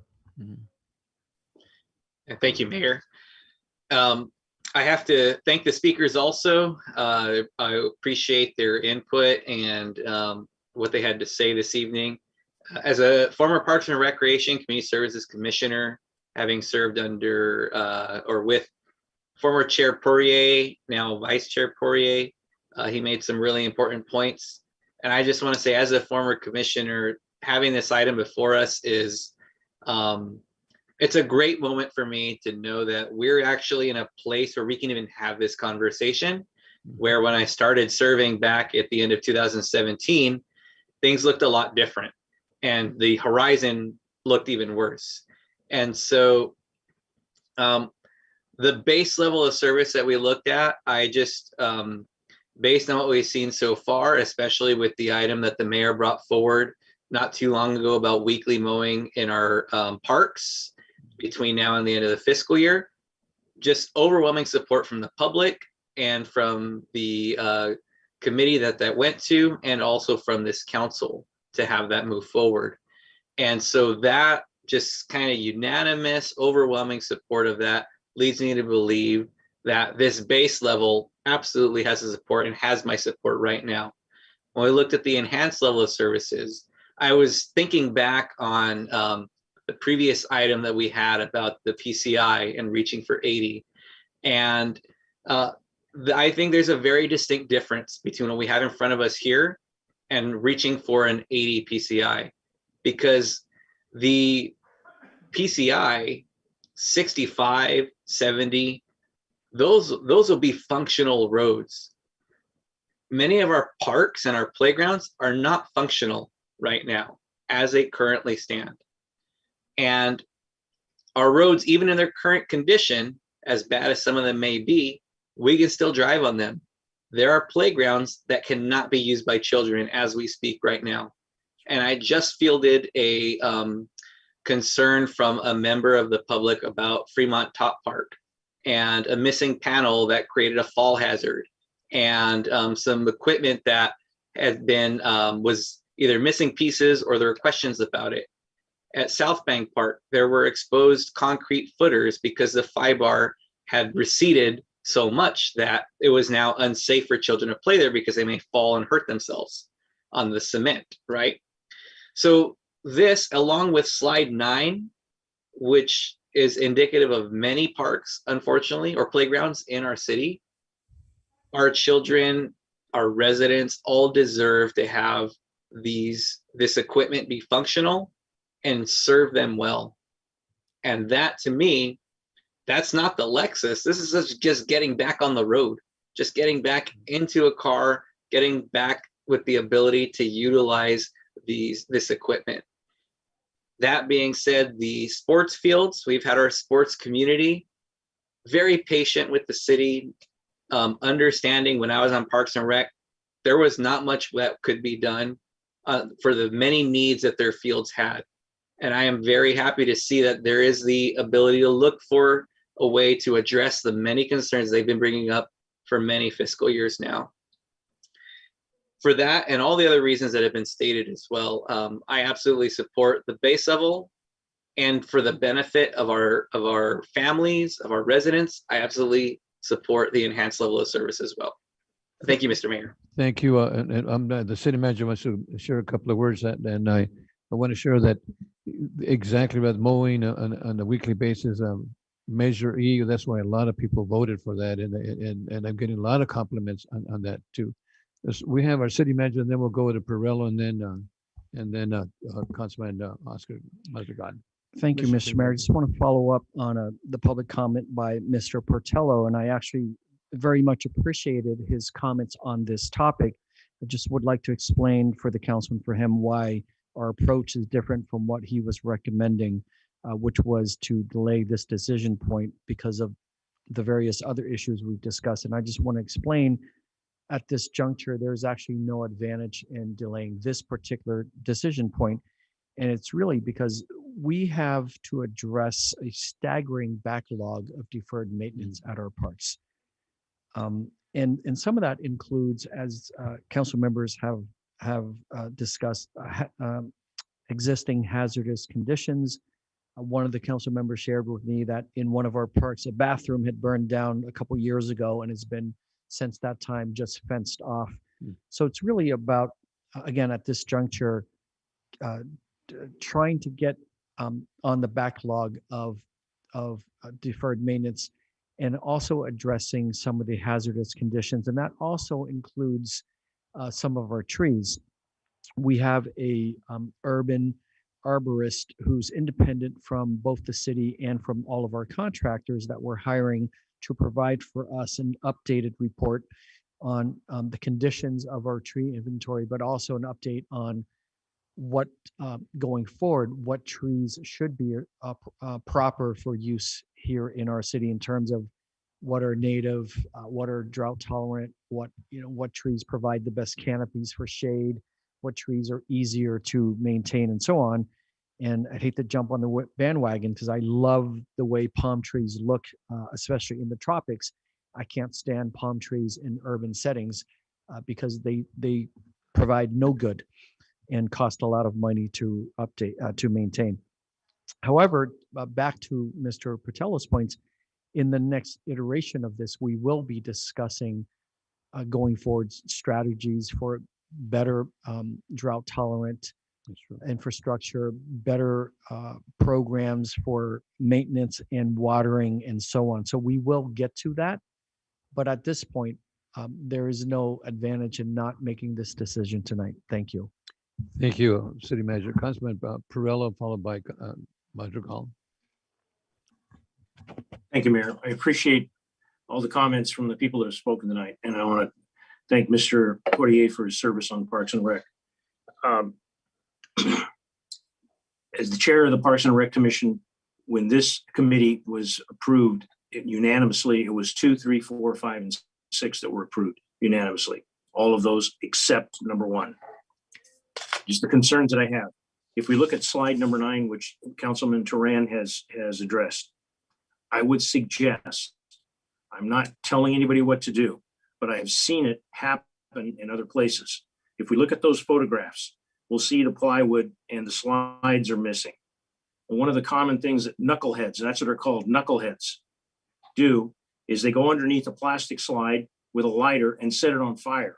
So when a kid comes down, there's a hole that tears him up, or they decide that it's unsafe. They did it with plastic because it's a recycled material.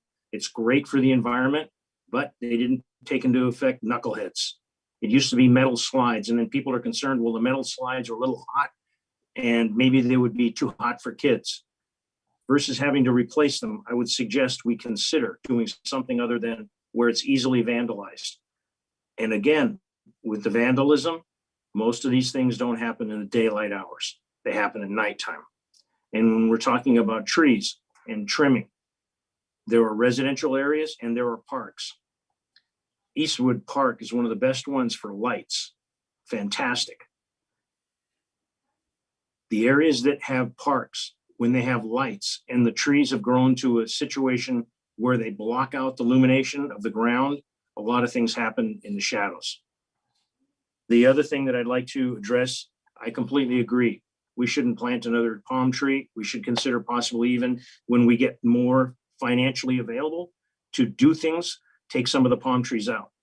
They do look fabulous when they're cleaned up, and they only stay fabulous looking for a short period of time, because as soon as 1 or 2 dead palm fronds are hanging down on their sides, like something like gallows, we started getting phone calls. People start complaining it's taken away from property values. It's this, it's that.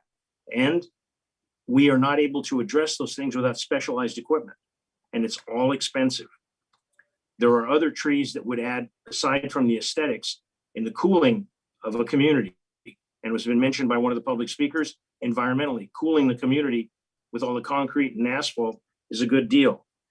It was mentioned in an earlier item with respect to streets and medians.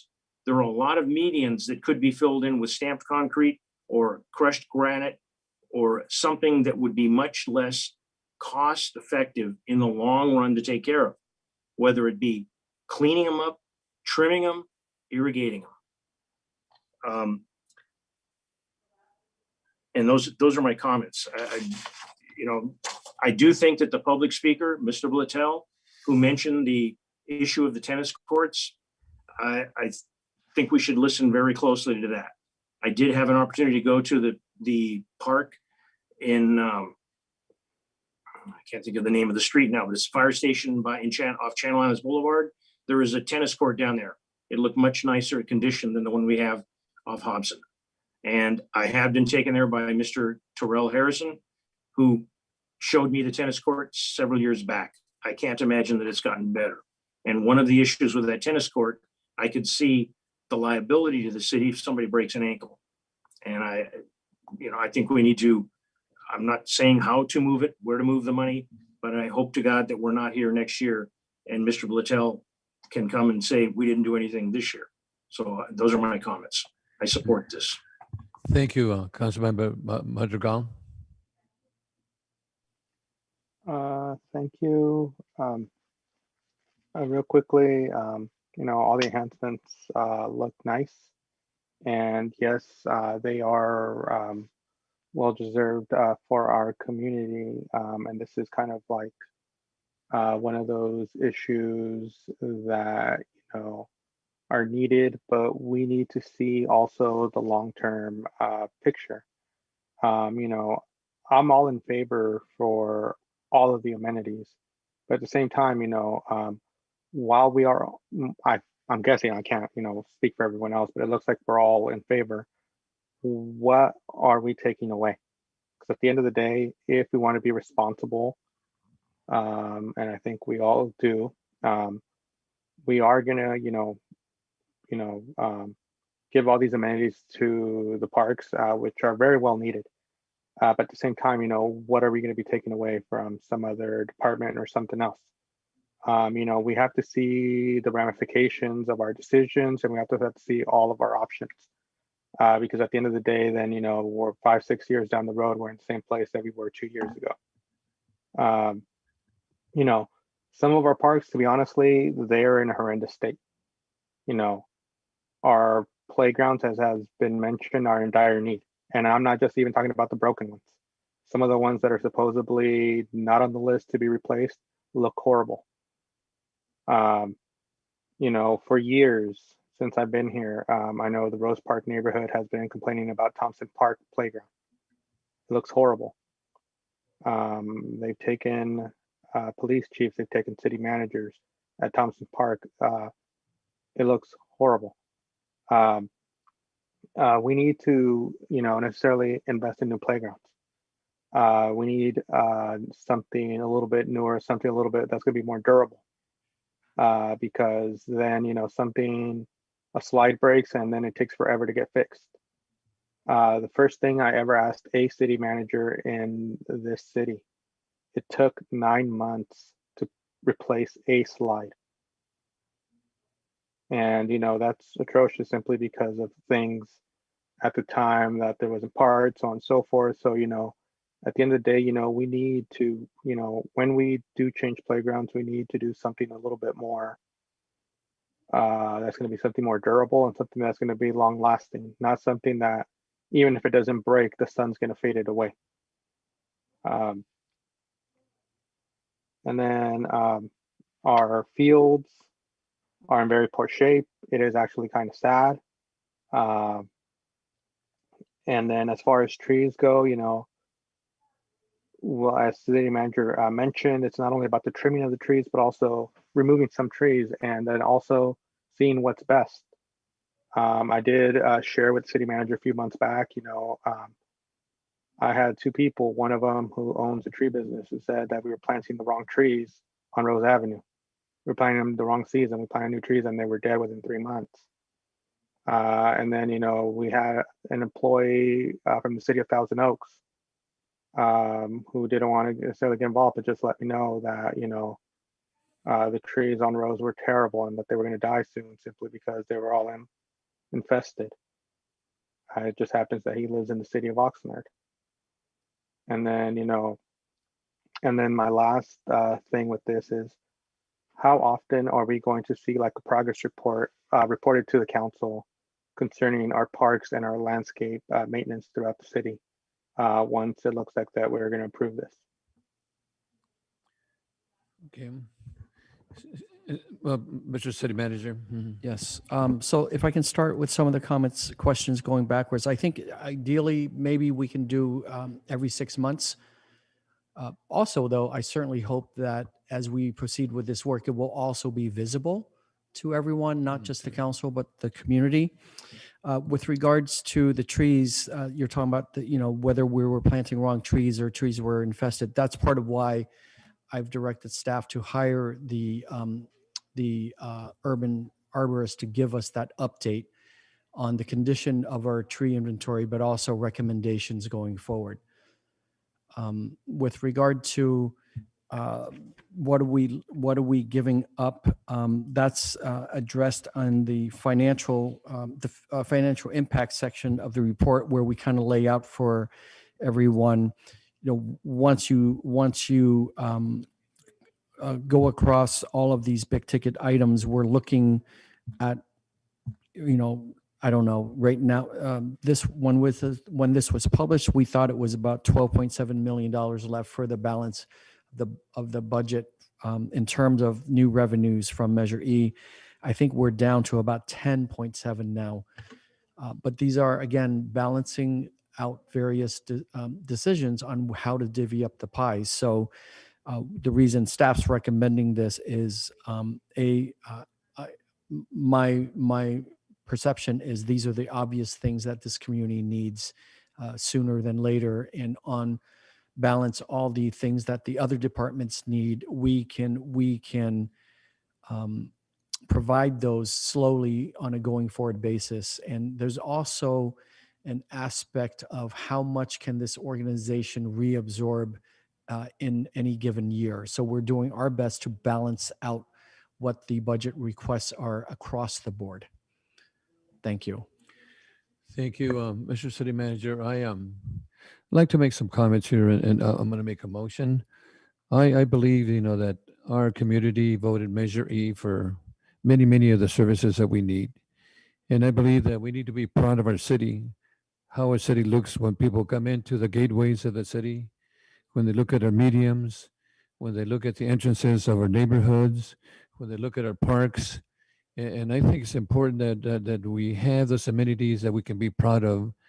So people come from other cities within the county, they say, what Oxnard really looks great.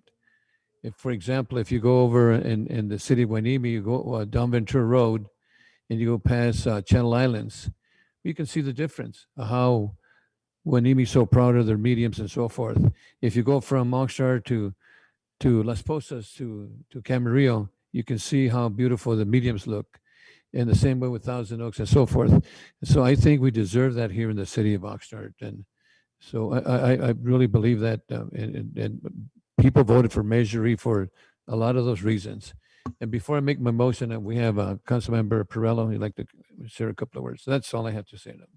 Yeah, I would just like to point out on the 5-year priorities that we did, on the 5-year priorities, the number 2 priority under infrastructure and natural resources, the number 2 is restore proper maintenance of parkways and medians, tree trimming cycle, and clean up the gateways to the city.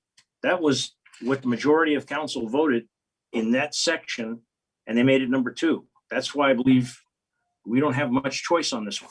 Exactly right. Thank you.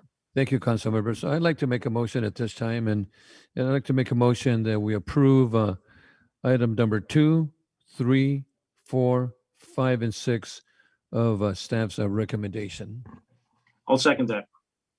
Okay, second, the first by Zaragoza and second by Councilmember Perello. Roll call. Councilmember Madrigal, Aye. Councilmember Lopez, Yes. Councilmember Turan, Just to clarify, Mayor, your motion is to approve numbers 2 through 6. Is that correct? Yes, sir. And that's just so the public's clear. Number 2 includes number 1, the base level of service. Is that correct? The enhanced level, and number 3 is the funding of the playgrounds, and 4, the renovate the sport fields and amenities. 5 is to increase the water budget as funding is for the turf also the turf reduction projects, and also identify funding to renovate our gateways and monuments. Thank you. I just wanted to clarify, the base level service is being voted on as well, just so people are Which would be part of the. included in this. Yes. Yes. Thank you. And my vote is yes. Thank you for clarifying that. Okay, thank you.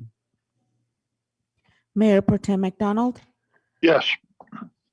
Councilmember Basua, Aye. Councilmember Perrello, Yes. Mayor Zaragoza. Yes. Thank you. Motion passes 7-0. And council members, that is our last item on the agenda, and we are adjourned. Thank you. Good night. Good night. all.